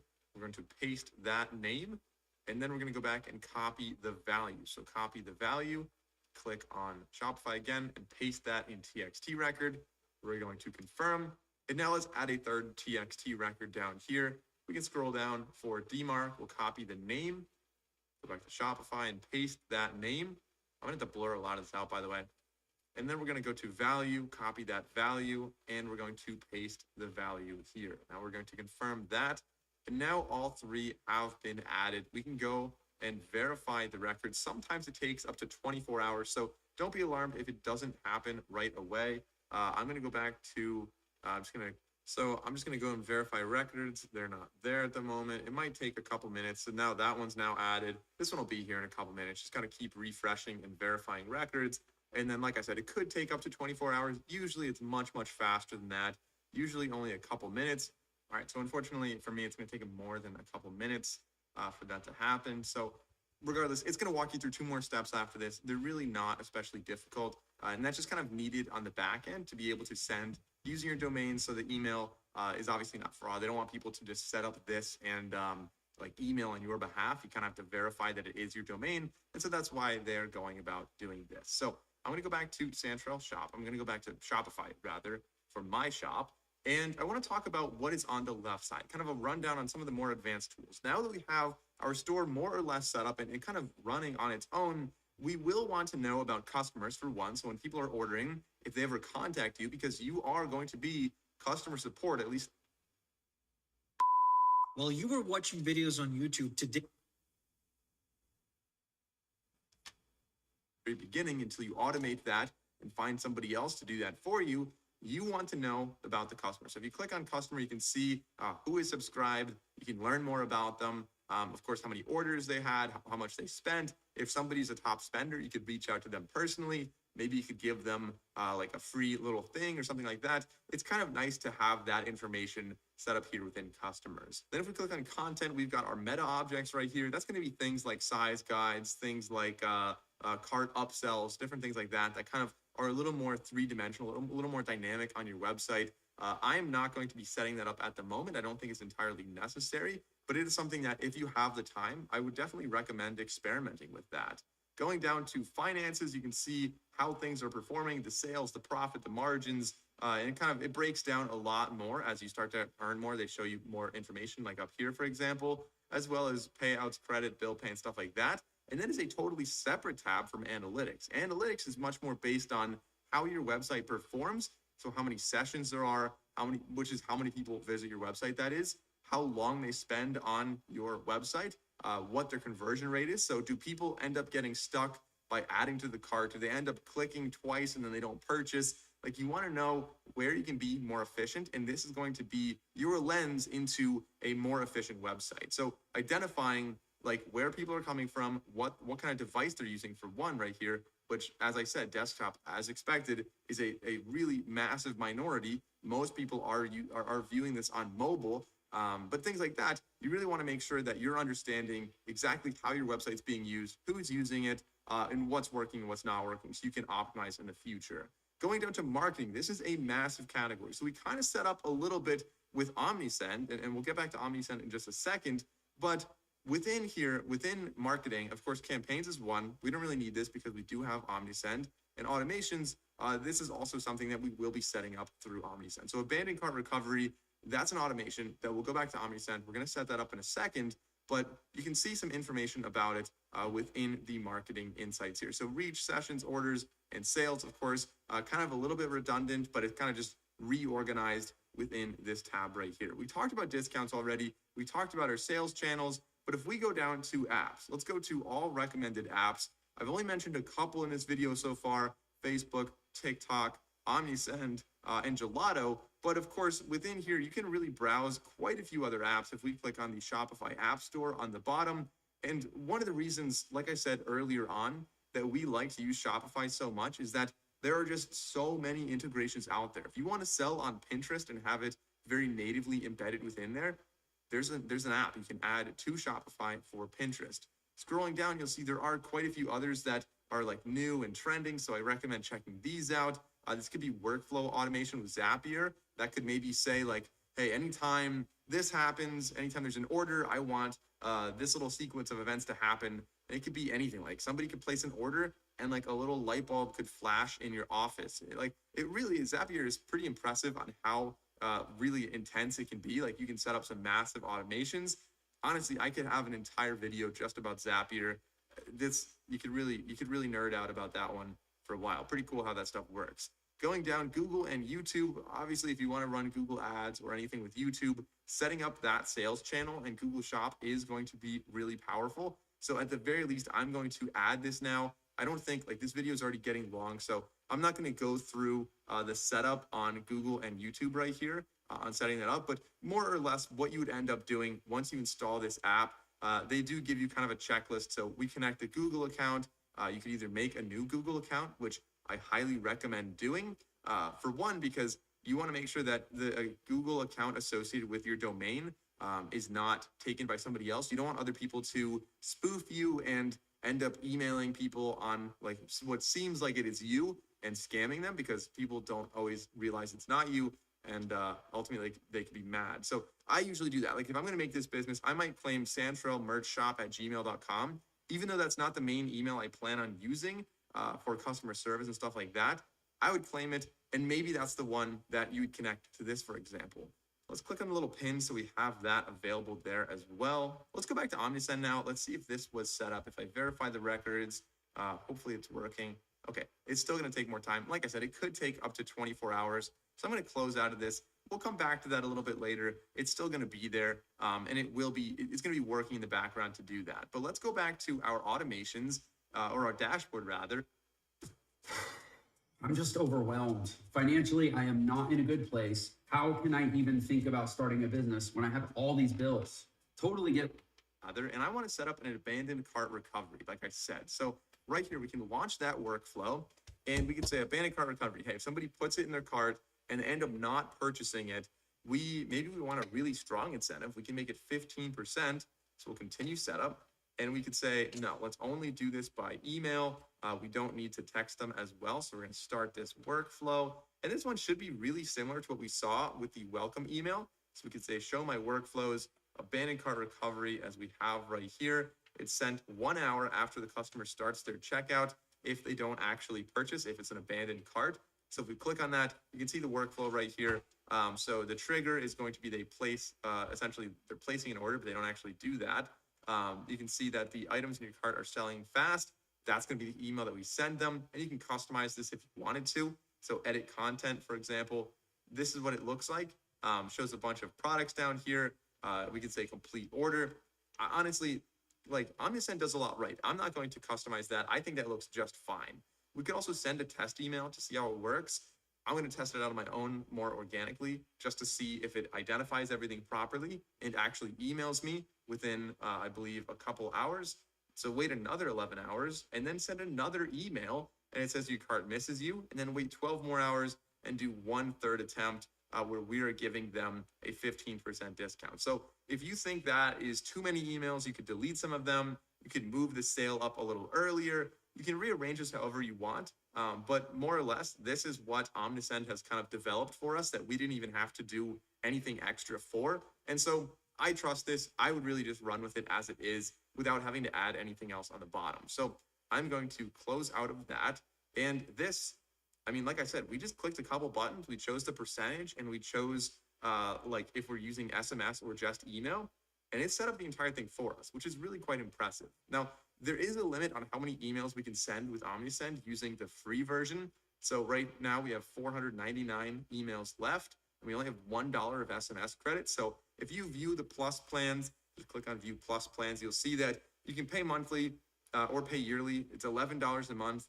So $11 is $11. It's not negligible by any means, but it is still, honestly, like I've used a lot of different email servers out there. A lot of them are a lot more expensive than this. And the functionality and integration and just how well this functions with Shopify, I think it's hands down worth it. I recommend getting OmniSend and upgrading this, choosing this plan. I would just pay yearly, honestly.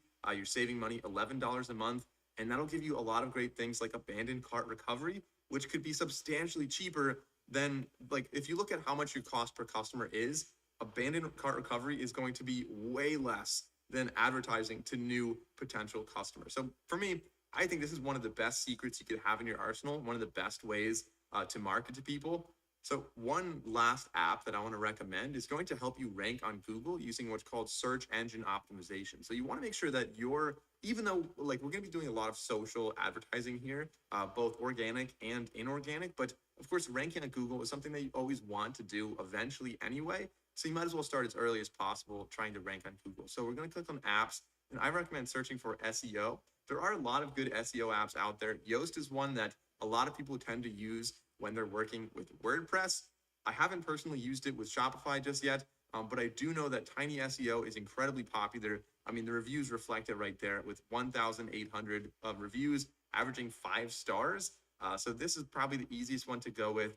Avada is another really good one as well, but Tiny SEO, like, let's just install that real quick and kind of set it up very, very quickly. This is more like essentially what SEO is. So SEO stands for search engine optimization. And the intent here is that Google, as a big search engine, a lot of people find things through Google. It needs to know what's on your website. It needs to know what your website is about. And so they have essentially little bots, little AI computer, whatever mechanisms that go and browse every single website, and they crawl through each site. They try to read everything, they categorize it, and they index it. So you want to make it as easy as possible for Google to understand what your website is. In addition, there are other things that Google really cares about, like page speed, for example, and ultimately, how good is the end user experience? So if your website has really gigantic photos with massive resolution, like a 42 megapixel photo, or even a 12 megapixel photo, people will open that. And if they're not on the fastest Wi-Fi ever,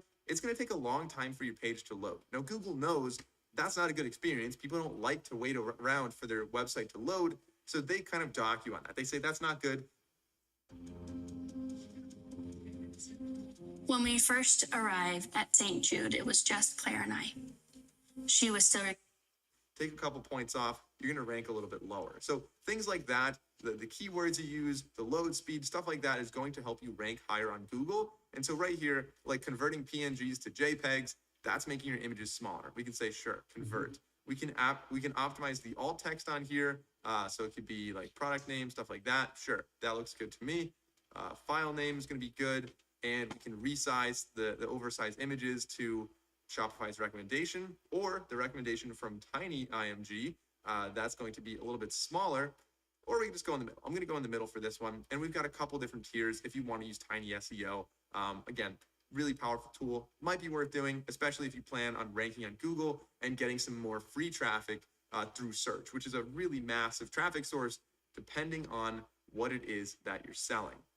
That was a lot to talk about. I really appreciate that you stuck around this long, and I really wish you the best on your online store. But before you click off, one last thing that I would recommend. I hope you took notes throughout this video, but for me personally, when I watch like a full course like this, I like to rewatch it maybe in a week or 2 weeks, or at the very least re-reference certain portions of this video. Of course, it has timestamps on the bottom, so I'm trying to make that as easy as possible for you. What I would recommend doing is saving this video, either saving it on your browser, or like what I like to do is copy the link and either text it to myself or save it in a document where I keep my notes.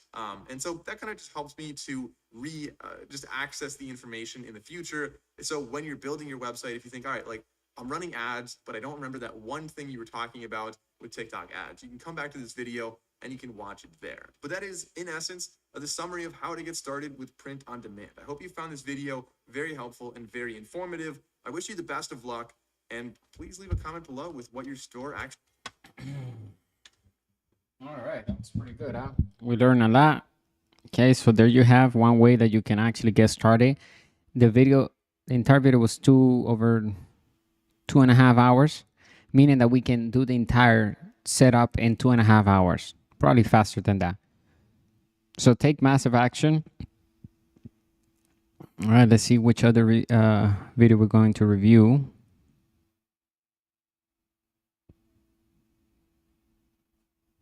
Let me see here.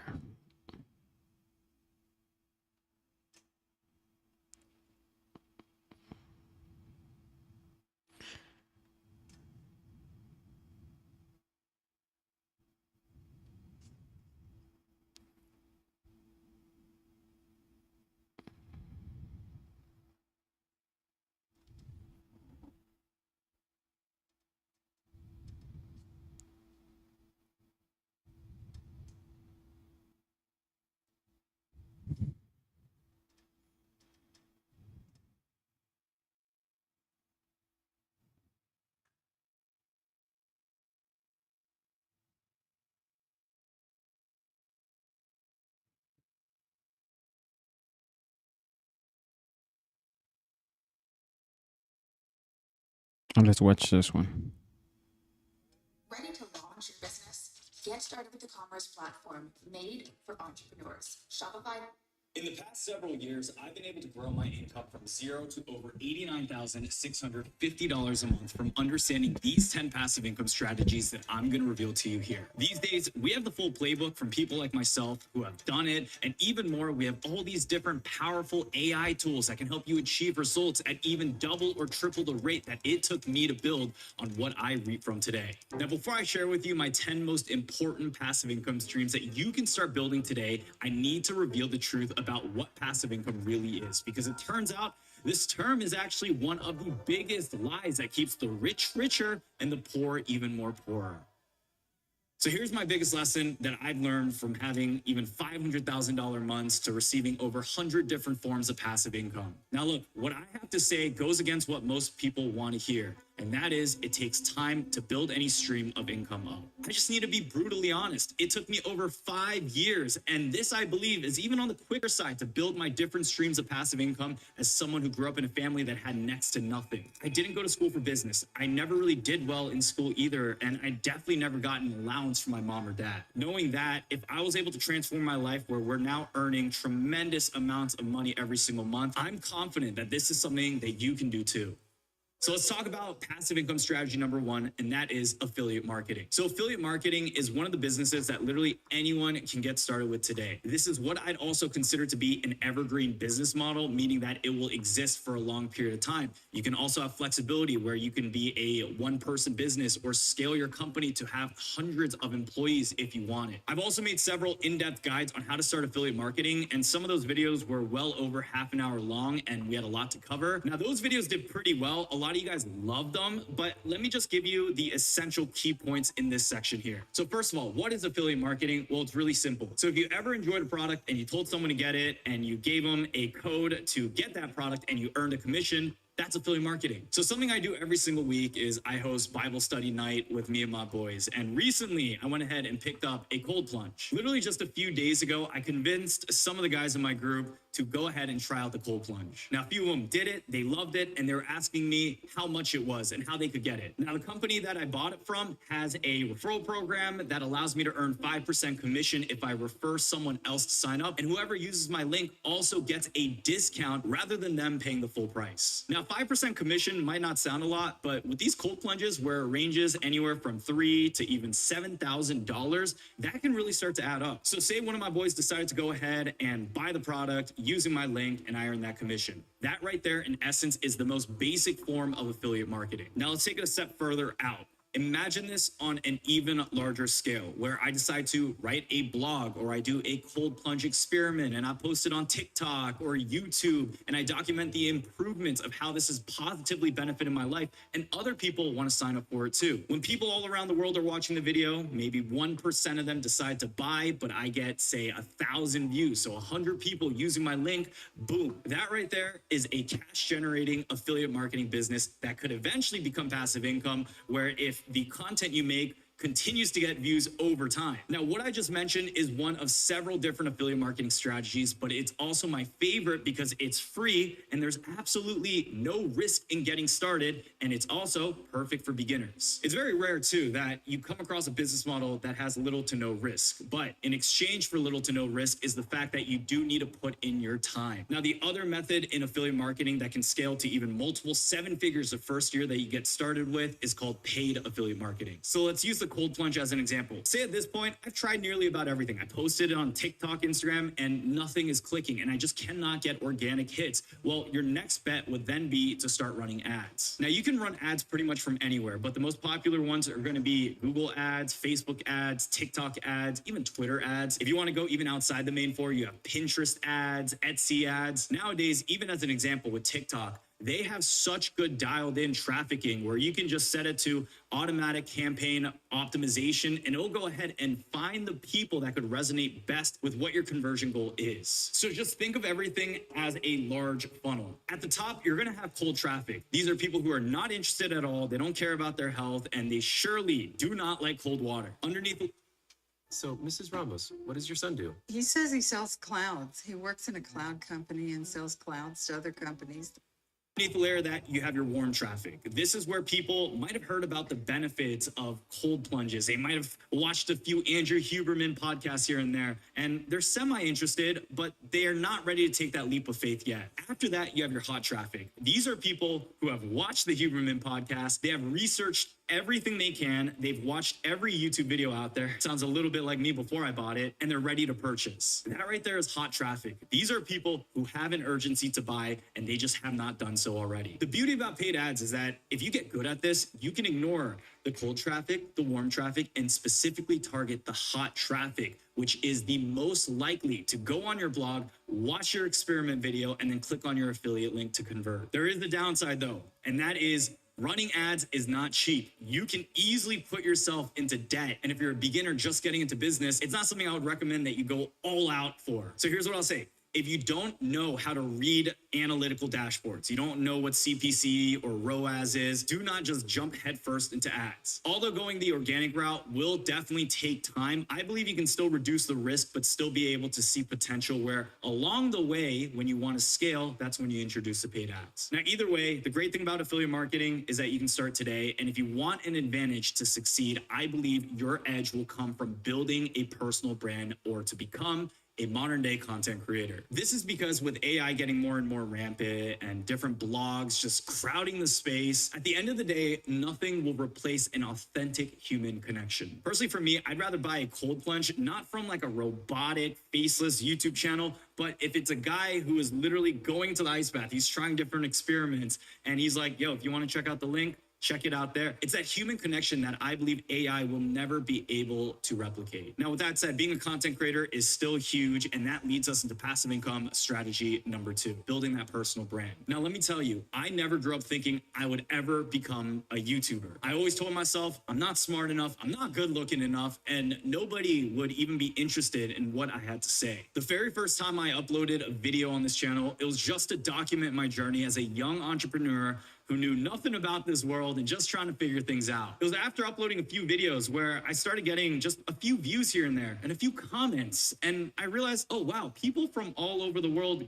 kind of care about what I'm doing here. So fast forward about 5 to 6 years later, I thought I was gonna be, a detective at that time, trying to solve crime, not be stuck in a cubicle. But even back then, I was able to see the potential and the benefits of what being a content creator would hold. And I decided to just double down on that. Now, the truth is, the modern day gold rush here is in being a content creator itself. So think about it like this. A lot of those young, rich money kids, yeah, they're making money from their business, but they're also making even more money from actually posting content. Even all the old school business wolves have gone to YouTube and creating content. Now, there is a reason for this. Now, a few years ago, I was at the Bitcoin conference, right? It was crazy. It was like the peak of the first crypto bull run. I had a good year. I wanted to buy myself the dream watch, the one that was on my vision board for years. And this was a Rolex Explorer 2 with the white dial. So I ended up actually getting that watch. But believe it or not, I bought it off eBay. It was eBay certified. I ended up going into the pool in Miami during that whole conference week. And as soon as it touched the water, I saw water literally pouring into it. Now, this year was literally my dream watch. And that feeling was devastating. I literally remember my heart pounding and seeing even the expression on my friend's face when they saw the expression on my face. So the next day, I decided to go to the conference, do a little bit of networking, talk crypto. And as I walked in, to my left, I saw this giant watch booth. Now, this watch booth was a company that I actually watched a ton of YouTube reviews on. So it was awesome being able to see them and then telling them about the story of my watch. They also recommended me another timepiece that could be even more fitting, where at that time was way out of my budget, but they were convincing of how it would go up in value and how it is really sought after. But while I was in that whole process, I looked to my right and the person who was next to me was Kevin O'Leary.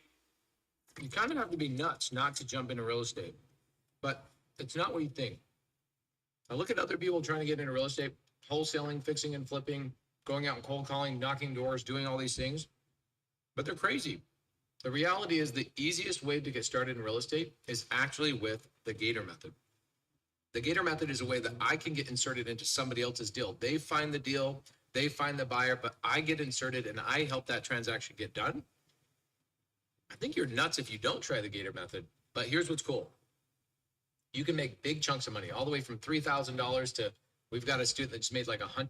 O'Leary. Now get this, Kevin O'Leary wasn't just by himself. He was surrounded by an army of cameras and different people. It was crazy. It was the first time I was like, oh wow, this is what like TMZ and paparazzis and celebrities must really feel like. Now I was a big fan as well, and I wanted to get his attention. And I told him one sentence, and it's to this day, I have his phone number saved in my contacts from that day. I said, hey Kevin, I have a YouTube channel. It has about 500,000 subscribers. Do you ever want to collaborate? So imagine if I said this. Hey Kevin, I'm buying myself a $30,000 watch. You sure? You sure you don't want my phone number? Look, some of the greatest entrepreneurs of our time understand the current value of what having an audience means. And this is exactly why I was able to connect with someone who is a multi-billionaire. The richest people in this world are currently focused on building an audience for themselves. So ask yourself this, why?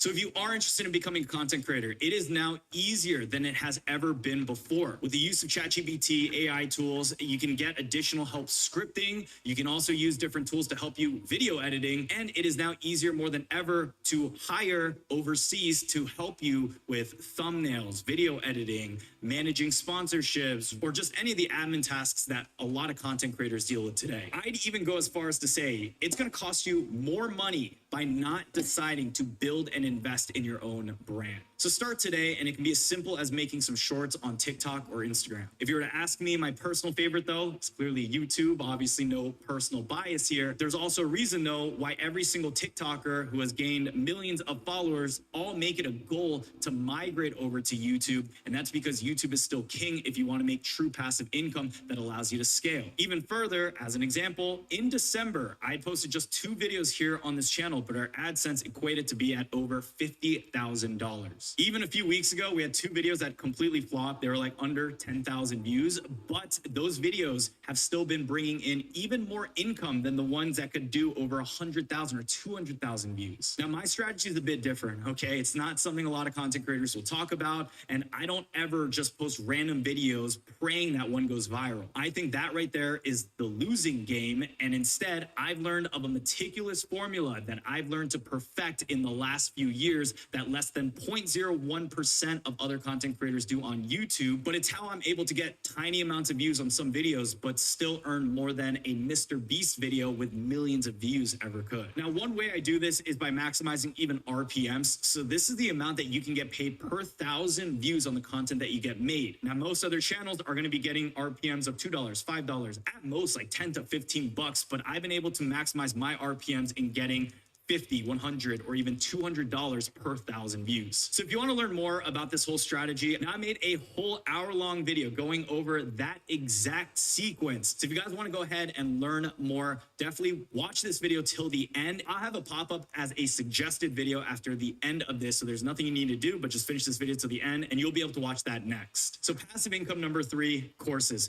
Courses is huge. The online education industry is growing at an exponential rate, similar to even number 2, which is also called the creator economy. Now, personally, between the two, I think if you're all about just making as much passive income and money as possible, courses is going to be the way. Now, there's an old way of doing it, and there's a new way. The old way of doing this was making offline courses. It was just recording 5 to 10 hours of video, putting it onto things like Kajabi, and then getting people onto your email list, letting them know there's like a live webinar, but it wasn't really live, and then telling them to buy your course. Now, that actually did work pretty well, and I've seen content creators who have less than 10,000 followers who are able to make millions of dollars in less than a year. But right now, we're seeing an even further migration into what we call now online courses. So offline courses are the ones that you record. Online courses are ones that you're doing real time. So here's what I recommend. You can definitely find success with those offline courses, doing it the traditional way. But I believe if you really want to improve your odds, it's to go ahead and do these courses where they are live. So no matter what you do, who you are, if you're into going to the gym, or you're particularly skilled in a certain sport, or you're really good at playing blackjack, whatever it is, you don't have to be an expert, but if you're just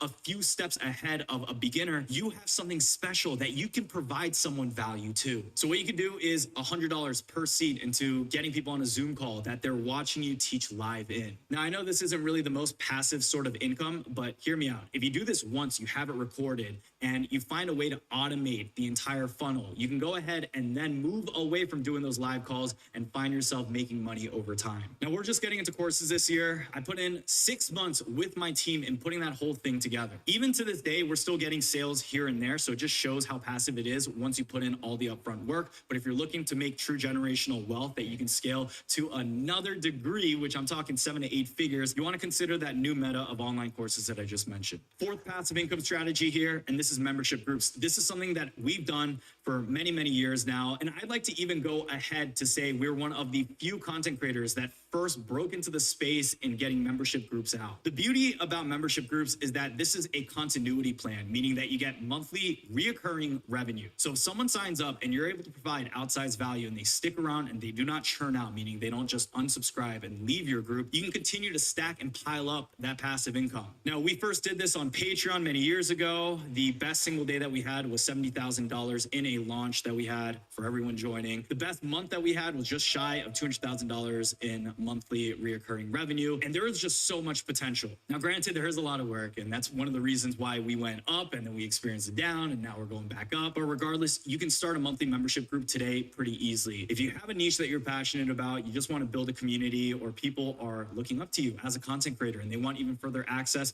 you can start things as low as $5 a month. You guys can get in a giant group chat with me, or for $50 a month, I'll do a one-on-one consultation call with everyone here in the group. There's ways that you can get creative, and you have complete flexibility on determining the hours that you may want to work. The great thing about monthly recurring revenue is that there are a ton of platforms you can get started with. So I personally use Patreon during those days, and we're actually one of Patreon's top creators. Other platforms that you can do this on is literally like if you start a YouTube channel, you can do this on YouTube without getting someone to a separate link. YouTube has the community section here, and you also have these newer websites like School that a lot of people are migrating towards. Now, Do you want to learn the trading strategies that we've perfected over the last 30 years? Hi, I'm Lane Mendelson. I'm the president of Vantage Point AI, the leading market forecasting software that's helped over. Now, passive income strategy number 5 that anyone can get started with today is e-commerce. Within e-commerce, here are the 3 most popular and most passive ways to make money. It's going to be first drop shipping, then Amazon FBA, and then print on demand. These are 3 different businesses that I started 6 years ago. I went from being a complete beginner, where even in the first year of me drop shipping, I was able to go from being a complete skeptic of making like this so-called internet Wi-Fi money to making over $100,000 in revenue that first year. It was crazy, but I will tell you, there was a lot of work up front at the beginning. What I really love about e-commerce is the fact that a lot of the delegation tasks are usually easier to automate. So if you need customer support, you can find a customer support VA pretty fast. If you need someone to help you make ads or help run ads, you can find people who do a better job and take over those positions, where eventually you have a business that continues to generate income while you begin to take your time out of it. Regardless, e-commerce is great. Even if you make $0 or $100,000 or even $1 million, whatever, you will learn the skills that you can apply to many different businesses, which is exactly what I've done in my life. Now, look, there's a lot that goes into starting any business, like filing for an LLC, designing your logo, building your website, even managing your taxes. Now, if you're trying to scale, chances are that you don't have a lot of extra time to manage all that. That's why today's sponsor, Taylor Brands, is going to be one of the best solutions for managing all aspects of your business, because Taylor Brands is the ultimate business builder. Now, I wish I had Taylor Brands way long ago. I had to go through so many different steps. I had to waste more time. And yes, I could have just saved myself so much stress if I knew about Taylor Brands way earlier on. So let me show you. First, you can start by registering your business as an LLC, and it's so simple. So let's say, as an example, I'm doing that cold plunge affiliate marketing blog, so we can go with the Jungle Ice Lab. After I type that in, I can check the availability, and since it's available, we can continue the process. Now, the first question it will ask is the stage of the business. So I'll say we're already in business. For the industry, we'll type in online and click online sales. From here, we'll have a few more questions to answer, but once that is done, you'll get prompted with a screen offering you all of the services that they can provide you. Now, this ranges from registering that LLC, getting a logo design, building your website, managing your taxes, or even registering an EIN or trademark, all in just one place. Normally, for a lot of these services, you either have to invest hours of doing it or just go through a bunch of slow and outdated government websites to register and just keep track of all of it. Now, when you're registering your business, you might not even think about those important things: licenses, permits, contracts, service agreements. But the reality is this: with any business you start, you want to have all of that checked off, and you want to have it in a place where you can find it accessibly. There are even times where I was not in good standing with my business, okay, because we did not pay one $5 fee that Maryland wanted from us. And it's those things that can just lead to so much trouble, so much unnecessary fuss. So Taylor Brands just makes it all easy. And that's not all. You can also use their domain tools to help you find and register your own website. Then use one of many templates on Taylor Brands to build out your website, which is an absolute must for any new online business today. So Taylor Brands is going to be your one-stop shop for everything you need to launch your business, and they also provide free live consultations and can get any questions answered quickly. So if you want to get started with Taylor Brands, head down to the description below and check out the link to get started today. With that being said, on to the video. Following the remainder of my list, this here is going to be the most passive form of income that you can ever earn, but you need to have this one thing in order to see any type of decent returns, and that is capital. So all the things we talked about were business related, it's leveraged income. But what we're going to discuss next is ideally you making all that passive income from the businesses, getting them automated, and then using that money for the next 5 strategies. So the first one here is going to be putting your money. I guess what surprises me most is that the majority of people are totally under money into high yield savings accounts. So right now, mortgage rates still. We're not doing that because, as I said, we're not saving money. We're not teaching people how to save money. That is not something we'd recommend here inside of our community. We're going to make sure that our money is working hard because we have places to put it to work. There are plenty of places, unlimited amounts of places where we can put our money to work. As the investor who lacks financial education and lacks creativity to put their money to work, and that's why they put it on the savings account. So let's skip this part because the savings thing. Let me see what else he has here.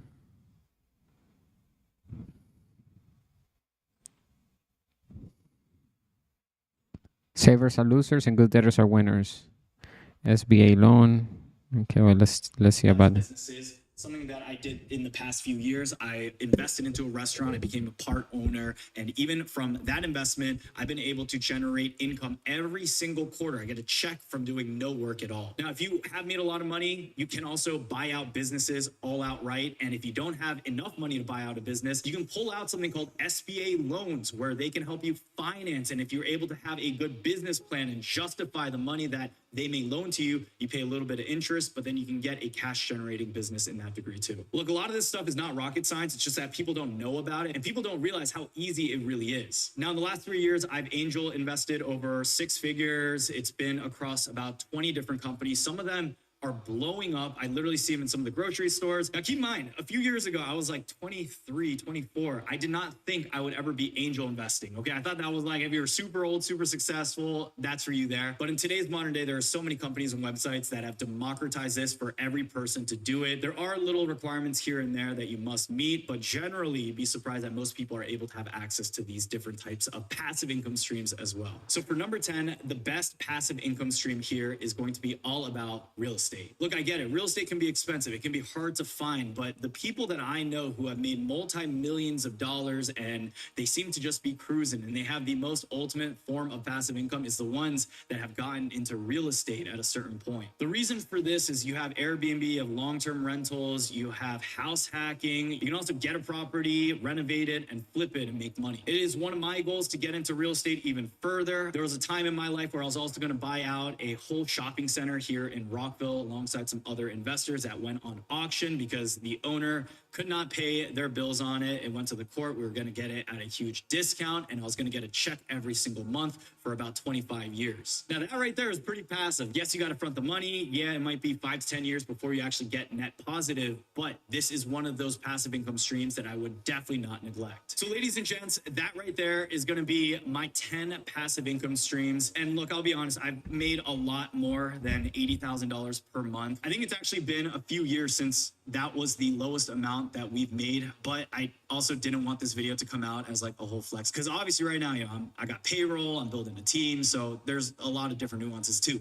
But generally, guys, I wanted to keep it straightforward. I hope from this video you're able to find outsized value, and I appreciate you guys for watching till the end. If you guys did enjoy this, be sure to subscribe, like. Let's see what else we have here. Which other one we're gonna review?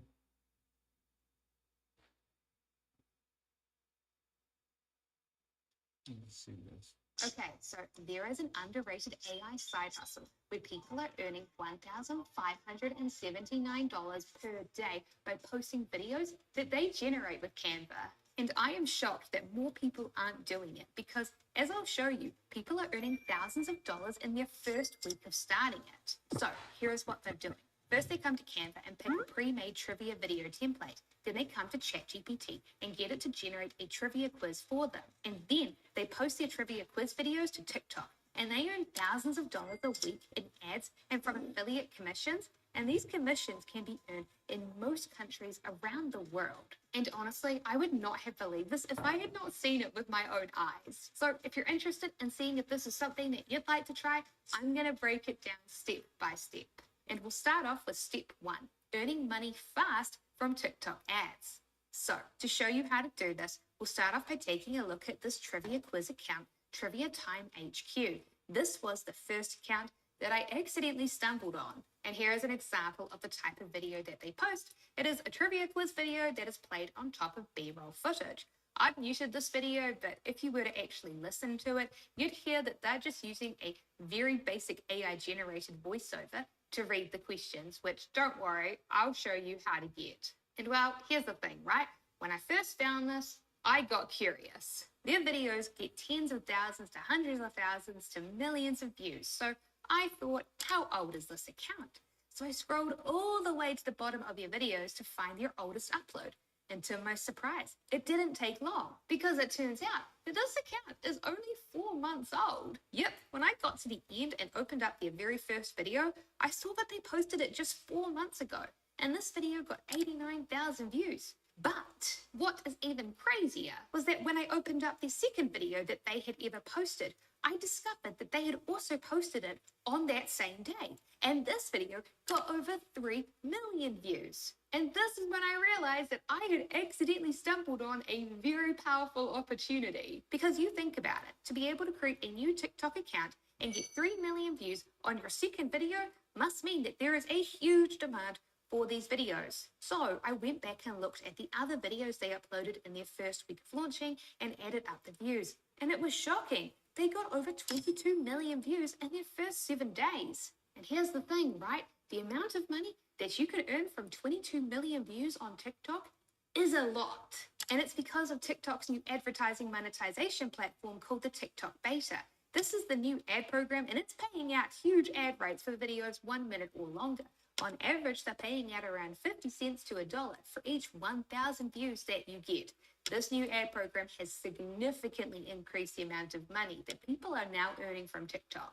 And wow, surprise, surprise, Trivia Time HQ has made sure that each of their trivia quizzes are at least 1 minute long so that they can get ads played for them. So I did the math. I took the views that they got and then divided it by 1,000 and then times that by 50 cents on the low end. And it came out to over $11,000, which on average was $1,579 a day.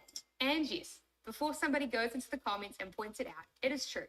To be eligible to monetize your videos on TikTok, you do need to get at least 10,000 followers. So I wondered, Trivia Time HQ had no problems doing that fast. They gained their views and followers fast within a week. Were they the only one? So I started doing more research and couldn't believe the amount of accounts that I have found that quickly gained 10,000 followers plus within a couple of weeks of launching. There were too many to share, but I'll share a few. This here is Trivia Cat, and it's just 2 months old. And in less than 2 weeks, they got their first viral quiz here, gaining over 600,000 views. And take this account here, which admittedly, I'm sorry, I can't pronounce. It's just 3 months old. Well, they made this trivia quiz here, which specializes in teaching English. And in the first 3 days of posting, they had their first viral hit video get over 200,000 views. And take a look here at Quiz Vibe. This TikTok account is just 4 months old. And well, in just 9 days of posting, they had their first viral hit quiz video gaining over 300,000 views. And this here is Brainburst. It's also just 4 months old. And their very first video that they posted got over 6.9 million views. So it's honestly pretty amazing. But unfortunately, there is something that I do have to note. Currently, the TikTok Creativity Beta is not open to all countries. Most of my viewers who are based in the USA and UK are fine, but sadly some, including me here in New Zealand, do get excluded. And so because of that, if you're interested in this, I want to show you an alternative way that you can make money that is eligible for most people living in countries around the world, and that is with ClickBank. So as an entrepreneur, as a creator, I'm 24/7 on the go all the time. Shopify makes it very easy to be connected with my store.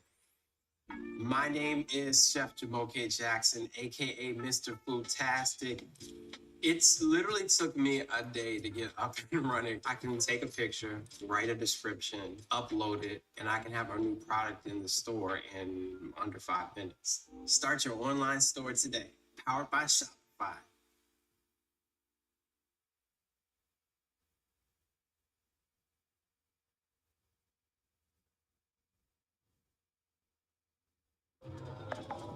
When marketers fail to differentiate their customers, the results can be scary. This customer is full of shoppers who haven't bought from you in a long time. It's been a long time. With MailChimp, you can create highly personalized marketing across email and SMS to win back shoppers. I'm back, baby. Turn lost.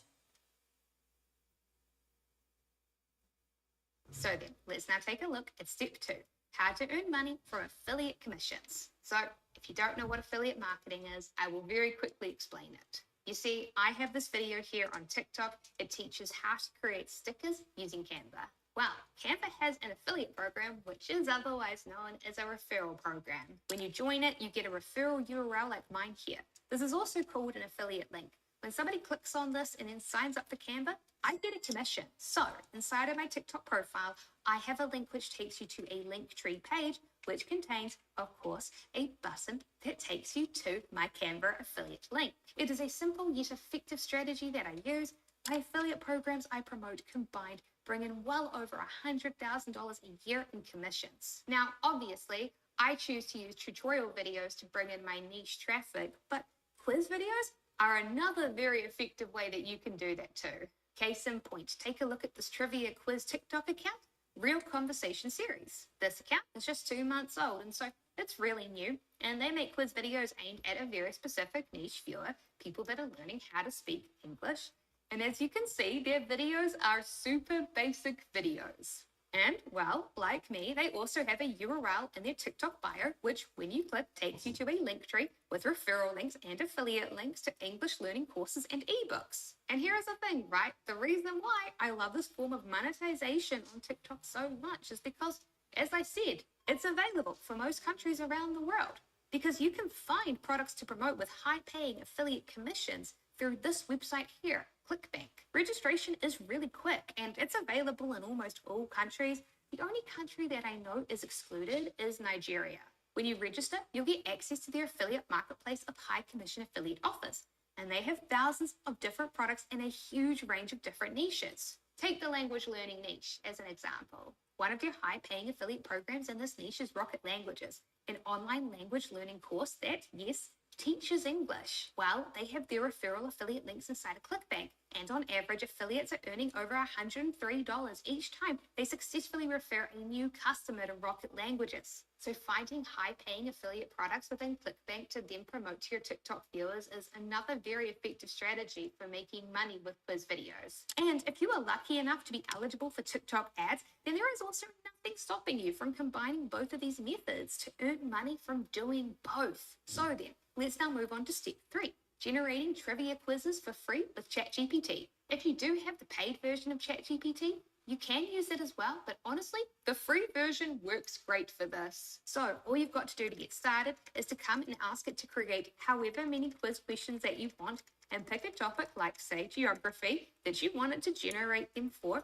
Usually ChatGPT will do what it did here and come up with questions with 3 or 4 multi-choice answers for you, which can be great on its own, but a prompt that you probably want to know about is the difficulty prompt. Because let's be honest, some of these questions are kind of basic. I do think that most people probably know that Antarctica is the southernmost continent in the world. So if you would like to niche down to target, say, geography nerds, you might want to make this a little bit more difficult for them. And so instead what you can do is you can ask it to create quiz questions for you and prompt it to say that you only want questions from people that have an intermediary or expert level of knowledge, and specify that you don't want basic questions. And that is what ChatGPT created for me here. It skipped coming up with basic easy questions and only focused on questions that are a bit more challenging, such as this question that it generated here.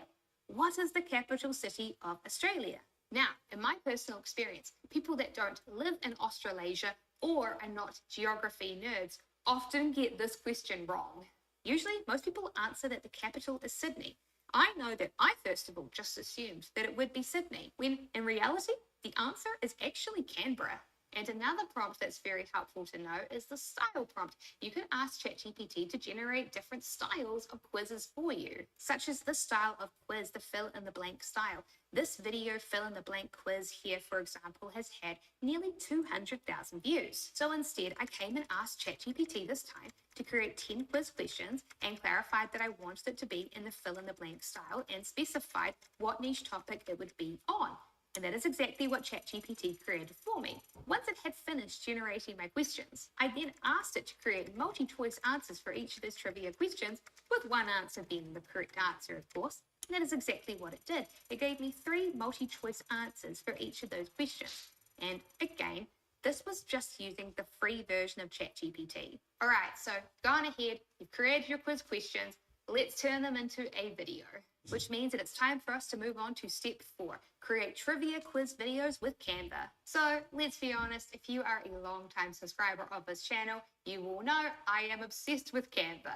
But if you're new here and don't know what it is, Canva is one of the cheapest and easiest to use design apps available. Using Canva, you can create both pictures and you can create videos. I'll have a link to where you can get a free 30-day trial to the Canva Pro account in the video description below. Please note that is an affiliate link. Using it is optional, but it's always appreciated. So thank you if you choose to use it. So once you have created your account, just sign in, and then inside of your dashboard, select to create a mobile video. Now, there is a feature in Canva that's going to make this much faster, and that is the template feature. So inside of the templates, just search for quiz videos, and you'll find that there are a huge range of different pre-built templates that Canva and other users have created that you are allowed to use as a base for your video. So go ahead and choose a template that fits the aesthetic of your niche.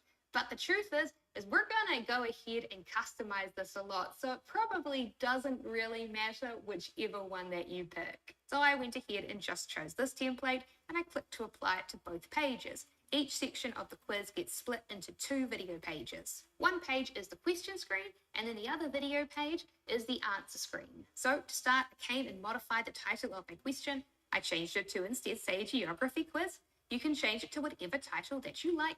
You can also change the colors, fonts, sizes of text, and you can move the elements around. And then I just switched out my question that ChatGPT had generated for me. To change a text box, just double click on it, and now you can edit the text inside of it. So I updated the question, and then I went ahead and I changed each of the answers to be an answer that ChatGPT had come up with. Now, check out how well our trading software works. My $150,000 account is up over 110% from April 2022 to January 2024. But the only thing that matters is results. So test our bot and see for yourself. Click the link below to find out how our powerful algorithms can help you make fast, successful trades. Hi, I'm Danny Radin, and I've spent 6+ years as a full-time day trader, handling millions of dollars in trading capital. And throughout this time, most of my income came from manually trading, which meant hours spent glued to the charts. I also successfully taught my manual trading strategy to over 650 students. However, I recognize the potential for automating my trading activities. So using my trading experience, I joined Skill Developers to make a revolutionary automated trading software. Our trading accounts have achieved outstanding results with minimal human involvement. My $150,000 account is up 77% from April 2022 to November 2023 with verified results on my FX book. And because it's automated, beginner traders can learn to use it effectively, and it can work even if you're not a tech person. Our new technology allows wealthy individuals to use advanced automated software on their own personal accounts for high returns without much effort. Just manage your settings and let the software do its job. So click the link below, sign up, and get all the details. In this case study, you'll discover the locked vault advantage, how we've leveraged what was once exclusive hedge fund technology to yield up to 7% returns in our trading accounts. The no expertise investment revolution. Uncover how easy automated trading is with a system that anyone can use regardless of skill level. The autopilot trading mechanism. Explore the truth about a self-governing trading system that works without constant oversight or interference. Multi-strategic algo integration. Dive into how one software can smoothly operate 8 trading algorithms, making intelligent trades by responding to the market for you. Real results transparency. See the inspiring success stories of people who had no trading experience and different amounts of money to invest. Click the link below this video to watch the case study. So how does the software work? This software consists of 8 trading algorithms, all based on successful trading strategies. The importance of each algorithm changes based on market conditions, and this gives our software the ability to pivot when the market shifts, allowing it to work in all market conditions. It has generated a monthly return of up to 7% in our trading account. So if you want to learn more, click the link below. You might be asking yourself, what are the principles behind these 8 algorithms? So this video would be 30 minutes long if I explained all of them, but let's quickly go over the 3 most important ones. So the first one is based on smart money concepts. Smart money is the capital controlled by institutions like banks and hedge funds. This algorithm is designed to follow the smart money. This means we're following what hedge funds and other institutions are doing. So if the hedge funds are selling, we sell. If the hedge funds are buying, we buy. Most traders or investors, they do the opposite. They don't follow smart money and do the opposite of what they're doing and end up losing money. We also use dollar cost averaging. So with dollar cost averaging, we buy smaller positions frequently, no matter what the price is. The third one is using mean revision. So mean revision is a trading strategy in which price tends to return to average levels, meaning that we look for assets outside of these average levels. The algorithm will then start executing trades because it knows there is a high chance price will return to these average levels. And I can go on and talk about this forever. So if you want to know more, check out the case study by clicking the link below. What about the results? The proof is in the pudding. The only thing that matters is results. And for that reason, we have publicly shared the software's results on MyFXBook. MyFXBook is a third-party verification platform. Their goal is to build a community for traders and investors that is professional, transparent, and audited. So you can verify our claim that our software has consistently performed in every market condition, generating on average 7% returns monthly. If you want to know how to verify the results, press the link below and the video will show you how. Why a minimum of $15,000? To use this software effectively, we suggest starting with a minimum balance of $15,000.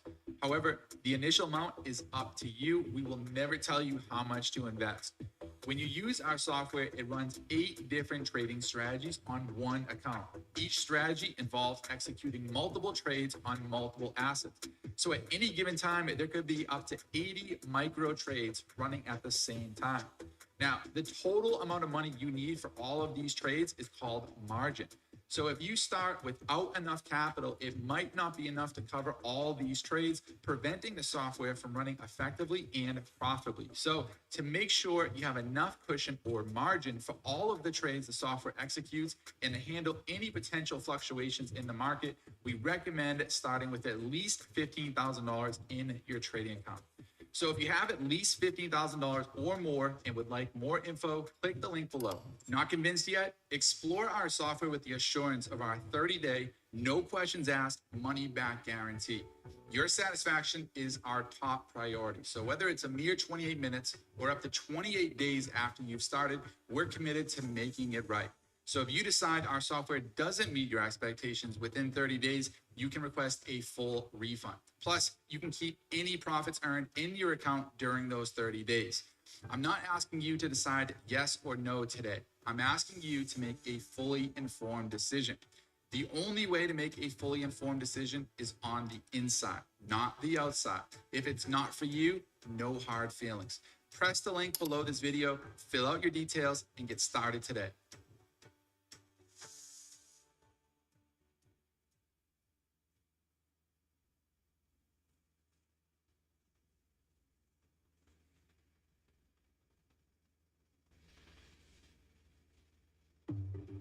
Meet Greg. Greg's just fired his third marketing agency in 12 months, who promised him everything would be sunshine, baby giggles, and bags of money, but instead murdered his money faster than a hot chick in a horror flick. Hey you, yes you, is trying to get customers online driving you crazy than your ex? Thinking of doing a tequila enema or throwing your MacBook out of a moving car window? Tool to do this, tool to do that. Pixels for this and cookies for that. As you work longer, harder, earlier, later, on weekends and whenever you get a spare moment. Listening to podcasts at 2x speed while scanning through inbox zero. Refreshing LinkedIn as you pretend to pay attention on a Zoom call that you don't even need to be on. It's okay. There's a solution. Here it is. There is no solution. Did I hurt your feelings? Do you want a Band-Aid and a cuddle? But seriously, if you finally want to get more clients, customers, and sales than you can possibly handle, then listen up. Because what I've learned from growing the #1 fastest growing agency in the country and generating my clients over $7.8 billion in sales is that doing so isn't a result of luck, hope, or praying to the internet gods. It's a result of having a selling system that takes complete randos on the internet from who are you to shut up and take my money. Hey Siri, How do I get more customers? I'd rather rub habanero chilies in my eyeballs than help you solve that problem. Not having one is like playing business on hard mode. All right, let me show you how we do this using something called the larger market formula. In any given market, only 3% of people are looking to buy right now. Then there's a further 17% of the market that are in information gathering mode. These are the window shoppers who may not be looking to buy right now, but are open to it. Then there's a further 20% who are problem aware, meaning that they might know that they need a new car, need to lose weight, get more clients, etc., but aren't actively researching or looking to buy. Then there's the other 60% who aren't problem aware or looking to buy. Now, here's where things burn like a mouthful of fire ants. Most businesses spend all their time, money, and attention on the 3% of the market that's looking to buy now. So there's way more money targeting the 97% of prospects outside of the top of the pyramid. Because believe it or not, even disinterested prospects can turn into lucrative customers if you know how to approach them. The problem is that most people treat every lead like the 3% that are looking to buy now. That's a stupid idea. It's going to zero. Take it behind the barn and shoot it. And forget about DMing strangers till the cows come home, running complicated webinar and quiz funnels. Because if you want to slap $500,000 on the ass, this selling system is much quicker, easier, and faster than anything you've seen before. Once you have this system, everything becomes cheaper, usually a lot cheaper. Your cost per click drops, conversion rates increase, leads are cheaper, and as a result, your cost to acquire a customer is cheaper, much cheaper. If you don't believe me, keep going through our funnel. Yep, this one. And pay very close attention to the whole silky smooth process. And ask yourself, what did I have the same thing? Because if all your marketing is screaming, buy my stuff, you're doing the equivalent of walking up to complete strangers and asking them to marry you on the first date. Okay, so want one of these selling systems for your own business so you can make some extra money, so you can buy things, expensive things, like Dyson fans, Aesop hand cream, and weird flavored juices. Well, don't worry, Skippy, because not only am I revealing every little piece of the system in my best-selling book, today I'm going to send you a copy for free. So never again do you have to put your hard-earned money behind a crappy agency, ads, or funnel that murder your moolah. So slip on your big boy pants and click on the button below. Oh, and let me address the elephant that's been trumpeting about your mind. Why is this dude giving away all of his secrets for free? Don't worry, I explain all of that and more on the link below. So click the link now and get your free copy today. Or don't click the link and instead hide in a grey, emotionless pit of your own pity. Sell like crazy, figuratively, not clinically. Some side effects of buying this book may include a high-converting sales funnel, better ROAS, lower CPLs, lower CPAs, restoration of your sanity, peace of mind, more freedom, more time with your family, more security, and a surplus of cash in your checking account. No animals were harmed in the production of this ad, except for this one horse who had his feelings hurt. He'll be fine. And no, buying this book alone won't make you a billionaire. Use some common sense.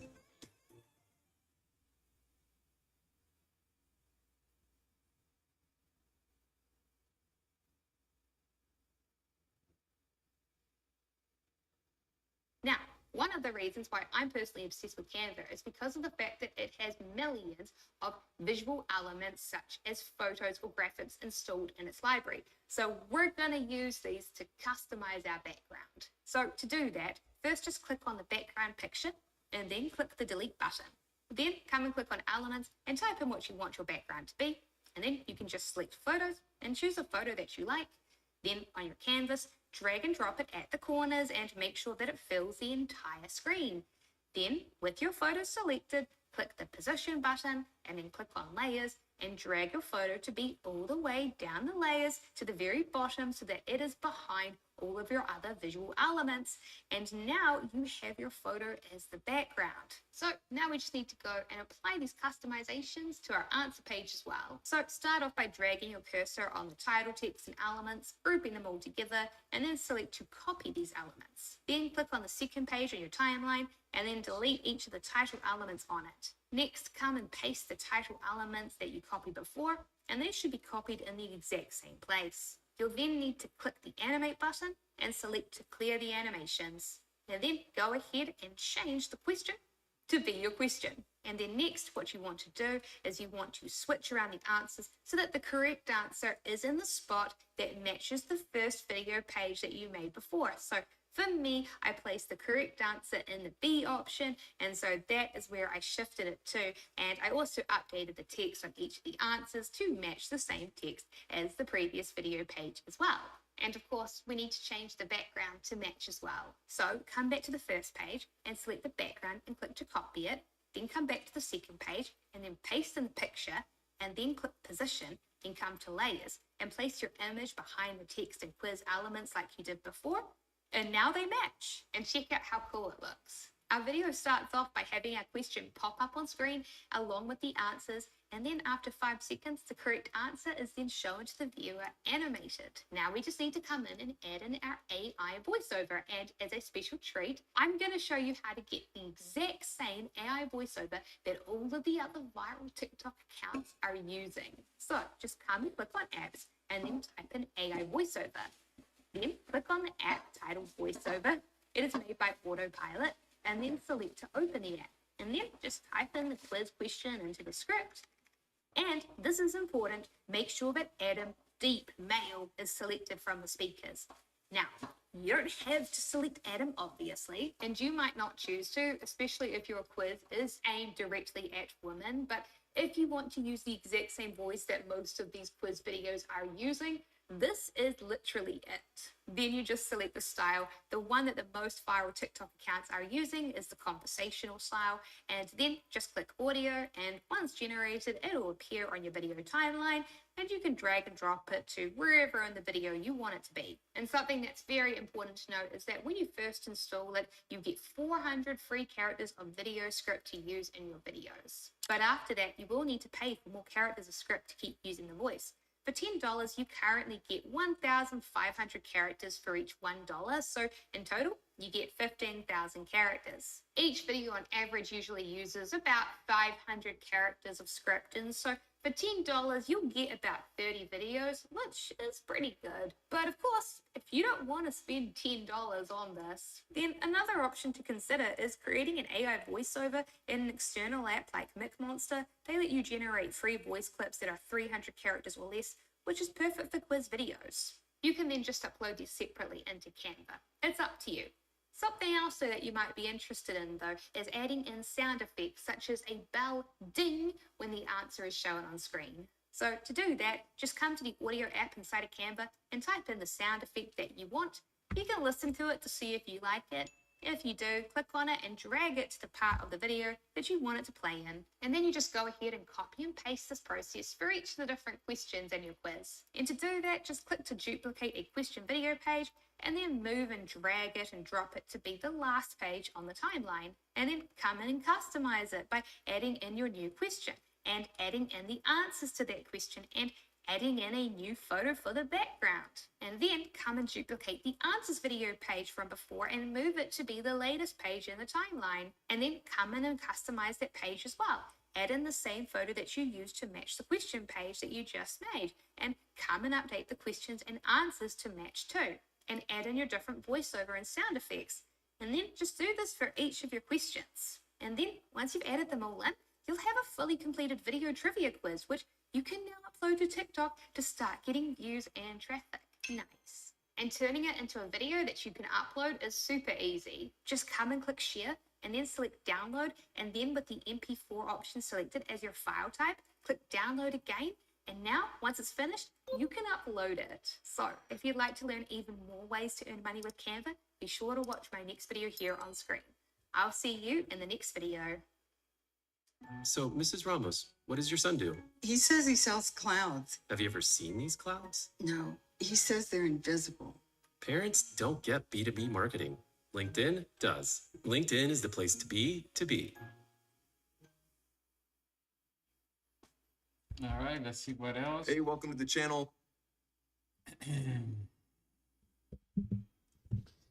So chat, that was pretty good. Okay, we learned a lot from that.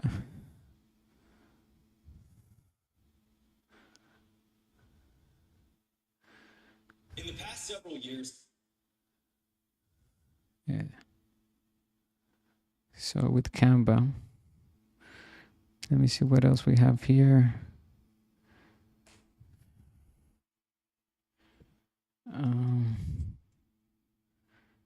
How the studies can start. 365 print on demand. 7 times crypto altcoin set to 100 times 4 days ago. Amazon affiliate marketing. Best AI side hustle you can start with zero in 2024. 55 minutes of social media content strategy. Okay, the blueprint of $10,000 as a beginner. 2 months ago, 1 million views, 1.7. Let's see what this guy has to say. This is the blueprint to making Oh, I know $10,000 him. a month online Let's as a learn. beginner Let's see. in 2024. And I'm going to walk you through the 9 steps to getting there. Now, step 1 is figuring out what not to do. You see, most beginners fail to make $10,000 a month online, not because of what they don't do, but because of what they do. They do the things the beginners shouldn't be doing because they're not at a level yet to do them. A few of the things that beginners do and lead them to failure are trying to start a business that requires you to invest money to get it off the ground. Anything that requires you to invest in marketing, to invest in stock, in testing products, or really any type of financial investment really is a very bad idea for a beginner.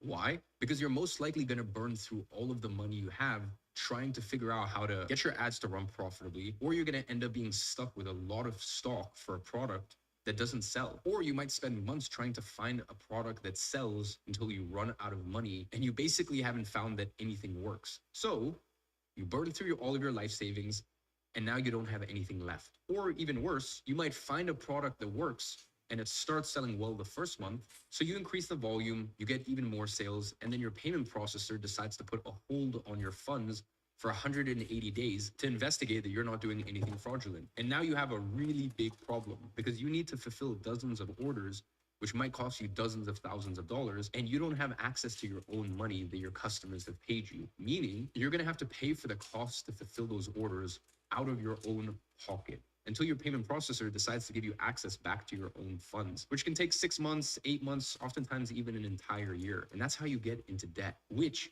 you should avoid at all costs as a beginner. And this happens extremely often with a few business models that I'm going to mention in a few minutes, and no one talks about this. And if you get caught in this situation, Now, as you know, here at Master Investor, we encourage everyone to manage debt, to learn how to use debt. We never tell anyone to get out of debt because money is created with debt.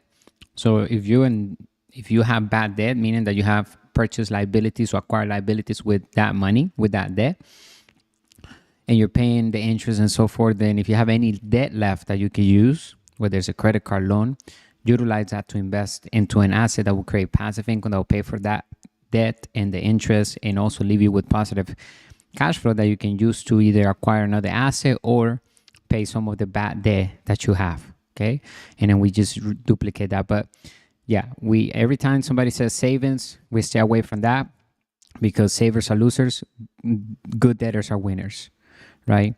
And so that's what we want to be, good debtors. We want to be able to utilize even our capital to raise even more capital. We want to utilize our own capital to raise capital. You understand? So to either get a credit line, loan, whatever, right? Credit card, so that we have now double the money or more than double in some instances. So just like little things that they say that it goes against the core values of a master investor, even though they make a lot of money, doesn't mean that because you make a lot of money, you're a master investor. A master investor understands the difference between good debt and bad debt. So even as a beginner, I encourage you to use good debt. Utilize debt as money. If you don't have any capital of your own, but you have a credit card, or you could get a credit card, then utilize that to start investing and making money. With that money, invest in your financial education, of course. All right, let's continue. it might literally take years to recover from it and pay off. Probably start creating you as a beginner. As a beginner, you want to find something that first allows you to make mistakes and be wrong for months on end without getting you bankrupt in the process. Something that doesn't cost you money to do. Because as a beginner, you don't have an abundance of cash to burn through. And you also want something that allows you to make $10,000 a month without having to spend years of your life learning without getting paid during the learning process. You really want something that allows you to learn as you earn instead. Listen very closely, because right now we are living through the digital renaissance, and you have such a beautiful window of opportunity if you make the most out of this. There are a bunch of 20-year-olds taking advantage of this opportunity to get paid as much as most CEOs every single month without having any previous work experience. And that is exactly what I'm going to show you how to do in the next steps. How to take advantage of one of the greatest opportunities from the last 2 decades to get started with virtually no startup capital, and that can give you paychecks like this, along with this, in just a matter of weeks, even if you have never made any money online before. And if you're looking for the best online opportunity to start as a beginner right now in 2024 and do so without having to spend, are built on how transparent I am. So I certainly cannot guarantee that you will get results like the ones that I've gotten, but what I can 100% guarantee is that what you're about to see are the results of other regular average people who are using the simple legal loophole that I'm about to show you. Like Armando, who's only 4 months into this and is on his way to hit his first $20,000 month. Or Edvin, who signed an $11,400 deal as a 15-year-old. Or Vaclav, who went from delivering Uber Eats to $10,000 a month in May all the way to $57,000 a month in December. So with that said, let's get into our third step. So most people consider starting with dropshipping, e-commerce, or affiliate marketing, Airbnb, the list goes on. And they jump into these opportunities without ever taking the time to do the most important thing when it comes to making money online, which is evaluate each opportunity on a fundamental level. So they end up making the biggest mistake of them all. They jump into something that doesn't match their skill level. So their likelihood of failing is enormous. You see, out of all of the online opportunities out there I've just mentioned, none of those are beginner-friendly opportunities. Now listen, don't get me wrong.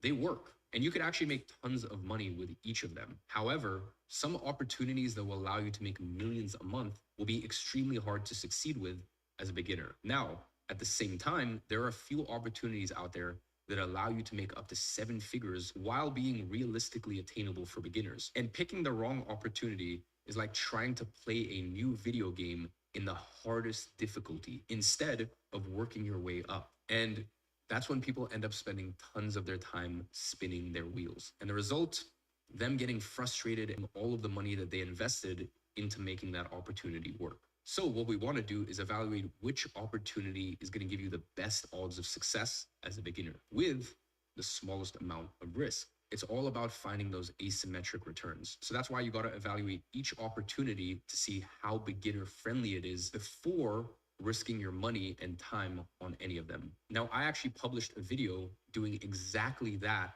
almost 2 years ago that went viral, and people have been requesting for me to make an updated version of it since the opportunities have changed a lot since then. So let's do that together now. Now, the first step to evaluate any opportunity is to set the parameters that we're going to judge them based off of. And there are 6 parameters that come into play when evaluating this: transaction value, upfront investment, upfront work, profit margins, fulfillment, and deal type. Now, transaction value stands for how much money you get paid for each sale. If your product sells for $100, well, your transaction value is $100. If your service sells for $1,000 on average, well, then your transaction value is $1,000. Now, upfront investment is how much money you need to invest to get the business off the ground, and upfront work is how much work is required to get the business started and running. Profit margin is how much money you keep out of everything you make in revenue, and fulfillment is how much work is required to deliver the product or service. Recurrence is whether you get paid recurringly, as in every single month, or you only get paid once. Now,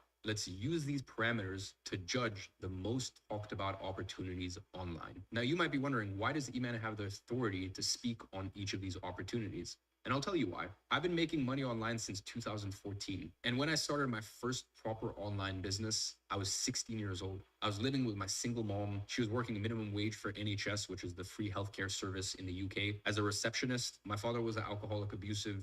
I've never met him. And I'll be honest, this is a very common story. It's not like my childhood was rare. But the point is, I had no one to guide me. Not only was I starting from zero, but I basically had all of the odds stacked against me. Now, fast forward to numbers, And the YouTube channel brings in over 7 figures a year as well, just from AdSense. I make over $100,000 a month in commissions from different affiliate programs that I don't even really ever promote. I made my first $1 million when I was 18 years old. And every single year I have grown my income since then. There's not been one year in my career that my portfolio of companies haven't grown at least 20% in a year. And all of that to say that when it comes to making money online, I've got it down. I have tried and succeeded with literally every online opportunity under the sun. I know exactly what works and I know exactly what doesn't work. And most importantly, I know exactly what works today. So with that being said, let's get into our first online opportunity. Now, dropshipping is probably one of the most well-known online business models and also the one that attracts the most beginners. And it consists of selling physical products, but instead of having to manage inventory, you ship the product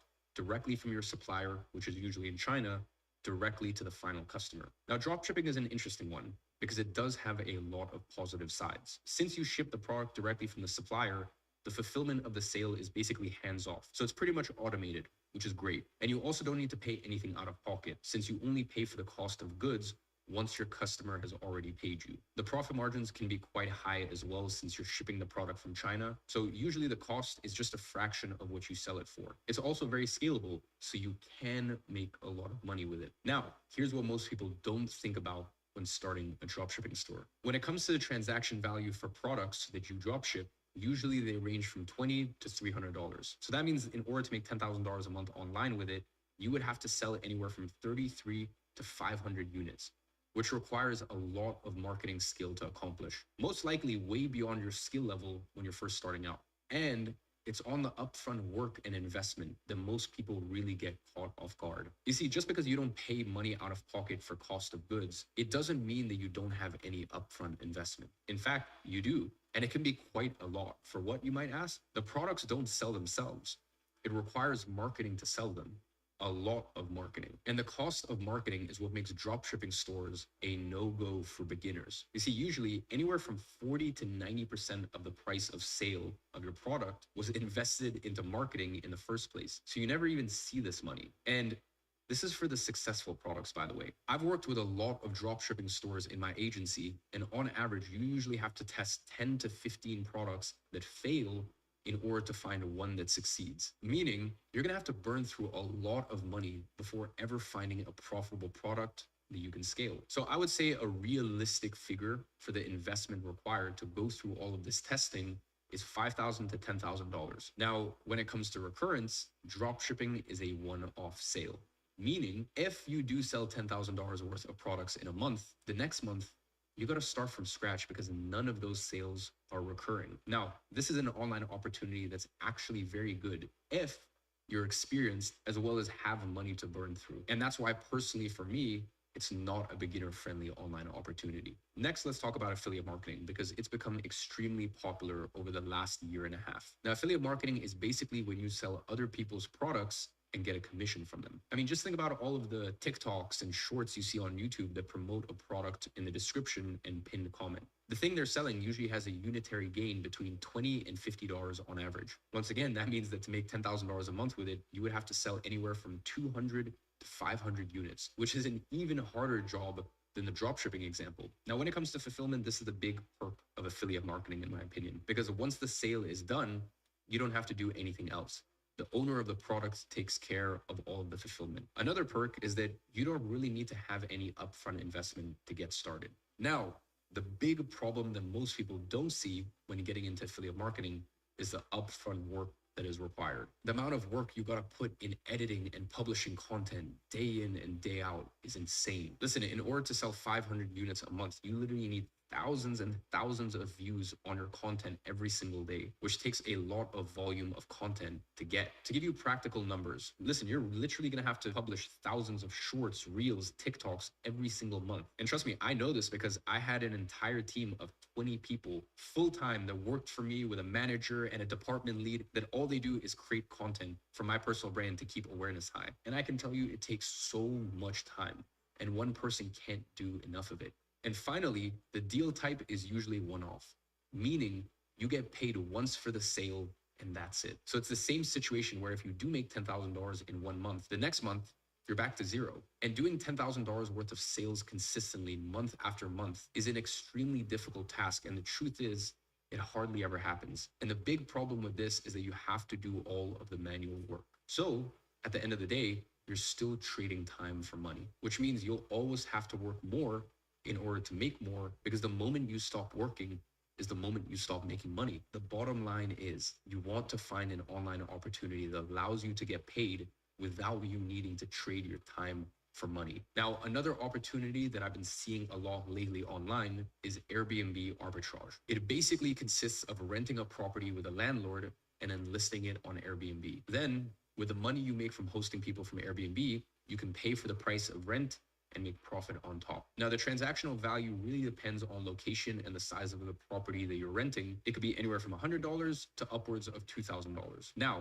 there's a lot of upfront work that most people just don't talk about. You see, in most places, you're gonna need special licenses or agreements with a landlord to be able to host people in their property, which can be very difficult to get. And since you need to sign a lease agreement, you may get stuck for months with a property that isn't getting booked often enough, which is a very risky situation for a beginner. And then when it comes to upfront investment, you have to have enough money to pay for, at the very least, 3 months worth of rent for the property, which can be anywhere from $1,000 to tens of thousands of dollars. The profit margins are usually okay. Don't expect to find 80% profit margins here. And when it comes to deal type, each sale is a one-off, since you'll hardly ever get anyone booking a property for months on end on Airbnb. Again, this is another one of those that is a great opportunity to make money if you already have a bunch of money sitting around. And so don't get it twisted. I love property. I don't do this whole Airbnb arbitrage thing. Like for me personally, I have all of my businesses. I have all the businesses I'm invested in. I just take my dividends and I buy properties cash. I don't play around with this whole arbitrage thing, but I know it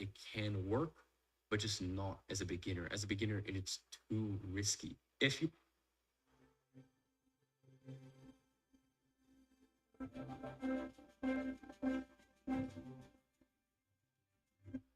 you are a beginner, please, I would advise stay away.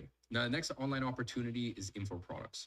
Info products are ebooks, audiobooks, and online courses. And with info products, the scenario is very similar to affiliate marketing, but you have control over the price of the product, so you can have higher ticket items if you want. However, with control over the product also comes the responsibility of delivering the product itself, which is the most difficult and time-consuming task of the whole business model. You know, in the past, I myself have spent 6 entire months of my life, day in and day out, preparing and recording classes for one of my info products. That is a lot of time to invest in something if you don't have any certainty that such a product would sell. As a beginner, you should be investing the majority of your time in selling, not fulfilling the sale. Finally, you have to have money to invest in ads, a lot of money on ads, testing, software, and a lot more, which is going to have a very similar effect on your margins as some of the examples above. And then for deal type, you can choose to have your product as a one-off or as a subscription. So once again, info products are great. All of these business models, they work. If you have money, if you have a lot of experience in business, or you have a massive audience, these things can work.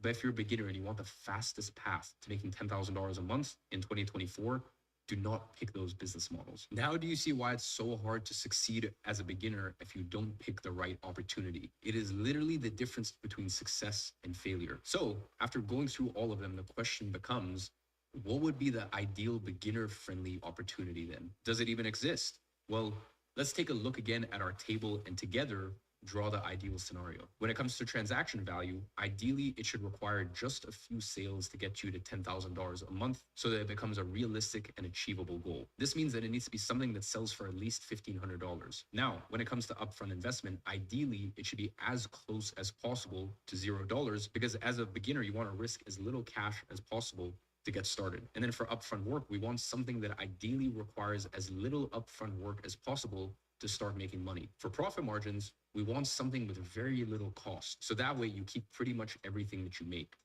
For fulfillment, we want something that is easy to fulfill and that doesn't take the majority of our time. And finally, when it comes to recurrence, we want something that ideally is sold once and then pays us recurringly every single month so that each sale stacks on top of each other and each month we have a higher payout than the month before, and so that we never have to start back from zero when the next month comes around. Now, I have discovered an online opportunity that takes advantage of a legal loophole that checks all of the boxes for every single one of the ideal parameters that I just mentioned. This is the only solution I know that allows you to have the best of each parameter. The upfront investment for it is virtually non-existent. All you need is a business email, and then you're good to go. The margins are very high, usually in the 70 to 80% profit range. And clients are willing to pay anywhere from $1,500 to $10,000. But not a one-time payment, a recurring monthly payment of $1,500 to $10,000 a month. Now, before I talk to you about how 20-year-olds are taking advantage of this little-known legal loophole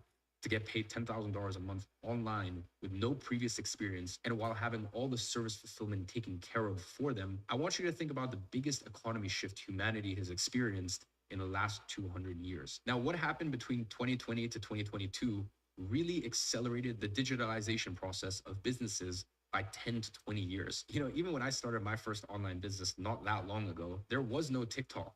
No one knew what Facebook ads were. And if I wanted to sell those, not only did I have to convince people to work with me personally, but I also had to convince them that they needed this thing that they'd never even heard about. Now, during the lockdowns, a lot of companies went out of business. And the ones that managed to survive were forced to adopt to do one thing, and that is sell online. And they understood that if they wanted to stay in business, moving online was not an option. It was a requirement. And as a result, now every single business out there, they know what Facebook ads are, and they know what TikTok is. And they not only know what it is, but they also understand how vital all of those mediums are to their business. And a lot of them are willing to pay top dollar for the people who provide it. Imagine those big physical stores with hundreds of thousands, if not even millions in stock that needs to be sold. Paying $10,000 a month for someone who can help them sell online, well, that's pocket change to them. It's nothing. And it's not only the big physical stores who need this.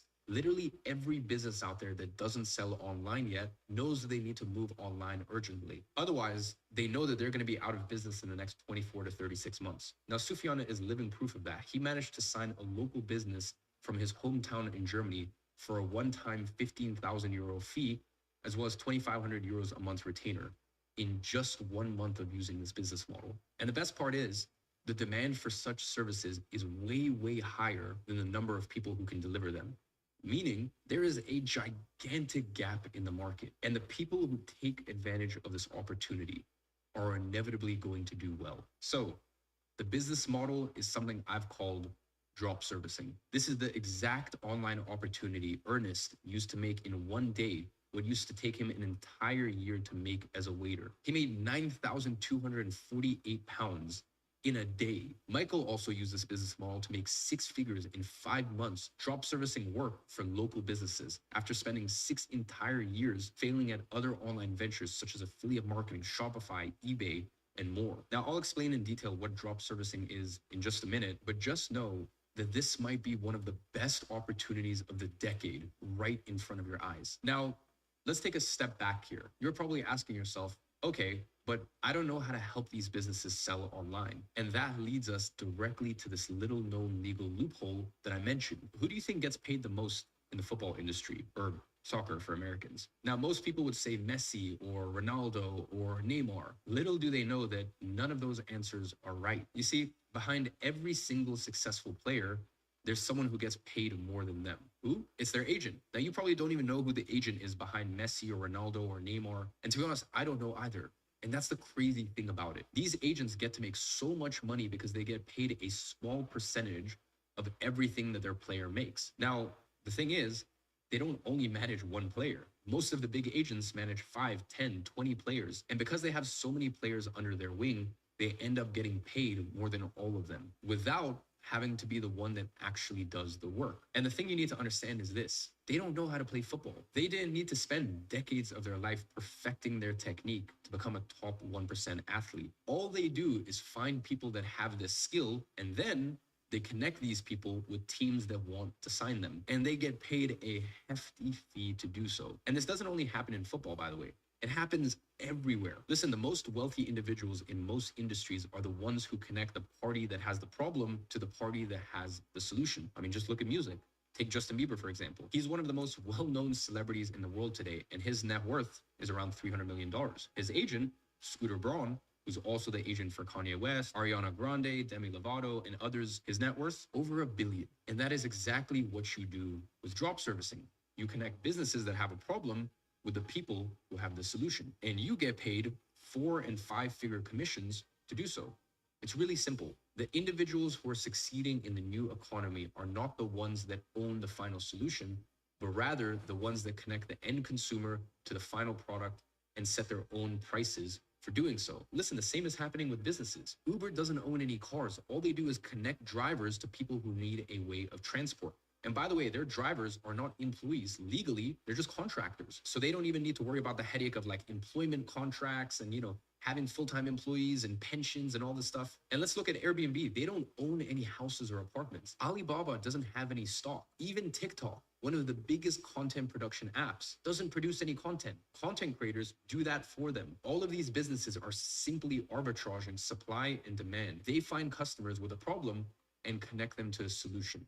It's that simple. And we do the exact same thing with drop servicing. We simply find businesses who are looking to pay 4 to 5 figures a month to get a problem solved. And then we find someone to do the work for us for very inexpensive prices. How? Well, I'll break down exactly how we take advantage of this little known legal loophole to do that in just a second. But what you need to understand is that this is the hottest opportunity online today. This is what's working right now. This is exactly how Edvin signed a $11,400 a month deal as a 15-year-old just 6 days into his new drop servicing agency. So what we do is we sell online services to all types of businesses. We get someone else to fulfill it for us, and we make from $1,500 to $10,000 a month per client for it. And that is why this opportunity is for anyone with no prior experience or skills. And Nicholas is the perfect example, making more money in 48 hours than he did working 2 months at his day job. And that is also why this is the perfect beginner-friendly business. You don't have to make hundreds of sales to make a decent income. You don't have to invest thousands to get the business running. And you don't even need to fulfill the services yourself, since someone takes care of the fulfillment for you. So now, As an entrepreneur, as a creator, I'm 24/7 on the go all the time. Shopify makes it very easy to be connected with my store. My name is Chef Jamoke Jackson, aka Mr. Foodtastic. It's literally took me a day to get up and running. I can take a picture, write a description, upload it, and I can have our new product in the store in under 5 minutes. Start your online store today, powered by Shopify.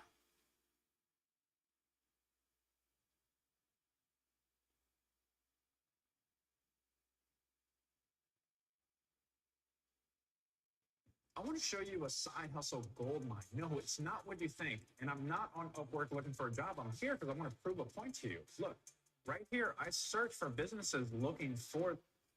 So now, let me finally show you how to make money with this in step 5. Now, there's a 3-step plug-and-play system to make money with this legal loophole. I like to call it the 3 steps to 10K a month with drop servicing in the next 90 days. Now, this system that I'm about to deliver to you has generated the most success stories in the industry. There is no system out there with more student results than this. It is proven to work. When you execute this process correctly, you should be able to get 3 to 4 new clients per month. At $2,000 a month each, that's $6,000 to $8,000 in new monthly recurring revenue each month. By the way, that's $72K a year on the low end, all the way up to $96K a year on the higher end. And remember that with each new client, this result compounds. To make this much in a regular job takes a lot of qualifications, decades of work experience, and slave-like hours. Now, with drop servicing, $100,000 a year is the norm. Now, the first step is to set up everything we need to get up and running. And we actually only need 2 things,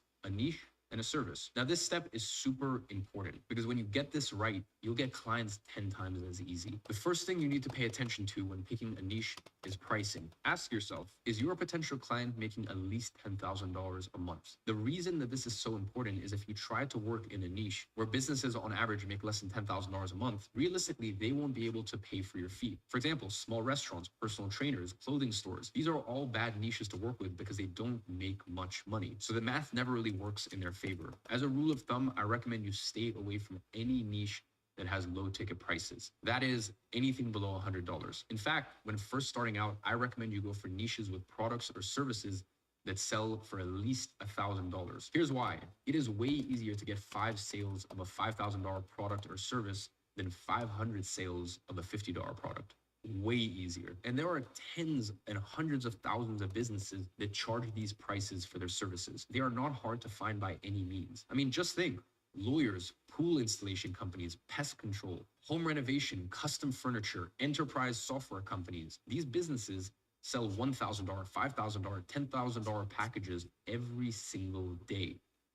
And these are just obvious examples. And this is exactly where most people make their big mistake. They go for the obvious niches. Now, here's the thing. Don't do what everyone else is trying to do. Everyone else goes for e-commerce, real estate, clothing brands, chiropractors, dentists. Then their competition is enormous and they fail to succeed. It is a recipe for disaster. Instead, go for weird niches. Some of my most successful drop servicing clients that pay me the biggest commissions were in niches like amateur radios for preppers, power washers, software to host medical and scientific conferences, Montessori education programs for children. So try to be creative with this. Think outside of the box. And here's how to do that in practice. Take the usual niches and think, who sells to these people? Take dentists, for example. Who sells them equipment? What tools do they have to buy on an ongoing basis? Who sells them their dentist chair? Do you know how much one of these chairs costs? Because they're super expensive, anywhere from $10,000 to $20,000. And now imagine the number of dentists around the world that buy one of those chairs every single day. So if you're drop servicing a business like this for $5,000 a month, and you get them 3 to 4 clients per month, they would be making an 8 to 16 times return on the amount of money they're paying you. That's why I say that there's a lot of money to be made in these weird niches. Another example people like to go for are online businesses and info product companies. Now think, who sells to those businesses? Let's use Educate, which is my online e-learning platform, as an example. I pay tens of thousands of dollars a month for email marketing tools, tracking tools, video hosting. I mean, do you know how much money it costs me just to host videos inside of my platform? I pay tens of thousands of dollars a month in just video hosting. Because listen, obviously I can't simply publish my program videos on YouTube. I need a specific software for that. Now, have you ever seen someone who specializes in helping video hosting platforms get more customers? Because I haven't. The thing you have to understand here is that there's a lot of demand from the businesses in those weird niches and no one to fulfill such demand because everyone is just focused on the obvious niches that everyone else is going after. And the craziest thing is that a lot of these weird niche businesses have huge amounts of money to spend on online marketing services. Money that they have already budgeted for 2024, meaning they need to spend this money. And a lot of them even struggle to spend this money because they can't find anyone to help them. It is literally a blue ocean hidden in plain sight. Now, the second thing you need to set up is your service. And the beauty of the drop servicing model is that you don't really need to settle for one single service. You can always offer different services because you always drop service them using different people who fulfill them for you. The only thing I recommend here is for you to stick to online marketing type of services because those are the ones in highest demand right now. Meaning the businesses already know that they need these services and they are actively looking for people who can fulfill them and willing to pay top dollar for it. Remember that earlier I mentioned that when I first started, I needed to convince businesses that not only they needed to work with me, but I also had to convince them that they needed Facebook ads in the first place. Well, with these services, that's not the case anymore. Businesses already understand the need for them. So you don't even need to convince them to work with you. You just have to claim the money that they're going to invest either way in these services because they've already put it in the budget for 2024. Now, to give you a brief list of services that you can offer here, short form content creation agency, and this is actually a new agency that I just started. I ran an agency for 6 years, took a break for 2 years, and now I'm actually starting an agency again because of just how much opportunity there is right now. So you've got short form content agency, you've got Facebook ads agency, Google ads, SEO, email marketing, AI copywriting, web development, graphic design, and many more. Only thing I would avoid is going into the coding route. Now, some people like to go there because it does pay a lot of money. I just think it's too complex of a service for a beginner to wrap their head around. And the real beauty of this online opportunity is that if one service starts dying down and another hot service pops up,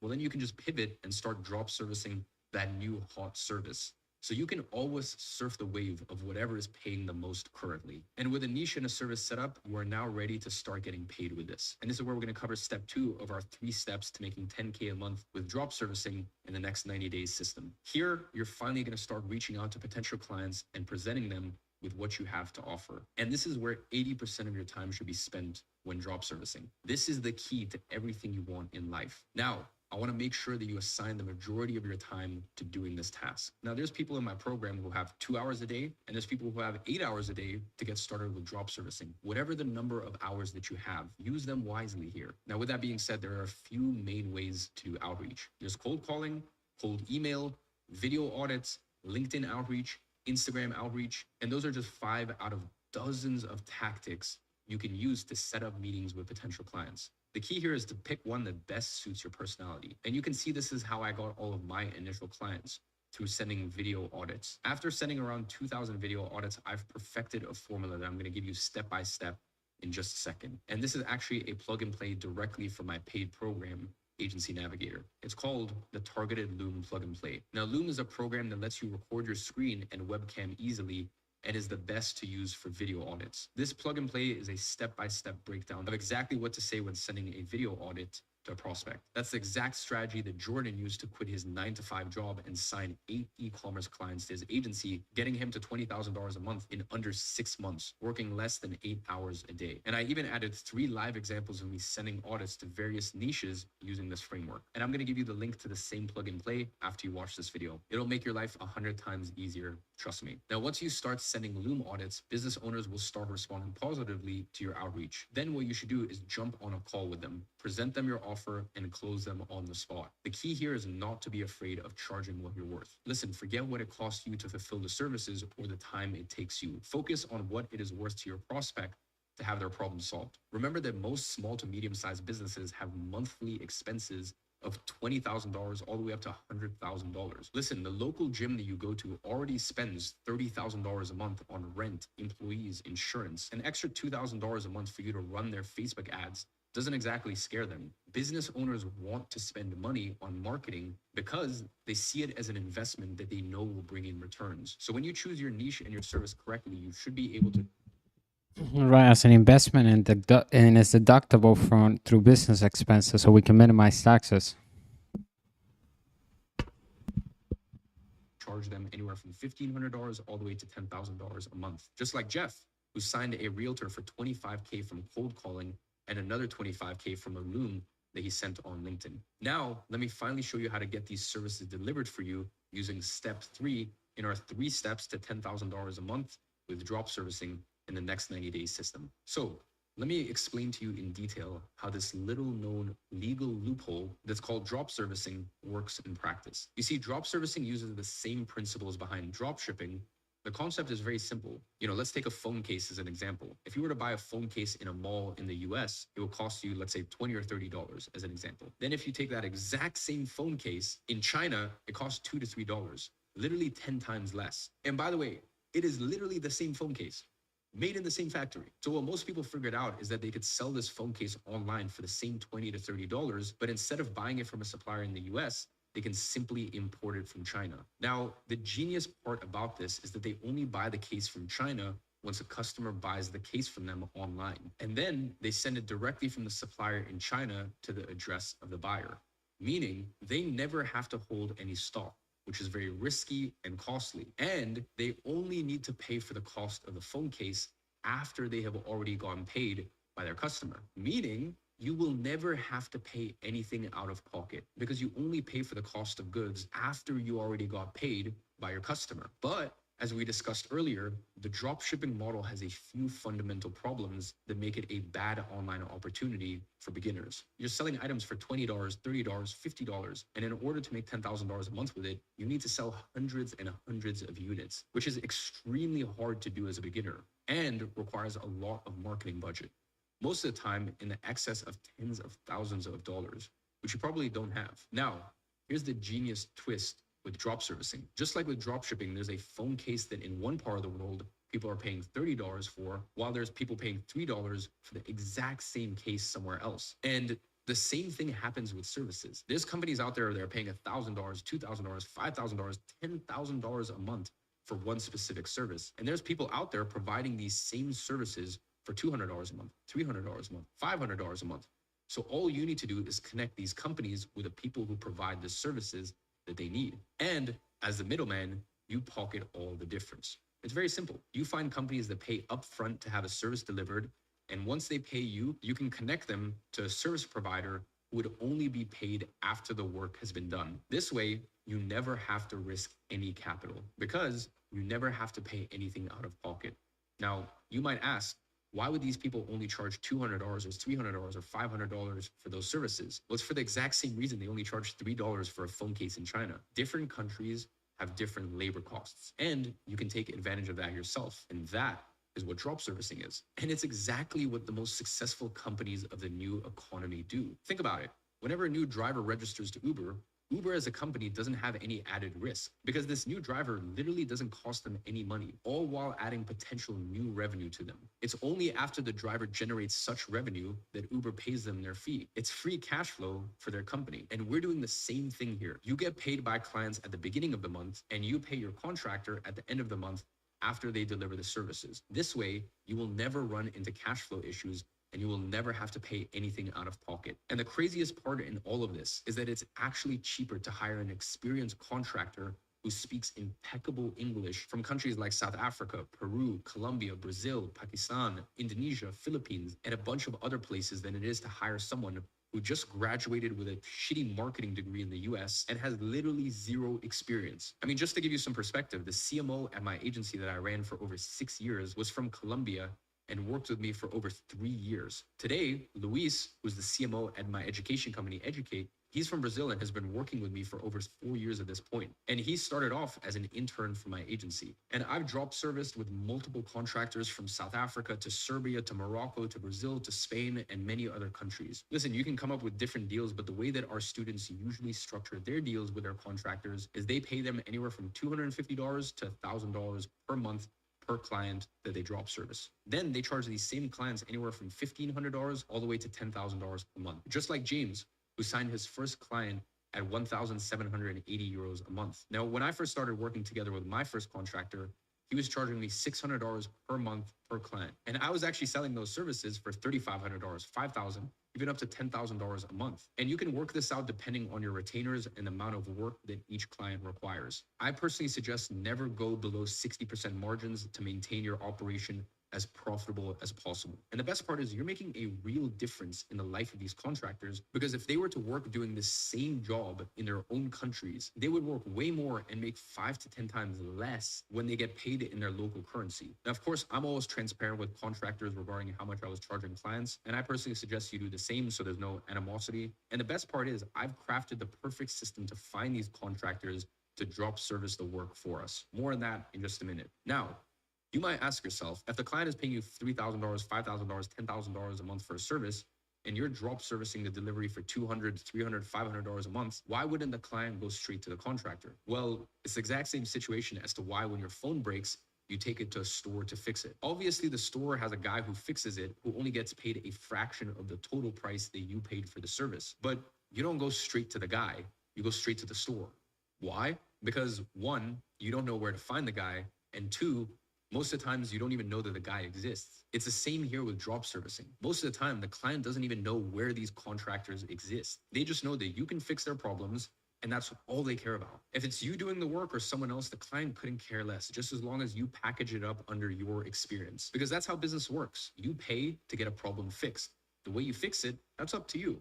What matters is the final result. And that's why I call it a drop servicing agency. Because just like the agents for football players and the celebrities that I mentioned earlier, you become a drop service agent. And you can either present yourself as an agent, someone who does all of the work solo, or you can present yourself as an agency, someone that has a team to do the work with you. It's just a matter of framing. It's really up for you to choose. Now, I used to present myself as an agency just because it was a higher perceived value, in my opinion. And that is how you take advantage of drop servicing to get all of the service fulfillment taken care of by an experienced professional without you having to do any of the work yourself. It's a truly beginner-friendly plug-and-play system. Can you now see why literally anyone can do this?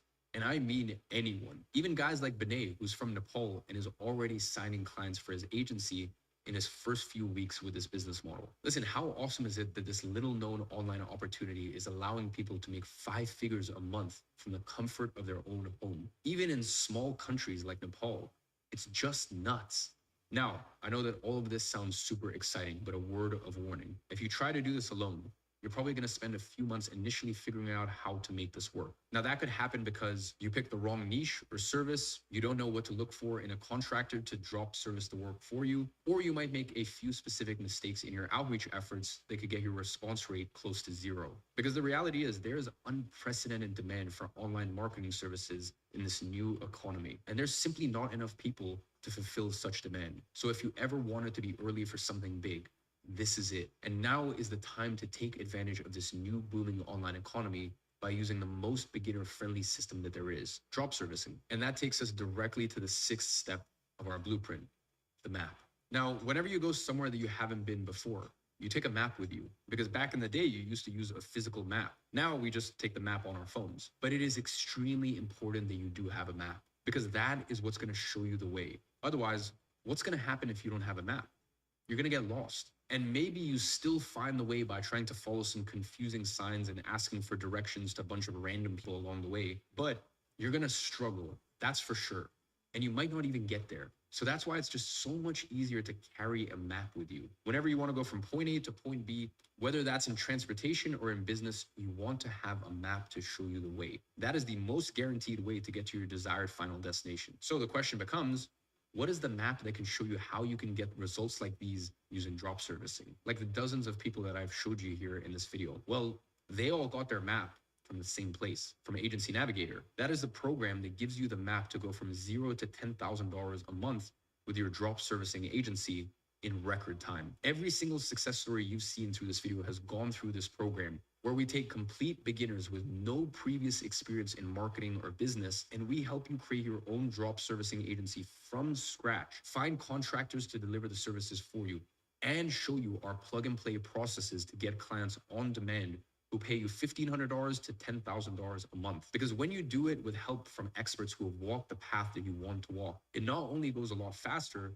but it also ends up being a lot cheaper long-term. As I said, trying to get to $10,000 a month online without a map is still a viable option. And if you feel that that's the best way for you, please go ahead. However, know that you'll most likely lose some valuable months, if not years, trying to figure out how to do everything on your own. And long-term, it's probably going to be even more expensive considering that you miss out on all of the extra money you could already have made if you started out the right way from the get-go. Finally, your chance of quitting just goes way up if you get stuck and you don't have support. So if you're interested in getting access to this map, let's take a look at what's inside of Agency Navigator. Now, Agency Navigator is composed of over 40 hours of step-by-step training covering every aspect of building an agency from scratch. It is a full plug-and-play system. We cover in excruciating detail the whole process of finding leads, reaching out to them, selling, signing clients, getting paid, onboarding clients, hiring a contractor through arbitrage, running Facebook ads, and much, much more. This program has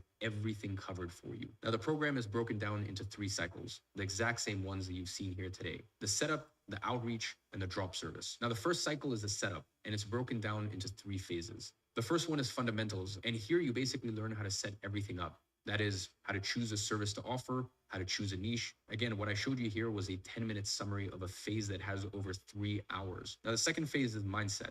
And have you ever wondered what the difference is between people who scale to 6 figures from the ones who never seem to make it? Well, here you'll find out. In this phase, I will show you how to unfuck your mind and what mindsets you need to adopt in order to succeed in this game. How to prepare yourself mentally, how to structure your days, and all of the mindset stuff that's just as important but no one talks about. Finally, in the systems and processes phase, we'll set up all the structures you need in order to start signing clients and getting paid. That is client onboarding, how to get paid, how to properly price your services based on your niche, etc. And with such systems and processes in place, the sky will be the limit for your agency. Inside of our program, we have people like Johnny, who just broke $100,000 a month with his agency by streamlining his processes. Now, once that's done, you will have completed the first cycle. Then we go into our second cycle, outreach. Now,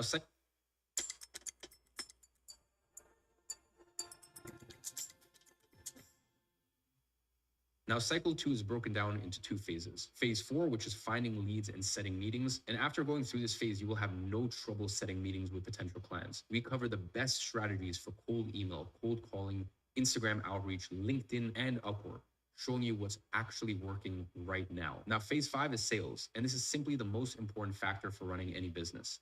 Here, you're going to learn how to close clients for $1,500 to $10,000 in marketing services. You're going to get to see real life examples of me closing clients for my own agency.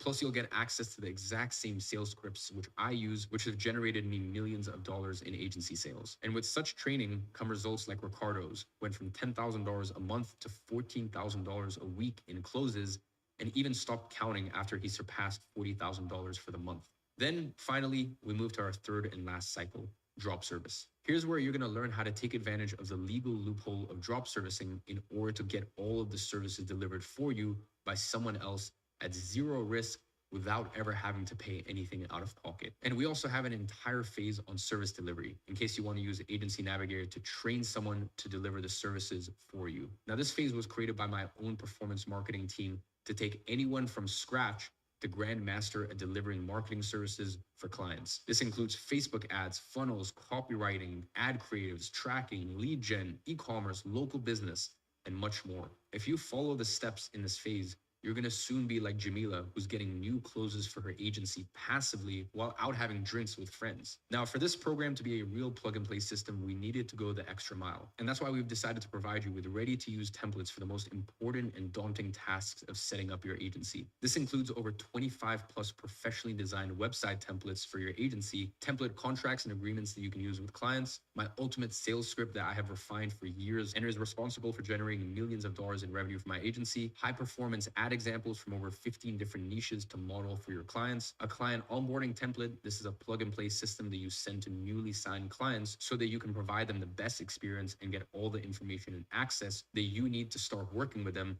without having to move a finger or send any messages. And the best part is that your current situation has zero impact on your chances of success with this online opportunity.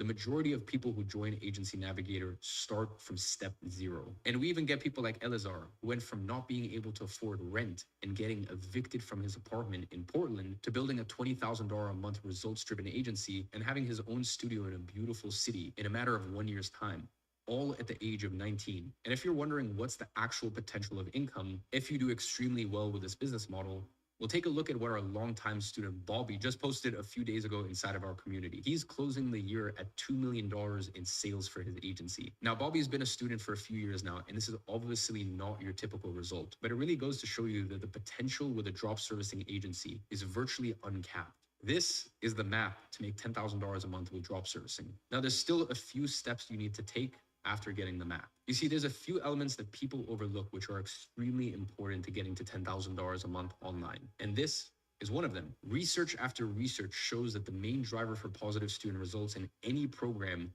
is not the content itself. The content is an essential part of the learning experience, but not the main driver of success. What actually dictates the success of a program is how engaged the student community is. Meaning, it doesn't matter if you have a 10 out of 10 program if you don't have an awesome community that holds its members together. And that's why we decided to create our own exclusive private mastermind community inside of our custom platform. This is the perfect place to meet and network with fellow agency owners. Get your questions answered, find accountability partners, see sales debriefs from other agencies, and celebrate your wins. Listen, if we go back to the example of our 15-year-old student, Edvin, he actually partnered up with Ted, another Agency Navigator student, who he met inside of the private community, and take a look at the results they've been getting so far. First, they signed a client for $5,000 a month who could become a $9,000 a month whale client based on performance. And by the way, more about what a whale client is and how to sign them in just a second. But after that, they signed another whale at $11,400 a month just 6 days after starting their agency together. Now, imagine making $11,000 a month as a 15-year-old. And now they're on a mission to sign another 10 clients in January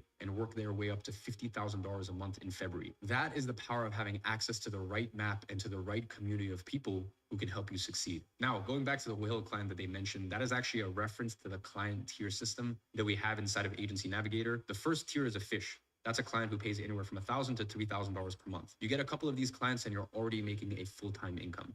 And we have students catching fish every day. Here's Marquez catching 5 fish. His post is also a good reminder that there's no such thing as not succeeding with this business model. Listen, it took him longer than usual to catch his first fish. Our students on average take 90 days, but once he did catch his first one, he managed to catch 5 fish in a 1-week period. You just got to keep pushing and inevitably your time will come. Now, the second tier is a shark. This is a client who pays from $3,000 to $8,000 a month. And this is where you're getting into more serious territory. One of these clients and you can quit your job. And it's always a proud day when a student signs their first shark. You can see Max here, who in his own words signed a big white shark client at $7,500 a month. And also me here, riding my own shark in one of my own sales debriefs. And the third and most prestigious tier, a whale. That is a client who pays $8,000 per month. And this one client alone will bring you more than $100,000 in a year. This is the greatest catch of them all. And they're the North Star for everyone in the community. You can see a deal here who's posing right next to multiple whales, and he's making $42,000 a month just with the base fee he charges his clients.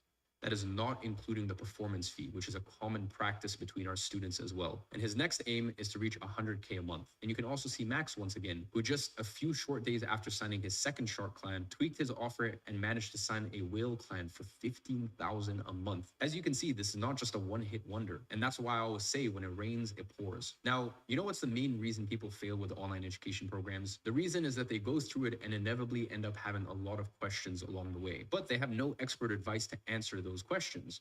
So they get stuck and end up getting frustrated and giving up. And it is what I call the failure cycle, because even with a map, you can still get lost sometimes. And having someone who can give you directions when you need them is literally the difference between getting to where you want to get and never actually getting there. So with that in mind, we created a weekly live coaching call with industry experts so that you can ask whatever you want and get your questions answered by specialists in the field. Listen, a bit of well-placed advice can help you get unstuck, especially from professionals who are dealing with drop servicing clients and practicing their marketing skills on a daily basis. If you take a look, a bunch of the student success stories I showed during this video mention their coach on it, like the one from Ted. Here's another one from our coach George's student. Now, this takes us directly to our last step in the blueprint. Interestingly enough, something else I noticed is that students who are most likely to succeed are the ones who implement things the fastest, specifically in the first 6 weeks of joining. Those are the pivotal weeks that pretty much decide if you're going to be successful or not with your drop servicing agency. If you don't take action in the first 6 weeks, the likelihood of you succeeding are slim to none. Listen, just like in the gym, if you get a gym subscription and you don't show up the first 6 weeks after getting the subscription, what's the likelihood of you actually showing up and putting the work in the weeks after? Pretty much zero. Now, on the other hand, if you do show up the first 6 weeks every single day without fail and put in the work, what's the likelihood of you showing up the weeks after that?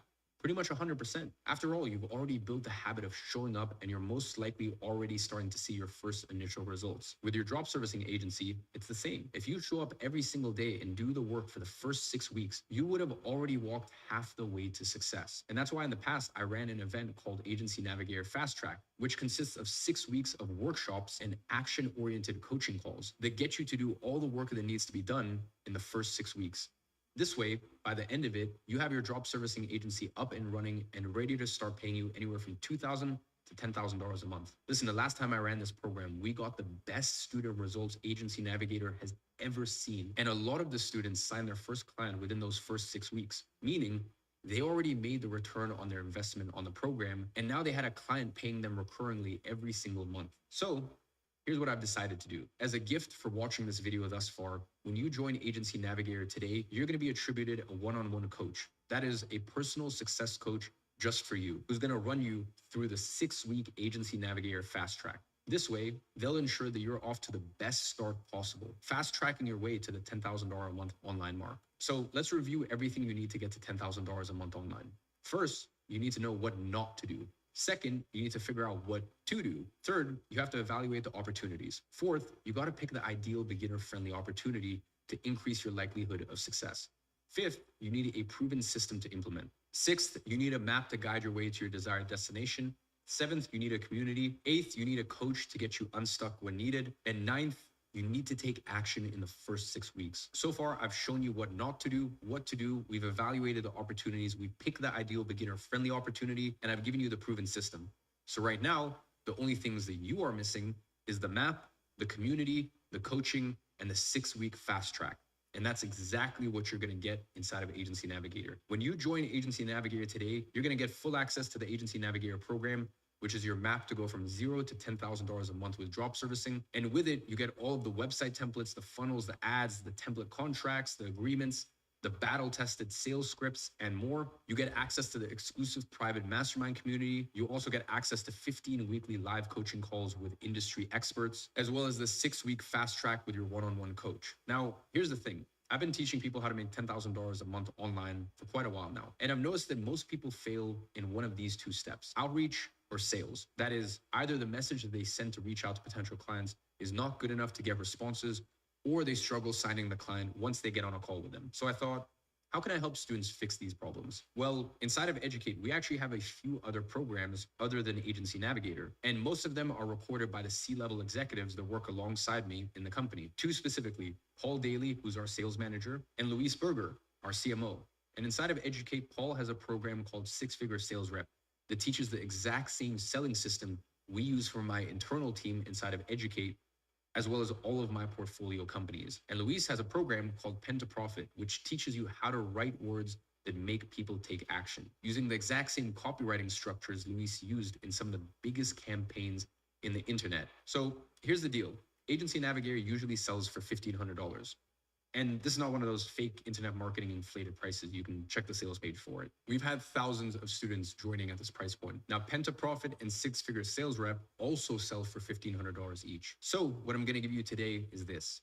Today, you're gonna get access to Agency Navigator, all of the templates that come with it, the student community, the coaching calls. But on top of that, I'm also gonna give you Pen to Profit by Luis, my CMO, as well as Six Figure Sales Rep by Paul, my sales manager. So that way you never have problems again when it comes to sales or outreach. Now, the total value for this package will be $4,500, but today you're gonna get the 2 extra programs free of charge. You get access to Agency Navigator, Pen to Profit, Six Figure Sales Rep, all for the regular price of $14.99. I'm not gonna charge you a penny on top. Now, obviously I can't keep this promotion open forever. Now, I don't know the exact date, but I'm probably gonna take it down very soon. Maybe even a few days from now by the time that you're watching this. So I'm just warning you that this offer might not be available anymore. But if you click the link in the description of this video and the price is still $14.99, when you go ahead and you click on it, it means that the promotion is still active. So make sure to secure your spot with access to the extra programs before it expires. And remember, right now in this exact moment, we are living in the best moment in history to start your online drop servicing agency. There has never before been such a huge demand from businesses for these types of services. And that means that the more you wait, the more you're gonna lose out on the 4-figure monthly commissions that could be getting paid to you by clients. And by the way, businesses have already included these services in their marketing budget for this year. This means that they're gonna spend the money either way. So if you're not the one getting paid the 4-figure monthly commissions, they're simply gonna be paid to someone else who decided to take action instead. So you can either be the one taking action yourself and getting what's yours, or you can be the one sitting back and watching others succeed. The choice is yours. So if you want to learn how to make $10,000 a month online from scratch, click the button below this video and get access to Agency Navigator now. Now, in case you have any questions that were not answered in this video, or you want to use a different payment method that is not available on the checkout page, you can book a call with our student success team and they will personally help you with your situation. Or you can simply send us a message on WhatsApp using the button on the next page. By the way, we also have split payment options available, so that way you can break your payment into 2 or 3 installments. You can check the details about it on the program page in the link in the description. One small detail is if you pay with split pay option, then you're not gonna get the 6-week fast track, because listen, obviously we can only give that to people who pay in full rather than breaking up their payments, month by month, because you're literally getting a one-on-one coach who's sitting down with you every single week and running you through this battle-tested fast track program. So obviously as a company, we can't risk giving that to people who aren't fully committed and haven't fully paid for the product yet. Again, go ahead and click the link and you're gonna have all of the details on the program page. So ladies and gentlemen, that is all for today, and I will see you inside of Agency Navigator. And we're back with March Sadness. The team is looking down the barrel of a 4:55 meeting. Can they turn it around and make this meeting an email? Jones is taking the ball and running with it. She's asking Grammarly to write the first draft of an email. What a play. Grammarly is an AI writing partner that helps you make your point. She's got a clear shot and it's good. It's a slam dunk. The meeting's canceled. They'll go home champion. Download Grammarly for free.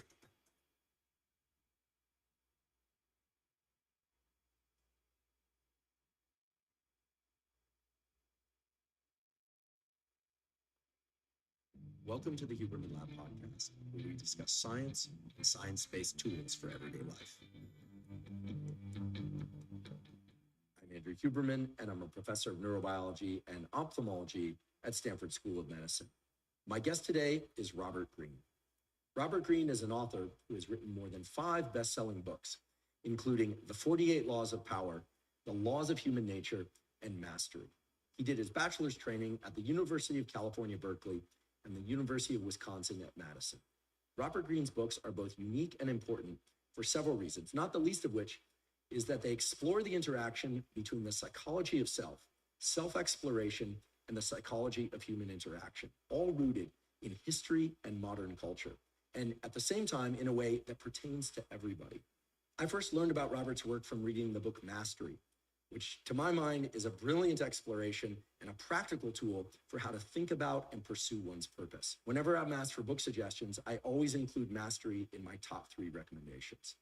During today's discussion, we cover a wide range of topics, including how to find and pursue and achieve one's purpose. We talk about the selection of a life partner, as well as romantic and other types of relationships. We also discuss the topics of motivation and urgency, and this concept of death ground, which arose during our discussion of Robert's recent stroke. Robert's stroke rendered him certain limitations, but also has allowed him to explore how to write, how to exercise, indeed, how to interface with life in general in new ways that allow him to continue to expand his sense of purpose. I'm certain that by the end of today's episode, you will have gleaned tremendous amounts of new knowledge that will allow you to navigate forward along the path to your purpose, perhaps find your purpose if you feel you haven't done that yet, as well as to greatly enhance your relationship with yourself, with others, and indeed to the world around you. Before we begin, I'd like to emphasize that this podcast is separate from my teaching and research roles at Stanford. It is, however, part of my desire and effort to bring zero cost to consumer information about science and science-related tools to the general public. In keeping with that theme, I'd like to thank the sponsors of today's podcast. Our first sponsor is Roka. Roka makes eyeglasses and sunglasses that are the absolute highest quality. I've spent a lifetime working on the biology of the visual system. I can tell you that your visual system has to contend with an enormous number of challenges in order for you to be able to see clearly. Roka understands those challenges and has designed their eyeglasses and sunglasses accordingly so that you always see with crystal clarity. Roka eyeglasses and sunglasses are designed with a new technology called Float Fit, which allows them to fit perfectly and not move around even when you're active. In fact, whenever I'm wearing my Roka eyeglasses or sunglasses, I usually forget that I'm wearing them. I happen to wear Roka eyeglasses at night when I drive or if I'm reading at night, and I wear Roka sunglasses during the daytime if it's very bright, especially if I'm driving into sunlight. If you'd like to try Roka eyeglasses or sunglasses, you can go to roka.com, that's ROKA.com, and enter the code Huberman for 20% off your first order. Again, that's ROKA.com and enter the code Huberman at checkout. Today's episode is also brought to us by Helix Sleep. Helix Sleep makes mattresses and pillows that are tailored to your unique sleep needs. Now, sleep is the foundation of mental health, physical health, and performance. When we are sleeping well and enough, mental health, physical health, and performance all stand to be at their best. One of the key things to getting a great night's sleep is to make sure that your mattress is tailored to your unique sleep needs. Helix Sleep has a brief 2-minute quiz that if you go to their website, you take that quiz and answer questions such as, do you tend to sleep on your back, your side, or your stomach? Do you tend to run hot or cold in the middle of the night? Maybe you don't know the answers to those questions, and that's fine. At the end of that 2-minute quiz, they will match you to a mattress that's ideal for your sleep needs. I sleep on the Dusk, D-U-S-K mattress. And when I started sleeping on a Dusk mattress about 2 years ago, my sleep immediately improved. So if you're interested in upgrading your mattress, go to helixsleep.com/Huberman, take their 2-minute sleep quiz, and they'll match you to a customized mattress for you. And you'll get up to $350 off any mattress order and 2 free pillows. Again, if interested, go to helixsleep.com/Huberman for up to $350 off and 2 free pillows. Today's episode is also brought to us by Waking Up.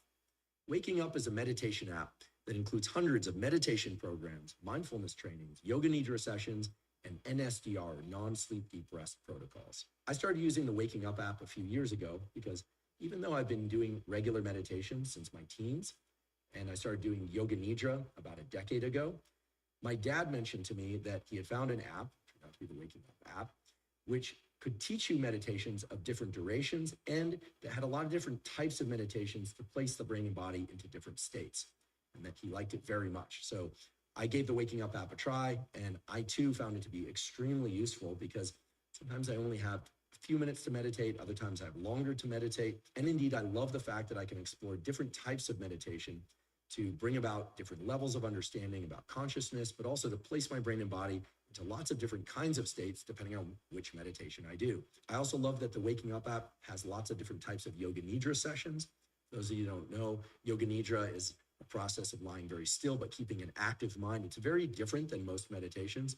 And there's excellent scientific data to show that yoga nidra and something similar to it called non-sleep deep rest, or NSDR, can greatly restore levels of cognitive and physical energy, even with just a short 10-minute session. If you'd like to try the Waking Up app, you can go to wakingup.com/Huberman and access a free 30-day trial. Again, that's wakingup.com/Huberman to access a free 30-day trial. And now for my discussion with Robert Greene. Robert, I'm so happy you're here. I'm really happy to be here, Andrew. Thank you so much for inviting me. A short story. In 2015, I was teaching a course to undergraduates. This was a big course, 450 students. Where was this? This was when I was a professor at University of California, San Diego. I was about to move back to Stanford. But the course was entitled Neural Circuits in Health and Disease. But there was a final lecture where I would do a lot of Q&A with the students about science, about careers, about career paths. And what I found was that many of the students had questions about not just science, but about how to learn and forage for information. And I recommended 3 books at the end of the course. Every year that I taught it for 4 years. And one of the books was the book Longitude, which is a wonderful story about discovery of timekeeping devices at sea. Yeah. One book I'll leave as a mystery, not to be mysterious, but because it's a science book. I'll just tell you what it is. It's Principles of Neuroscience. So I thought that I don't know that one. Yeah, it makes a better doorstop for most than a book, but it's a wonderful resource if you want to learn about neuroscience. And your book, Mastery. Wow. And the reason I recommended Mastery is because these students were soon going to go into the great jungle of post undergraduate education, and for me, I found Mastery to be an absolutely transformative book in that it taught me so much about how to learn from others, how to expect certain types of interactions when one kind of assigns themselves to a mentor, and vice versa. And it talked about some things that we'll get into in more depth today, but not the least of which is about identifying that unique seed that exists within all of us that can guide our best decisions in terms of finding our purpose. And so I usually end with a great debt of gratitude, and I'll probably do that again at the end. But I want to start with a great debt of gratitude. Mastery transformed my entire life, and in many ways, this podcast probably wouldn't exist were it not for Mastery, because it really embedded in me this idea that we all have a deeper purpose, and it explains how to go about finding that purpose.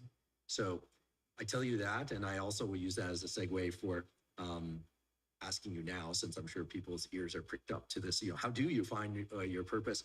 Could you share with us what it is to find one's purpose, and how early life events perhaps can cue us to what that purpose is for each of us? Well, thank you for that marvelous introduction. I'm almost blushing. That's fantastic story.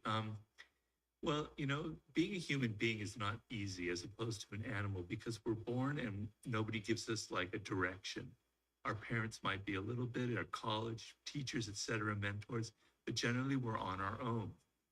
And it's a very, very difficult process. You wake up in the morning and you don't really know what you can do. You can choose 12 different paths. It can be very confusing and very overwhelming. When you find that sense of purpose, when you find what I call your life's task, everything has a direction. Everything has a purpose. Your energy is concentrated. It's not like you're just going down a single narrow pathway. It's not like life becomes boring and it's just about discipline and solving problems. It's actually the most exciting thing that can ever happen to you, because you never have that lost feeling. You wake up in the morning, you go, yeah, this is what I need to accomplish. People come at you with all kinds of distractions and boring and irritating things.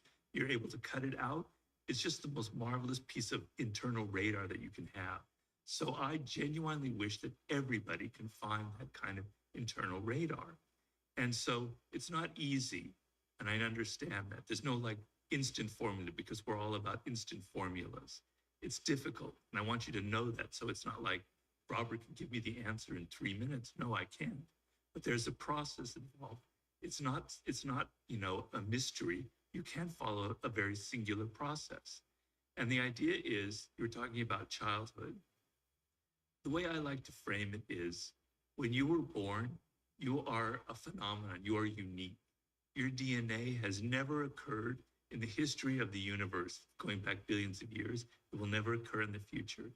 Your life experience with your parents and everything that you experience in your early years going on up is unique. It's yours. You're one of a kind, right? So that is your source of power. To waste that is just the worst thing you can do in your life. And what the power is finding that uniqueness. What makes you you, and how you can mine that, how you can go deep into it and use that to create a career path, right? And so I tell people, when you're a child, when you're 4 or 5 or even younger, you have what the great psychologist Maslow called impulse voices. They're little voices in your head that say, I love this, I hate that. I like this food. I don't like when mommy moves this way. I like when daddy comes from here. You're very cued into who you are and what you like and what you don't like. And these voices kind of direct you in certain ways, right? And when you're very young, they direct you towards intellectual, mental pursuits as well. And there's a book I recommend for everybody. It's Howard Gardner's 5 Frames of Mind. It's helped me immensely. The idea is, he talks about 5 forms of intelligence. Our problem is we think of intelligence as mostly intellectual, but there are many forms of intelligence. There's the intelligence that has to do with words. There's abstract intelligence that has to do with patterns and mathematics. There's kinetic intelligence that has to do with the body. There's social intelligence. He has 5 of them.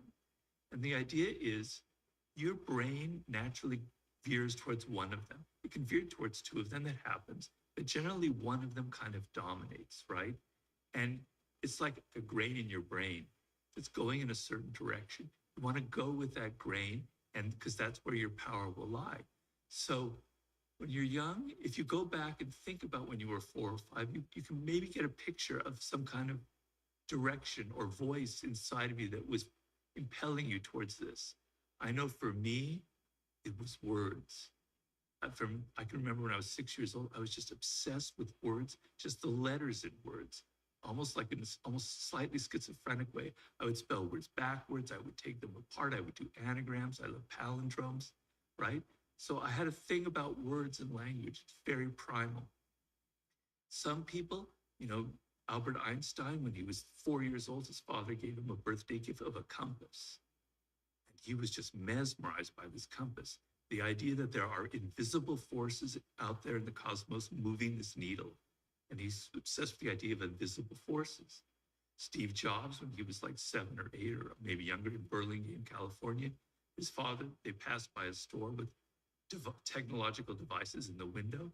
And he was just hypnotized by the design of those devices and the glass tubes and everything. So he wanted to go in that direction. Tiger Woods saw his father hitting golf balls in the garage, and he was just like screaming with joy. He had to do that, right? I could give you a million different examples of this. Of course, these are people who are famous, obviously. We can go back and find that. It's easier. But what happens to you, and please cut me off if I'm going on too long. No, here. please continue. Okay. Please. What happens to you is you're 7, now you're getting older, and you're starting to not hear that voice anymore. You're hearing the voice of your teachers telling you, you're not good at this field. You need to get better at math. You shouldn't be interested in these sports or anything. You should be going in this direction. Your parents are starting to tell you this is the career they want, or the direction they want you to go in, right? You start hearing that more than your own voice. As you get older, it gets worse and worse and worse. Then when you're a teenager, it's all about what other people are doing, your peers, what's cool, what's not cool, And that kind of is more, so all of this noise enters your brain, and you can't hear that anymore. You don't know who you are. And so you go to college, you kind of maybe choose a major that seems practical, that your parents want you to go into. Maybe you kind of wander around, you're not sure. And then you enter the work world without that inner radar that I'm talking about. And brother, you're lost, right? Where should I go?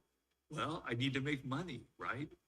And so you make a choice based on the need to make a lot of money. Not everyone, but some people do that.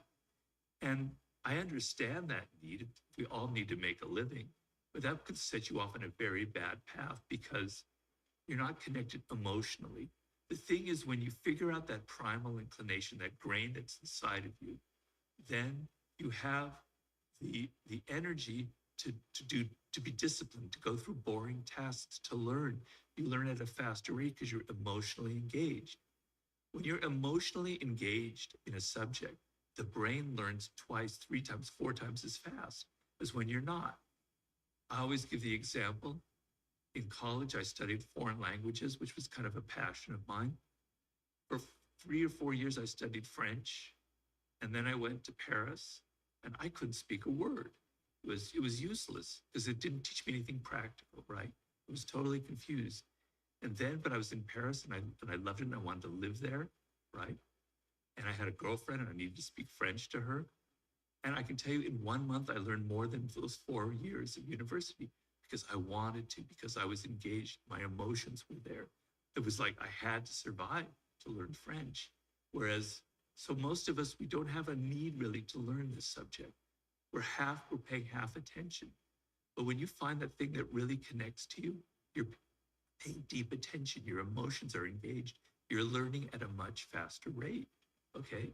And so the thing is, how do you find that when you're older? When you're 21, I give people a lot of help, and it's usually not so difficult. We can go through that process. It gets harder when you're 30 and you've been wandering around, but it's not impossible. I didn't really find my exact path until I was 38, 39, to be honest. So there's hope.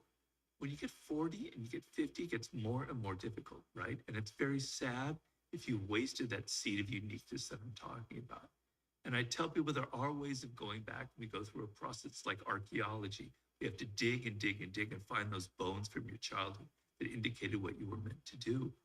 But when you find your life's task, everything opens up.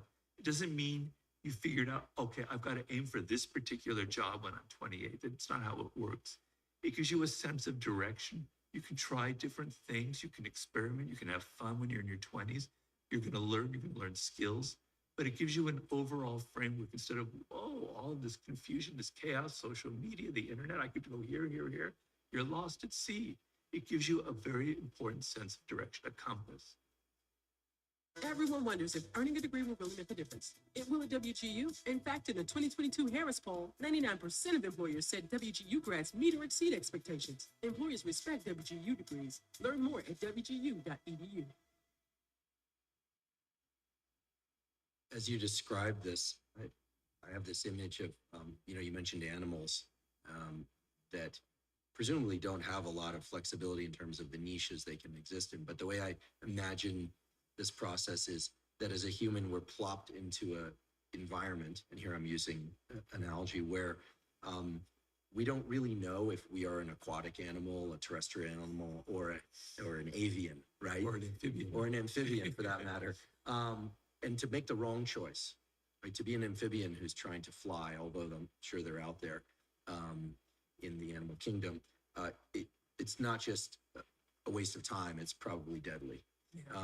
And not to over dramatize the failure of finding one's purpose, but I see it that way. Whereas perhaps we could just say that the process of finding one's purpose is to realize like, I'm an amphibian. I can go in and out of water, whereas a bunch of other creatures around me stop at the water's edge.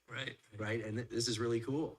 And a bunch of these other things, like these flying things, they can't actually even go in the water. Right. Some of them might be on the surface or dive into it, but they can't do what I can do. So the process of self-discovery, it sounds like, is about restricting one's choices to a sort of wedge within the full landscape of options. And, for me, I can certainly recall, after reading Mastery, it helped me recall some early seed emotions that I experienced as a very distinct sensation in my body. Can you describe it? Yeah. Well, without making it too specific to my unique tastes, as a kid, I loved flora and fauna. I loved learning about biology. Sure. Again, no surprise there. But animals and how they move in particular, and fish, and going to a proper aquarium store for the first time for me, and going snorkeling for the first time was like, wow. And even as I describe it, it's almost like my body floats. I feel it in my left arm of all things.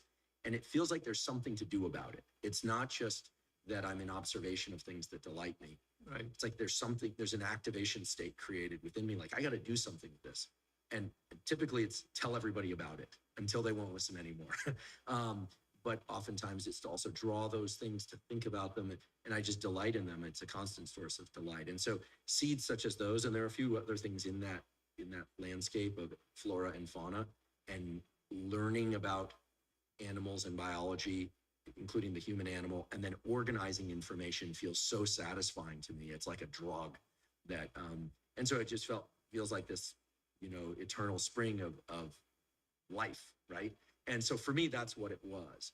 And in 2015, when I was teaching that course, the course I loved, but I was feeling a little bit astray in my scientific career. And then I read Mastery, and I realized, yes, I love running a laboratory, I love teaching, but there's something else for me, and it has to do not with a podcast. I didn't even know what a podcast. I knew what a podcast was. I was listening to podcasts at that time, but I wasn't on social media. I had no thoughts of having a podcast. But what I wanted was that feeling in its total number of forms. Right. That's the goal. Get that feeling in as many forms as possible. Right. Is that about? That's absolutely perfect, because the connection to what I'm talking about, it's not an intellectual thing. It's visceral, it's emotional, it's physical, right? And you feel it in your body. And when you're doing it, it's like it's at your level. It's like you're swimming with the current. You feel it, things are easy, everything clicks together, there's a delight. Not everything is going to be delightful. There's going to be tedium involved. There's going to be moments of boredom, but you're able to withstand the moments of boredom because you feel that deep overall connection. So yes, that's precisely what I'm talking about. I mean, for me, it's a little bit a similar thing. Is I said about words, but the other thing that I was obsessed with when I was a kid was early human ancestors. Don't ask me why. I just was so obsessed with our ancestors millions of years ago, and how it's possible to be living here in the 60s or 70s with cars and everything, but to come to where we are now. And I wrote a short story when I was 8 years old about a vulture. It was written from the point of view of a vulture watching the first humans kind of emerge on the planet.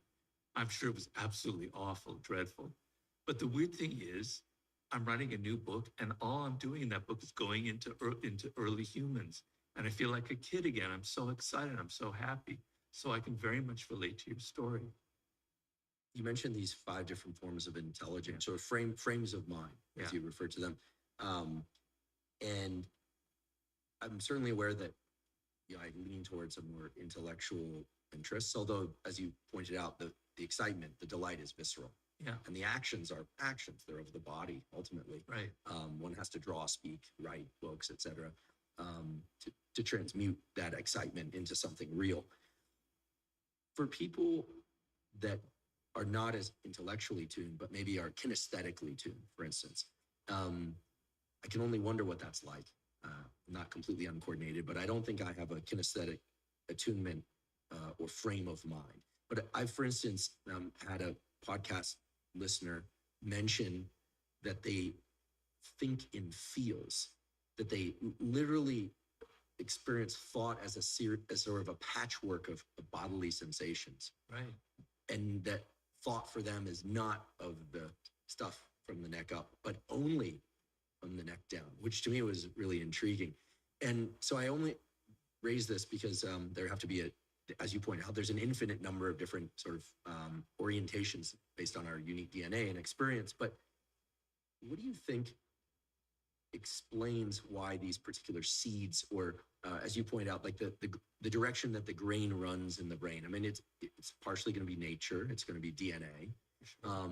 But we're talking about this as if there's some exciting or awe-inspiring or delightful thing that captures us.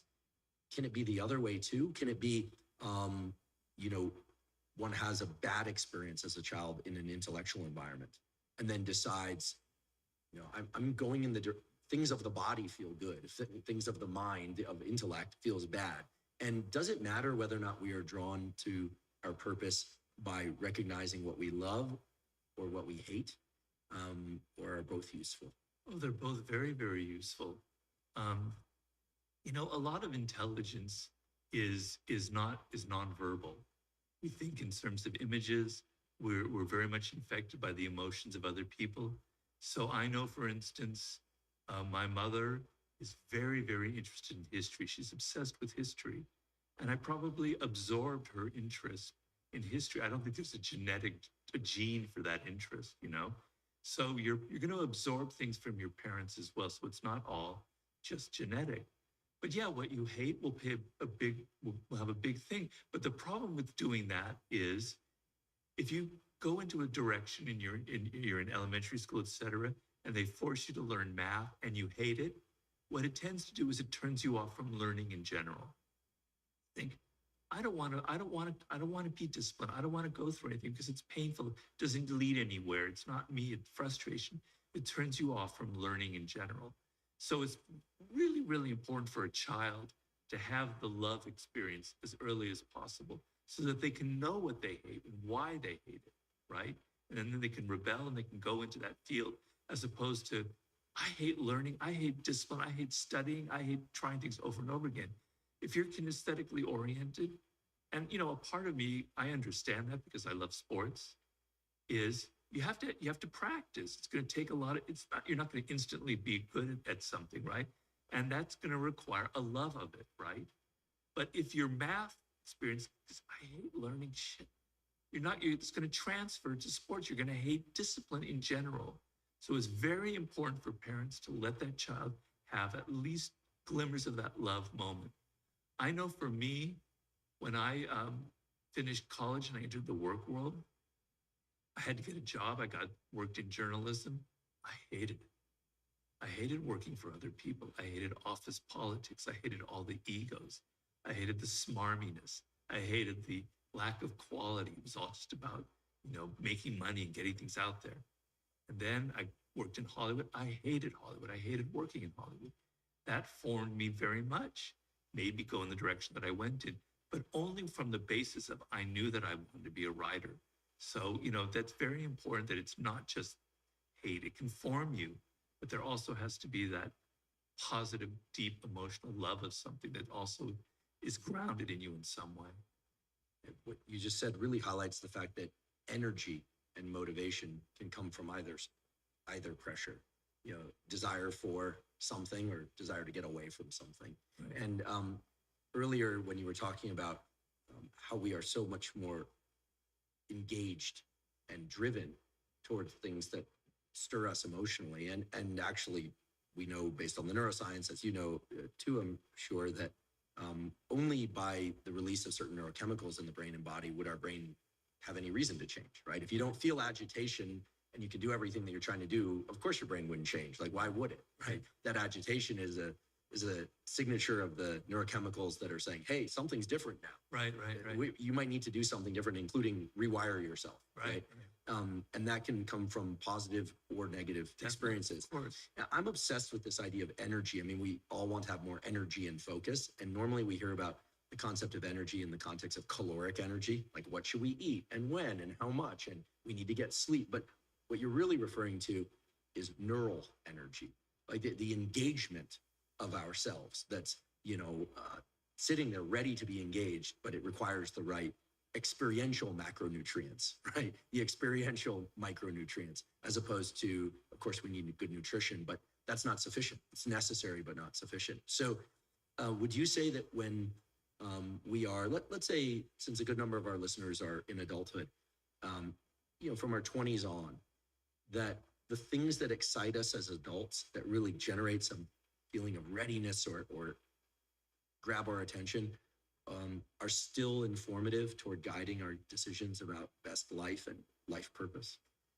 Well, what exactly do you mean by that? I mean, like, because there are things that excite you in a kind of a quick way, like, you know, where you have to relieve some tension, and there's entertainment, and there's things that kind of give you pretty immediate gratification. And there's the larger picture of something that will give you fulfillment over years to come. So you can feel that when you're older and you can pay attention to it. But a lot of the time is we're paying too much attention to the immediate pleasures of life, to what gives us instant gratification. And that's what we're grabbing for. So this is a much more kind of deeper process that involves that digging that I was saying. It's deeper than just kind of, I like this, I don't like that, kind of thing. It's more something macro than just that. And so when you're in your 20s or when you're 30s or your 40s, you want to be paying attention to yourself. And the problem with people in the world today is you're not paying attention to yourself. You're not inside your own head. You don't hear those voices. You don't hear what you love, what you like anymore. Because as I said, there's so many of these other distractions going on. And so you're always like attuned to what other people like, right? Because you're in social media. This is what people are following. This is what they're interested in. As opposed to disengaging, backing off from that and looking at yourself and going through the process of, that's not me. Actually, I don't really like that, And so what you're talking about is, I think, very profound, is levels of frustration or anxiety are definite signals that you must pay attention to, that they're telling you this isn't a good direction for you. This is a waste of time for you. And in general, I tell people self-awareness, being able to hear those voices, to understand that your frustration is telling you something. And sometimes you just act on it without understanding it. But understanding why you're frustrated, why you don't like your career, why you're not happy about where you're going is the key to everything. It will open up, it will actually be able, even in your 30s, to return you to that childhood inclination. But if you can't listen to where those emotions come from, then they're useless. They're not teaching you anything. As we all know, quality nutrition influences, of course, our physical health, but also our mental health and our cognitive functioning, our memory, our ability to learn new things and to focus. And we know that one of the most important features of high quality nutrition is making sure that we get enough vitamins and minerals from high quality, unprocessed or minimally processed sources, as well as enough probiotics and prebiotics and fiber to support basically all the cellular functions in our body, including the gut microbiome. Now, I, like most everybody, try to get optimal nutrition from whole foods, ideally, mostly from minimally processed or non-processed foods. However, one of the challenges that I and so many other people face is getting enough servings of high-quality fruits and vegetables per day, as well as fiber and probiotics that often accompany those fruits and vegetables. That's why way back in 2012, long before I ever had a podcast, I started drinking AG1. And so I'm delighted that AG1 is sponsoring the Huberman Lab podcast. The reason I started taking AG1 and the reason I still drink AG1 once or twice a day is that it provides all of my foundational nutritional needs. That is, it provides insurance that I get the proper amounts of those vitamins, minerals, probiotics, and fiber to ensure optimal mental health, physical health, and performance.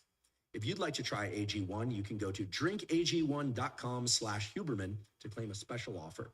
They're giving away 5 free travel packs plus a year's supply of vitamin D3 K2. Again, that's drinkag1.com/Huberman to claim that special offer. So it sounds like one of the goals is to engage in what I'll just call for the moment unadulterated self-referencing.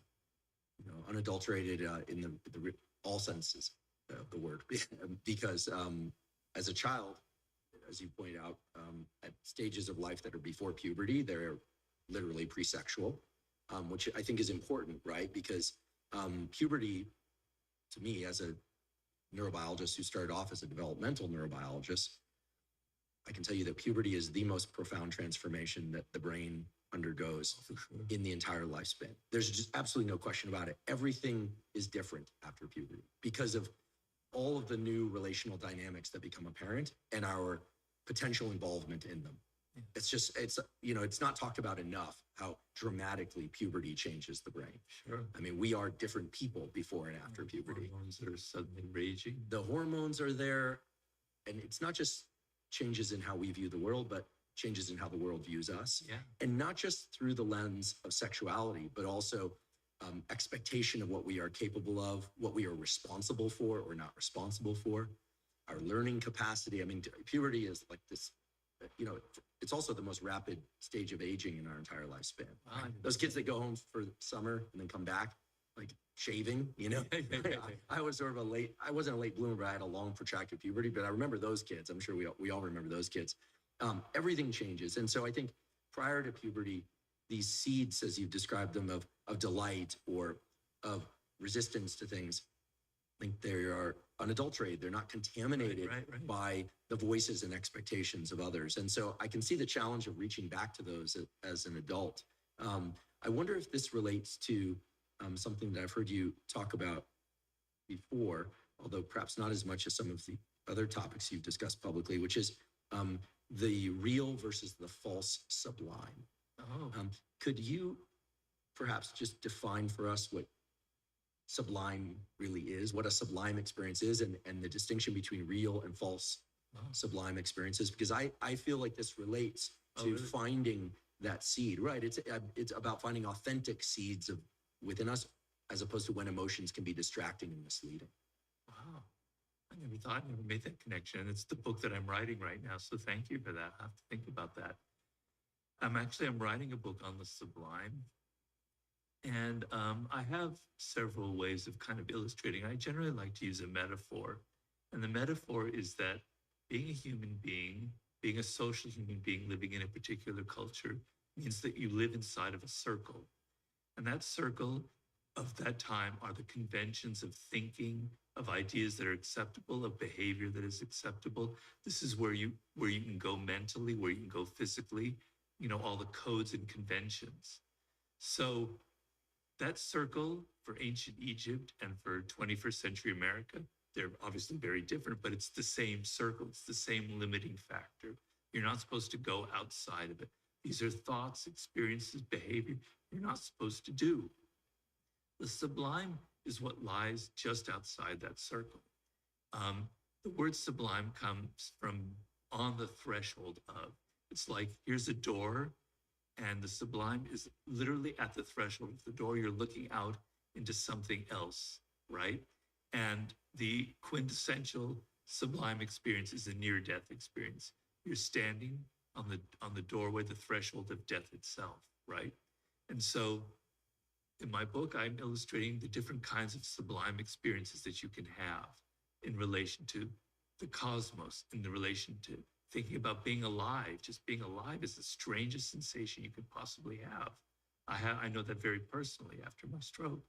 I go into chapter on childhood and how sublime your own childhood was. I go into animals, relation to animals. I have a chapter about the brain, chapter about love. I'm working right now on a chapter about history, okay? But what I'm trying to say is the human brain is wired for these experiences.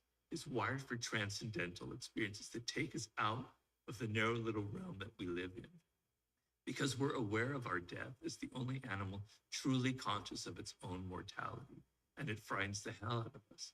And the idea that we can see something larger than just the banal parts of our life is a doorway that allows us to kind of transcend the moment, to feel connected to something larger, to feel connected to some power in the cosmos, to evolution itself, right? And so we're wired for that. And I'm writing a chapter now about 40,000 years ago at the moment where I think the sublime was born. It's a story that I'm trying to illustrate right now with our upper Paleolithic ancestors. So it's deep inside of us. We need it. We have to have it. In the 21st century, we have very few avenues for it, any real avenues. Religion used to be the main kind of way of accessing this. And so because it's so deep, we reach for false forms of the sublime that give us the sense that we're transcending, but it's not at all, because sublime has to come from within. It's an experience that you have, that you're generating in your own mind, in your own experience. The false sublime comes from outside. It comes from drugs. It comes from alcohol. It comes from shopping. It comes from online rage. It comes from joining a cause and just getting out all your aggression and violence, right? It comes from causes. It comes from addictions, okay? It gives you a sense. It calms you down and makes you feel like there's something else going on in life besides your job that you're sick of. But it's not real. It's not lasting. It's false. It's an illusion. It's not based on anything real. It's not connecting to that deep part of human nature that's wired for these experiences. So what happens is you have to have more and more and more and more of it. You have to have, more of this rush. You need more of the drug. You need more of the alcohol. You need more of the sex. You need more of the porn. It's never going to satisfy you. But the real sublime, you don't have that feeling. It's like, it's transformative. Once you feel it, it lasts for you for the rest of your life. It's what Maslow again called a peak experience. So that's the difference between the false and the real sublime. I haven't quite connected it to what you were saying, but if I think about it, I think you're on something very interesting. I mean, maybe the connection I was trying to draw was doesn't hold, but yeah, for me, those early experiences of seeing things that just delighted me in a way that felt like that not only is the thought process was a long time ago when something like, oh my goodness, I can't believe this exists. This is so cool. This is the coolest thing. And so clearly created an activation state within me. But then there was also a thought and a feeling of, and a lot of this is sort of pre-verb. It's not truly pre-verbal. I could speak at that age, but it was, that's of me and I'm of it, right? There's a connection there. And then it was, there's something to do about this. The activation state created in the body was, I need to learn more about this. I need to tell people about this. I need to think about this. I need more examples of this and see whether or not they're all like this, et cetera, et cetera. So certainly it meets some of the criteria of a sublime experience. And I knew, again, when I was in graduate school and again, when I was this young professor about to transition to tenure, that I knew it was going to do something different. It was as if I was on the threshold of something, but I didn't know what that next thing was. But I could trust it because of that early experience of knowing that's the thread. Like I'm an amphibian. This is my environment. Yeah. And you're an amphibian too, Yeah, right? yeah. And we're different amphibians, but we're going to be amphibians together. Right. And there's a permanence to it. It does seem to transcend time. I'm obsessed with time perception, so I have to be careful not to go off on a tangent about that. too. But the human brain's ability to fine slice or macro slice time, it's incredible. And it's been said of not just addictions, but also interactions with toxic people that they murder time, that humans have I think it was Jung, I'll look it up, but one of the great psychologists said something to the extent that addictive behaviors, thought patterns, substances are humans' attempt to murder time so that they don't have to address their mortality. Yeah. And that's always made a lot of sense to me. Yeah, we say kill time is our expression. Kill time through passive engagement, but also kill time through trying to get overwhelmed or overtaken by an experience or a substance. As opposed to when you're truly connected, you have that sense of flow and 3 hours can pass by and you're not even aware of it. So time is a totally subjective experience. It can be extremely slow and tedious and you feel very depressed, or it can pass by. It passes by without you even noticing it.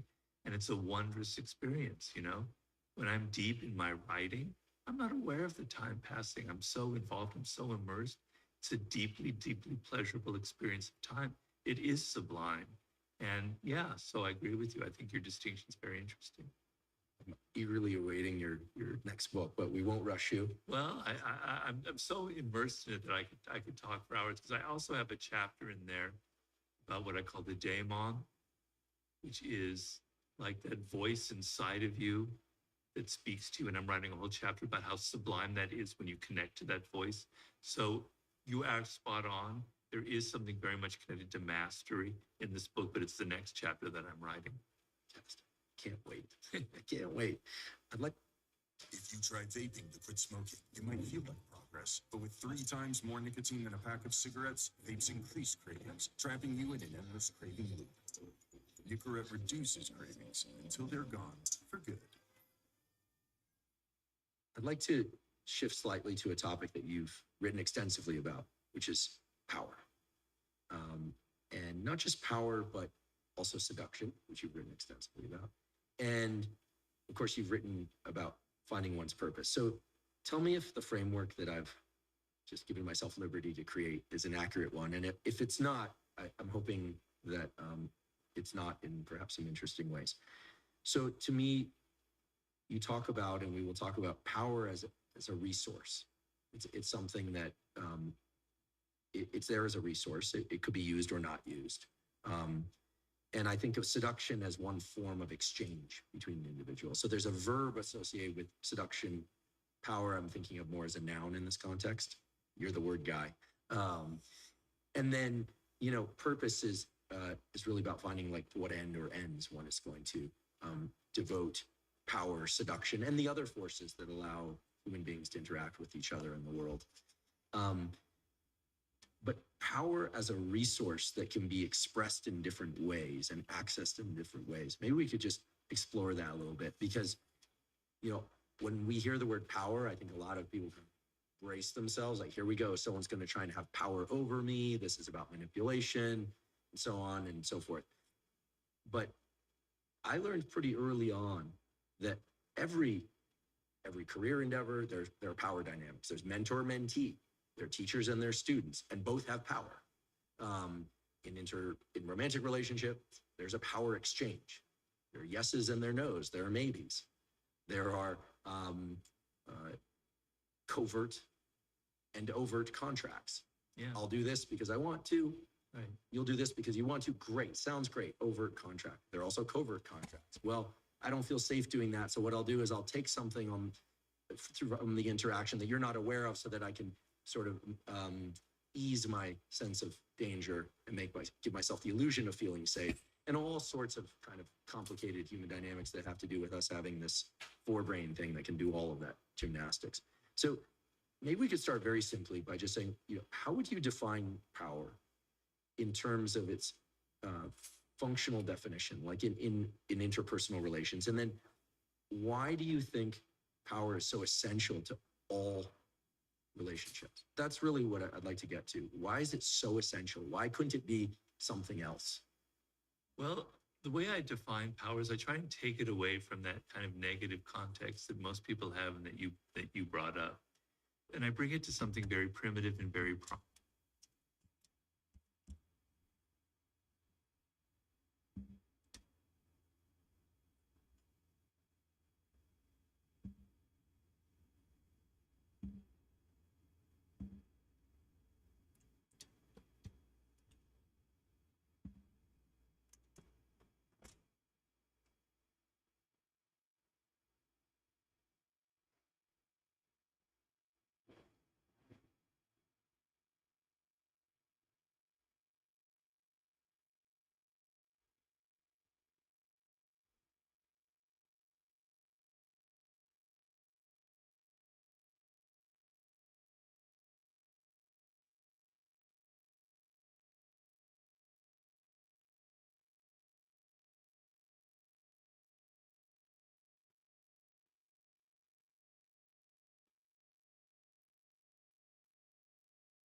All right, chat, make sure you get the ebook, How to Build Cash Flow with the Internet. I'll see you in the next live stream. I'm going to have some dinner and probably hit the gym real quick. And so I'll see you probably at the gym. I'll do a live stream. We can talk then and we can work out together. We can also just emphasize a little more about creating passive income using the internet with the tools that we already have. I'll see you on the next live stream. I appreciate you being here with me today, spending time in your financial education. Subscribe. I'll see you next time, bringing you the good and bad news of money, the business principles that work in all economies. Make sure you click the link in the description. Bye.